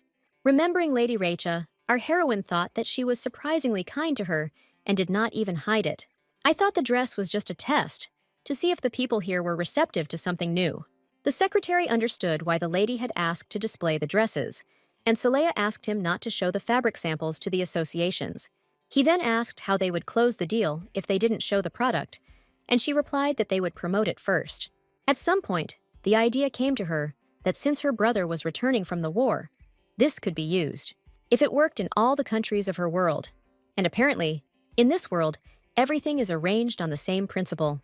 Out loud, she said that they would present their goods, like a cloak, on the shoulders of a victor returning from war. Smiling mysteriously, Soleil paused for the required time and solemnly said that it would be a bright red cloak. This was the first time Ratuel had encountered such an approach, so he remained puzzled and silent, waiting for an explanation. Then she said that the newspaper should publish an article under the headline, "The hero returns with dazzling fur on his shoulders." When people start to get interested and desperately try to find this wool, then they will sell it. She added that they don't have much time, so they definitely need to use this method. The secretary continued to stand silently. She did not understand why he did not clarify anything, so I told him he needed to contact the local newspaper to arrange everything, and for some reason, he laughed. She asked what was funny, but he just said that his workday was over and left. Soleil still didn't understand what that was, but she switched her thoughts to the fact that they could do something else later. She thought that the duchy would become more powerful once more businesses were established in it, and rollers came to mind. After all, they could be useful to the aristocracy, who, like them now, sit around all day. When she heard the question and how they could be useful, she fell to the floor along with her chair. The voices scared her a lot. She said out loud that they had really returned again and who they were anyway. In response, I heard them all vying with each other to answer that they were waiting for their master, that they had visited so many places and were waiting for him with a large supply of mana. I thought with horror that this was the case where she ended up in the medieval world and was actually their mistress. Having overcome her initial fear, she asked what she was doing, what their mistress was doing, and the voice answered that she was actually a scoundrel. Another added that she was a terrible villain from a strange place and was trying to beat them up. Then she asked them if they knew where she was from. The voices replied that they only knew that she was from another world and that they missed their master terribly. Soleil asked who he was, and the answer was that he was sleeping, that the master was noble, and that he was handsome, and that they were waiting for him. The noise made her dizzy, and she asked them to answer her questions in turn if possible. She started by saying that as far as she understood, they were spirits who were waiting for their master, and asked why she could hear them. Then another question about why she couldn't see them, and she was told that only the owner could see their faces, and that usually no one could hear them. One said that maybe it's because she's a bottomless vessel, and she has no mana, and what's even scarier is that there's no limit to how much she can absorb. Thinking about the word vessel, she asked if they meant that she was like a shaman who could be possessed by spirits. She herself was not happy with this comparison, because then they began a whole series of assumptions about the origin of this word, starting with the fact that it is a person who sings shalala, and ending with the fact that it may be the jackals that they love. Tired of this whistleblowing, she clapped her hands 3 times and said loudly, "Look at me!" There was silence in the room for a moment. Then their conversation resumed. They repeated her words. When they said it was fun, She said she would do it again if she needed their attention. Our heroine asked that since she is a bottomless vessel, she can suck out someone's mana and replace it with another. She wanted to use herself to help Haman in this way, but the spirits replied that the red-haired man had a contract with the Eidolon, so it was impossible. They even explained that if she tried to help like that, she would kill him, and they were also afraid of Eidolon. Realizing that these spirits could not break the contract with the magician, she informed them that they were free to do so. Soleil said that since they could help her save Haman, she didn't need them, but they whined in response that she would be bored. They shouted that she could use their mana if she got hurt, but she rejected their offer. One sadly said that she was the only one who could talk to them, so they agreed to give her all the natural mana. She had been planning to study, so when their voices died down, she was glad. She needed to focus on her work. But then something unexpected happened. They became visible to her, and moreover, they began to grab her hand and cry. They asked to use their mana, saying that they could protect her home, if only she would be their temporary mistress. She didn't have the conscience to remain indifferent to their pleas, but they needed to be occupied with something, so she found a solution. Showing them the roller made by Haman, she asked if they could make 100 of them, and the answer was that they could make at least 1,000. She thought that maybe the spirits could send her home, but one replied that they didn't even know what kind of diary it was. When I asked how they read her thoughts, I learned that they had been watching her for several days, and that she was like an open book. After thinking, Soleil said that they can't help Haman, but can they answer her? The real Lady Virgo is dead. The answer was affirmative, with the explanation that it entered her body when she breathed her last. Our heroine understood that the real Soleil was sick until the very end. Then she entered her body and began to deceive her family. It was hard for her to accept this truth, and she almost cried. But the spirits stopped her from doing so and added that she had now become Soleil. Then she quietly said that she was Yoon Ji-yoon, and even if she pretended to be Lady Virgo, she would never become her. Apparently, she found a family she wants to protect, but after she restores the duchy and saves Haman, she will return to her place. After some time, our heroine had an appointment with the princess, and she prepared for it very carefully. Lady Rachel sipped some tea and said that she really liked the casual clothes that Soleil had designed. She wanted to continue, but the girl ignored her and handed her a wooden roller, saying that it helps with muscle pain. The princess asked in surprise if this was a gift for her, because Lady Virgo was worried about her muscle pain. To which Soleil replied that she hoped the princess would tell about her development if it proved effective. To which the interlocutor sadly replied that she couldn't even believe that she was voluntarily allowing herself to be used. Our heroine offered to show how it works, but advised to let the servants go for a while. The princess jokingly asked if she really wanted to be alone with her, but the girl asked her not to say that. A minute later, screams echoed throughout the palace. Then they became quieter, and only Lady Racha heard the guest's request that she needed to be patient for a little while. The princess's knight was about to burst into the room to save the royal person, but she informed him that she was fine.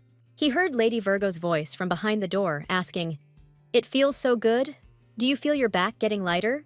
The maid also heard all these oohs and ahs, and knowing what kind of novels her mistress reads, she could think all sorts of things. After this, the wooden rollers sold like hotcakes among the aristocrats, so our heroine's idea worked.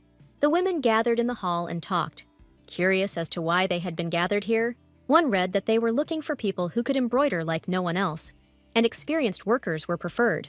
A woman appeared on the second-floor balcony and thanked everyone gathered for coming. The worker replied that she didn't know why she was invited there, but she wasn't going to waste time chatting with strangers. The other one, having said that she also didn't have time, and that it was time for her to go to the child, began to move towards the exit. They blocked her way. It was Gray. He sympathetically said that the door was heavy and could he open it for her. At that moment, a woman in a cloak approached him and, hitting him on the back of the head, said that she asked him not to scare adults. She also added that she had asked him to keep quiet, then switched to the worker to answer her question. It was our heroine, and they asked her why everyone had gathered here, but instead of answering, she just snapped her fingers.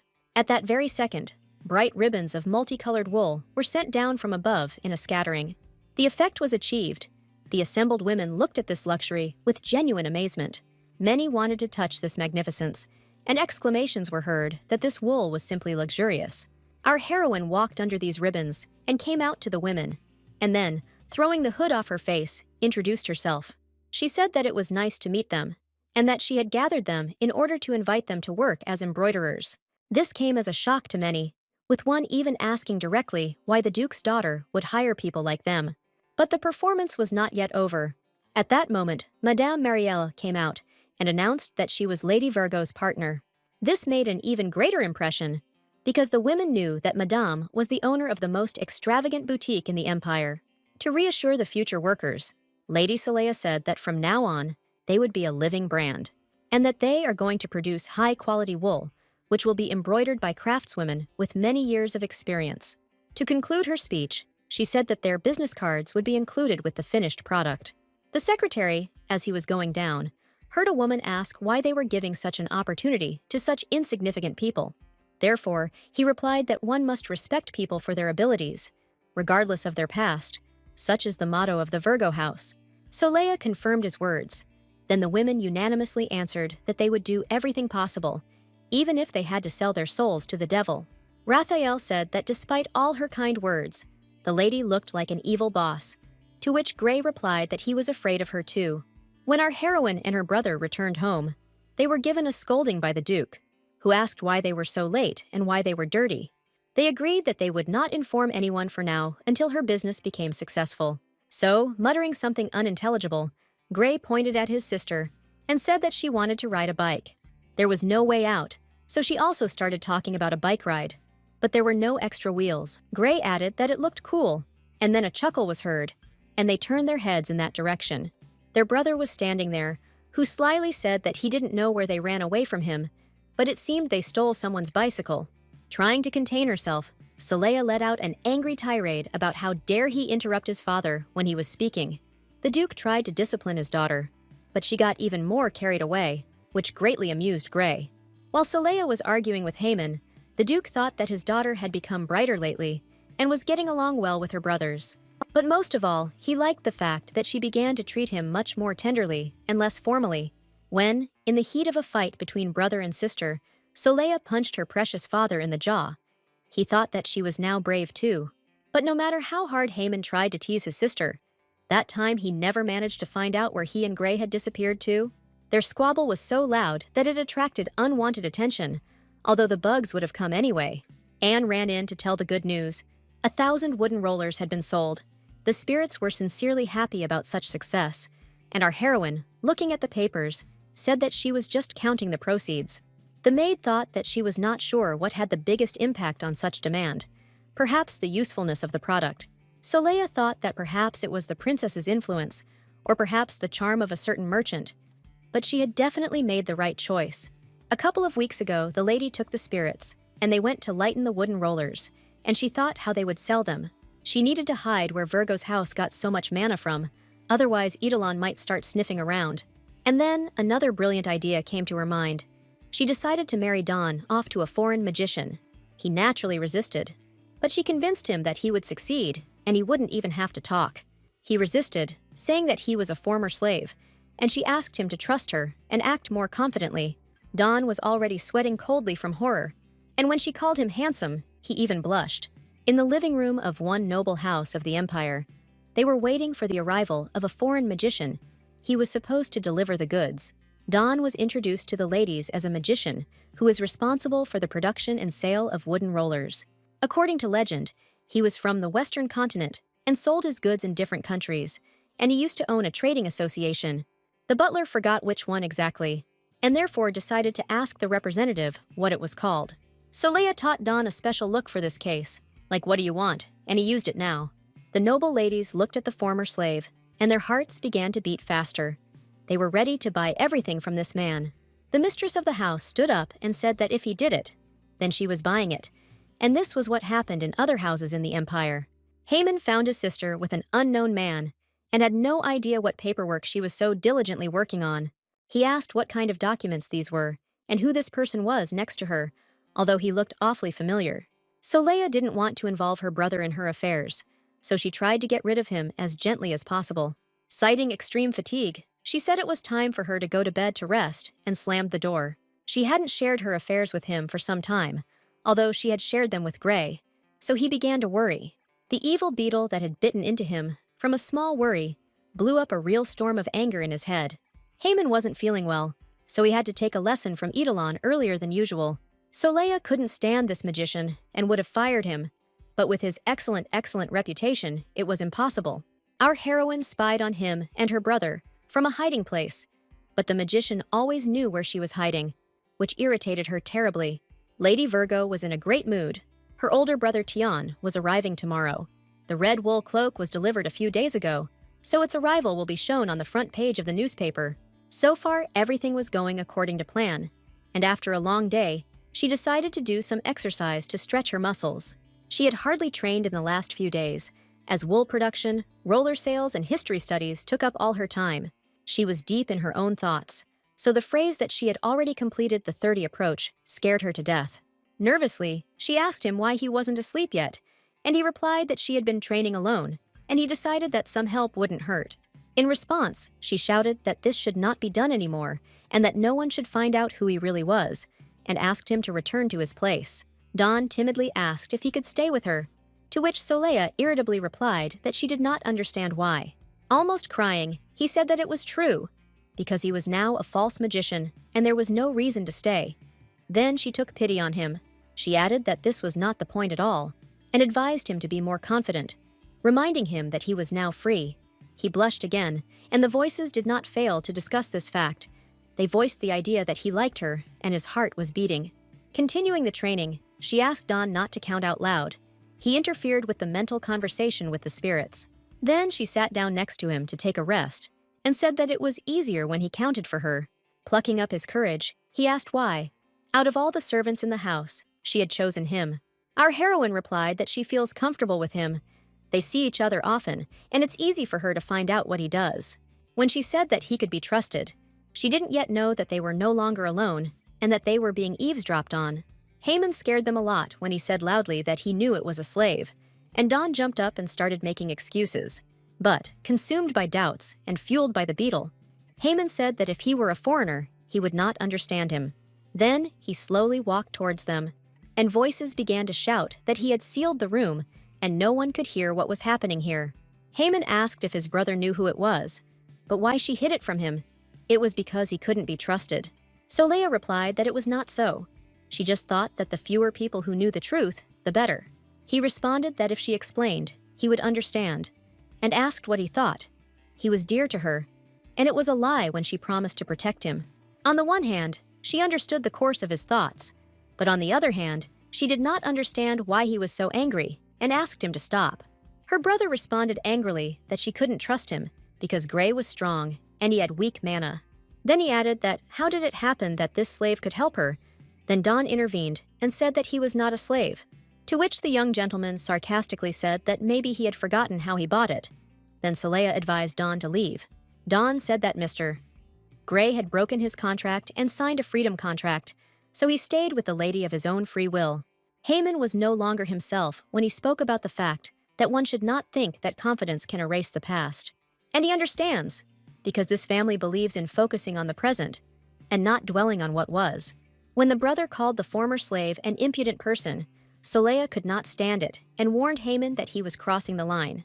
In response, he threw out that she would do just fine without a bastard like that, and Dawn was useless. She had to send him away. The man decided to stand up for himself and said that the lady could cope without him, and that it was selfish to stay with her, he knew. He added that, however, she needed him. Then the young gentleman growled that they were not talking to him. But Dawn did not calm down, and said that my Lord Haman did not know for whom the lady was working so hard. Sputtering saliva, the young gentleman said that Soleil was not like that, and he was not like that, and therefore, how dare he contradict him? Soleil shouted Haman's name, but it was too late. He had already released a huge stream of magical power. The young master was so enraged by what was happening that he used up all the mana he had. The estate shook, but remained standing. Plaster fell from the ceiling, and the former slave covered himself, afraid that the chandeliers would fall. Our heroine stood in the middle of the room and covered him with her body. The magical flow stopped at her feet. She walked quickly across the distance between herself and her brother, and when she got there, she hit him on the chest. Looking him straight in the eye, she asked him in a demanding tone to stop judging others by their background. Haman asked in a trembling voice why his magic didn't work, to which his sister replied that mana didn't work on her. Then he said that she trusted him, and that was why she always accepted his mana and why this time it was different. Then he asked her what she was disappointed in him, and pointing to Don, asking if he was really more worthless than him. The former slave lost his footing and fell, and she heard the spirits wailing that there were too many beetles here. Our heroine, having said that this would not do, turned again to her brother, and he asked if she no longer trusted him.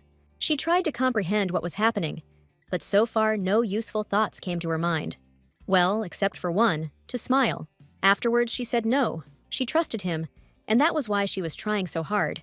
And he got hit hard in the jaw. Now the young lady found herself in a room with two men, spread out in different corners. Voices were heard. Her spirits began to speak joyfully about how their mistress had finally beaten someone up. So Leah thought that she didn't think she would use the self-defense techniques Gray taught her like that. Then she asked the spirits what kind of bugs they were, and they answered that they were dirty and that Eidolon sent them when he wanted to absorb mana. And the beetles also play with the mind of their host. So the girl asked the spirits to be quieter and turn on the light for her. To their reasonable question of why, she answered, "Of course, so that it would be easier for her to kill them all." Armed with a bat, our heroine began to move around the room with free movements, achieving results. At first, she couldn't hit the beetle the first time, but soon she got the hang of it, and the process sped up. Every movement she made became more confident and precise, as if she had long known how to catch them. One annoying beetle, noticing her approach, darted to the side, trying to dodge, but she easily intercepted his movement. After a few tries, Saleha was able to knock down another insect and sighed, feeling victorious in this battle. She had been under so much stress lately because so many people were getting on her nerves. The young lady swung her weapon at the beetles, as if her life and the lives of her loved ones depended on it. Every successful blow to these dirty messengers of Eidolon brought her moral satisfaction. Once again, swinging the bat, our heroine cheerfully said that she felt much better now. Her movements around the room were more reminiscent of some strange dance than a massacre. The spirits could not tear their eyes away from her. When the last one was crushed and silence reigned in the room, she asked the spirits if these beetles were poisoned by Eidolon. They answered in the affirmative. Then she thought about the moment when the bugs play with the mind of the host. Scenes began to surface in my memory in which Haman was particularly aggressive and unpredictable. Now it was clear to her why she did not recognize him as her brother. His consciousness was not subject to him. She remembered all those offensive words that he almost spat out, forgetting even about his own past. At that moment, it became clear to her that his behavior was not the result of his will, and her heart was filled with anxiety for him. Saleha decided to do everything possible to prevent this from happening again. But to do this, she had to figure everything out. The spirits could give her the answers, so she asked why the beetles had come to them for mana. The answer she received was that it was because there were a lot of people with tasty mana here, and they had two names, just like her. After which the spirit called her name, Yoon-ji-yoon, and seeing the surprise of the hostess, asked what was wrong, since that was her name. Our heroine ordered herself to hold on. She hadn't heard anyone call her that for so long that she even felt sick. The spirit spoke, saying that the name is the repository of the soul, which is why a new name also means a new life. Accordingly, having two names is like having two vessels for your soul, and you need to achieve the right balance from the very beginning. However, the more you become aware of the past name, the more cracks form, and the mana flowing through them is incredibly pure.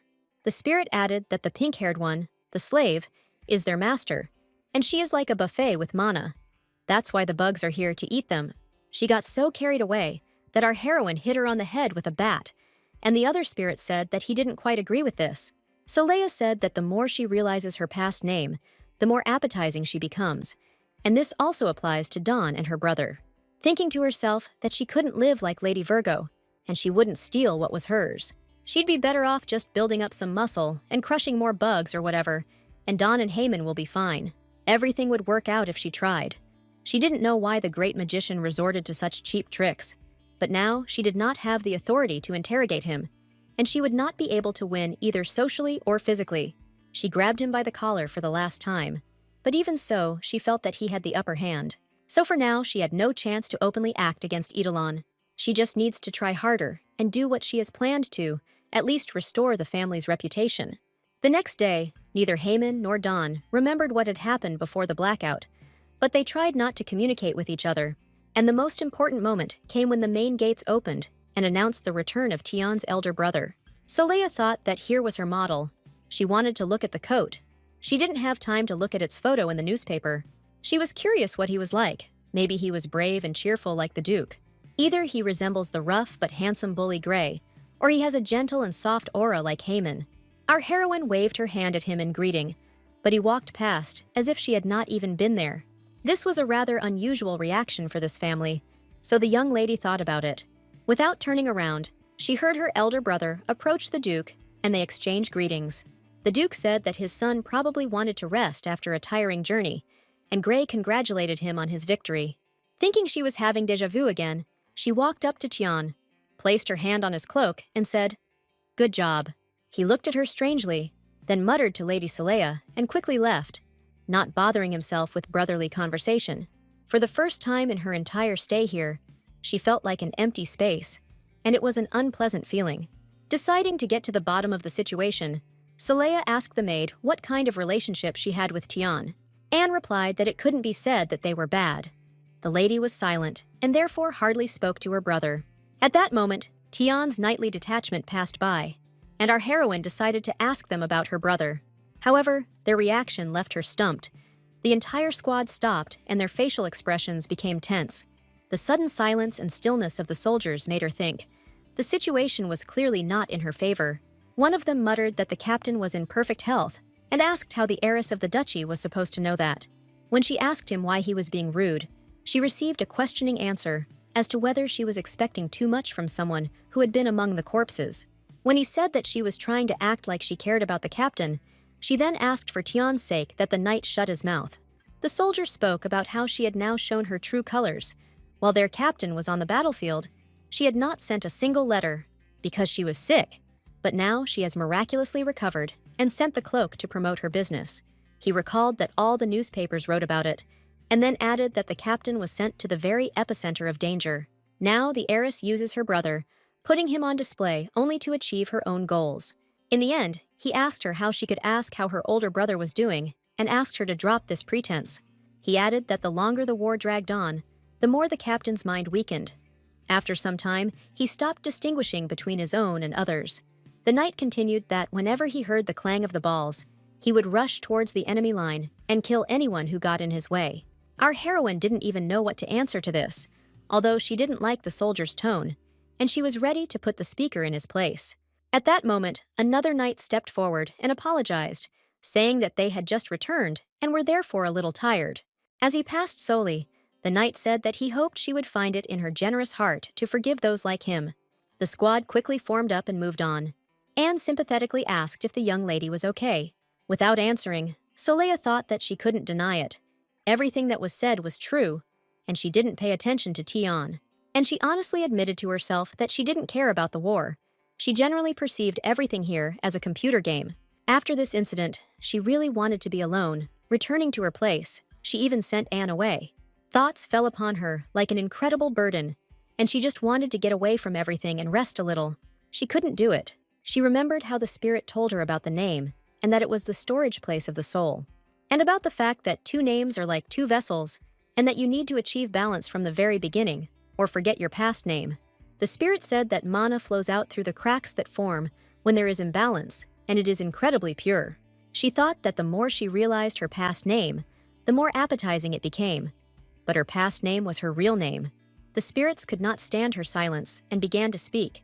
They asked why she was sitting there. Was she really so upset? They talked about stupid knights and about the huge brother bear who ignored her, took and walked past. Then the spirits remembered that Tian could not distinguish between his own and others, and then one of them suggested that his brother had poor eyesight. At first, Saleya dismissed this explanation, but then, remembering how her brother squinted, she thought that perhaps it was all a matter of vision. I thought that in the Middle Ages, the visually impaired were often equated with the blind, and no one even thought about improving their condition. She even thought of a Korean fairy tale about a blind man. But glasses are still a rarity in this world. She also repeated the phrase about how the longer the war dragged on, the more the captain's mind weakened. She remembered how the knight told her that after some time, her brother stopped distinguishing between his own and others. What if he always rushed into the thick of the battle simply because he couldn't see where the enemy was and where the ally was? And what if he simply didn't see her because of vision problems and only recognized her after he took a closer look? She decided to get him glasses. especially since tomorrow there would be a celebration in honor of Tian's return, and a present would be appropriate. This will be an ordinary gift that has nothing to do with promoting the wool business or any other. While she couldn't say for sure that it was really all about her vision, the facts pointed in that direction. At the shop, the salesman asked her who would wear the glasses, and she replied that she was buying them for her brother. She also explained that she would like glasses with a not very high sharpness, and if they don't fit, she will exchange them. Our heroine took the package and was so inspired by the fact that she might be able to make amends that she didn't notice anything. Gray came up from behind and said that it was simply unbelievable. She slipped away to buy a gift for Tian. But what about the other brothers? Asking sharply what he was doing there, she received the answer that she apparently didn't remember. But he was her bodyguard. She pretended not to remember, although this had indeed happened in the first days of her stay in this body. Gray said that she had been sitting in the room for so long, so when he saw her coming out so late, he went after her. And he can't believe that she went to all this trouble to buy a gift for Tian, and didn't even invite him to the picnic. She decided that she would explain everything to him on the street, but seeing how he was pouting, she asked him to change his anger to mercy. Especially since she was actually going to buy him something, he immediately became happy and quickly walked next to her. They walked along deserted streets, and our heroine thought that somewhere here she had definitely seen a gun shop. At some point, she was overcome by the feeling that she had been here once, but then it was definitely not an ordinary reality. Her companion told her that they had already gone too far, and it was time to go back. And in general, she agreed with him. She couldn't remember where she had seen that shop, but it was obviously somewhere nearby. And then some strange feeling took possession of her again. Turning her head, she thought that this might be the very place, and took a couple of steps in that direction. Through the arch, she saw an old, dilapidated building that drew her towards it in a completely incredible way. She moved decisively into the courtyard. The young gentleman, not so decisively, but still wandered after his sister. After looking around a bit, she said that it looked like some kind of altar, and judging by everything, it was quite old. So Leia asked what the ancient religion could be, and the unfamiliar voice replied that he did not know what gods they prayed to here. But our heroine was so struck by the bas-relief, which depicted a creature from legends, that she said in amazement, "Dragon!" When she said this, Gray asked her not to throw around strange words, and the woman asked if she knew what it was. Only then did the brother and sister notice this old woman and scream in fear, but she asked them to follow her. Suddenly, the spirits appeared and told their mistress that this granny had seen them and was looking at them all the time. However, Solea, seeing the sign of a gun shop, said that they would follow this woman and that they could find something for themselves there. She also said that such neglected places are like real pearls that later end up in documentaries and TV shows. While he was trying to repeat unfamiliar words, our heroine, looking around, said that there were many rare and valuable things here. When Solea began to examine one of the balls, Gray asked why she was looking at such old stuff. The brother and sister were scared again when the old woman said it was a dragon scale sword, and that she had seen a dragon when she was younger. Then she added that only her family knows about the scales that grow down the dragon's neck, but no one believes them. Gray asked his sister if she knew what a dragon was, and she replied that she couldn't tell him for sure, but that it was a mythical creature from legends. Then I remembered that I seemed to have seen one in a dream when I first got here. But it was just a dream. Although it was very bright and a little sad, she had unforgettable impressions. Our heroine became thoughtful. Something was bothering her, something completely elusive, as if she couldn't remember something. Some flashes flew before her mind's eye, but no matter how hard she tried, she could not restore them to her memory. The old woman put a piece of paper in Solea's palm and said that she looked so fragile that she would hardly be able to ride a dragon.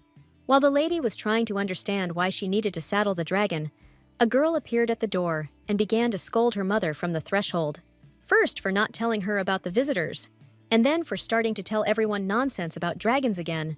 Solea was about to leave so as not to disturb her relative's quarrel, but the owner of the store gave her the sword as she left. The brother and sister were already outside when the woman told her daughter that there were twinkling stars around the young lady. Gray said that if she was going to give him just this free sword, she better feed him something tasty. But she listened to her brother with half an ear. She was very interested in this piece of paper. She unfolded it and read Amos. When he asked her what she had said, she replied that it was nothing important, thinking to herself that she had probably read it correctly. They went out into the street through the arch.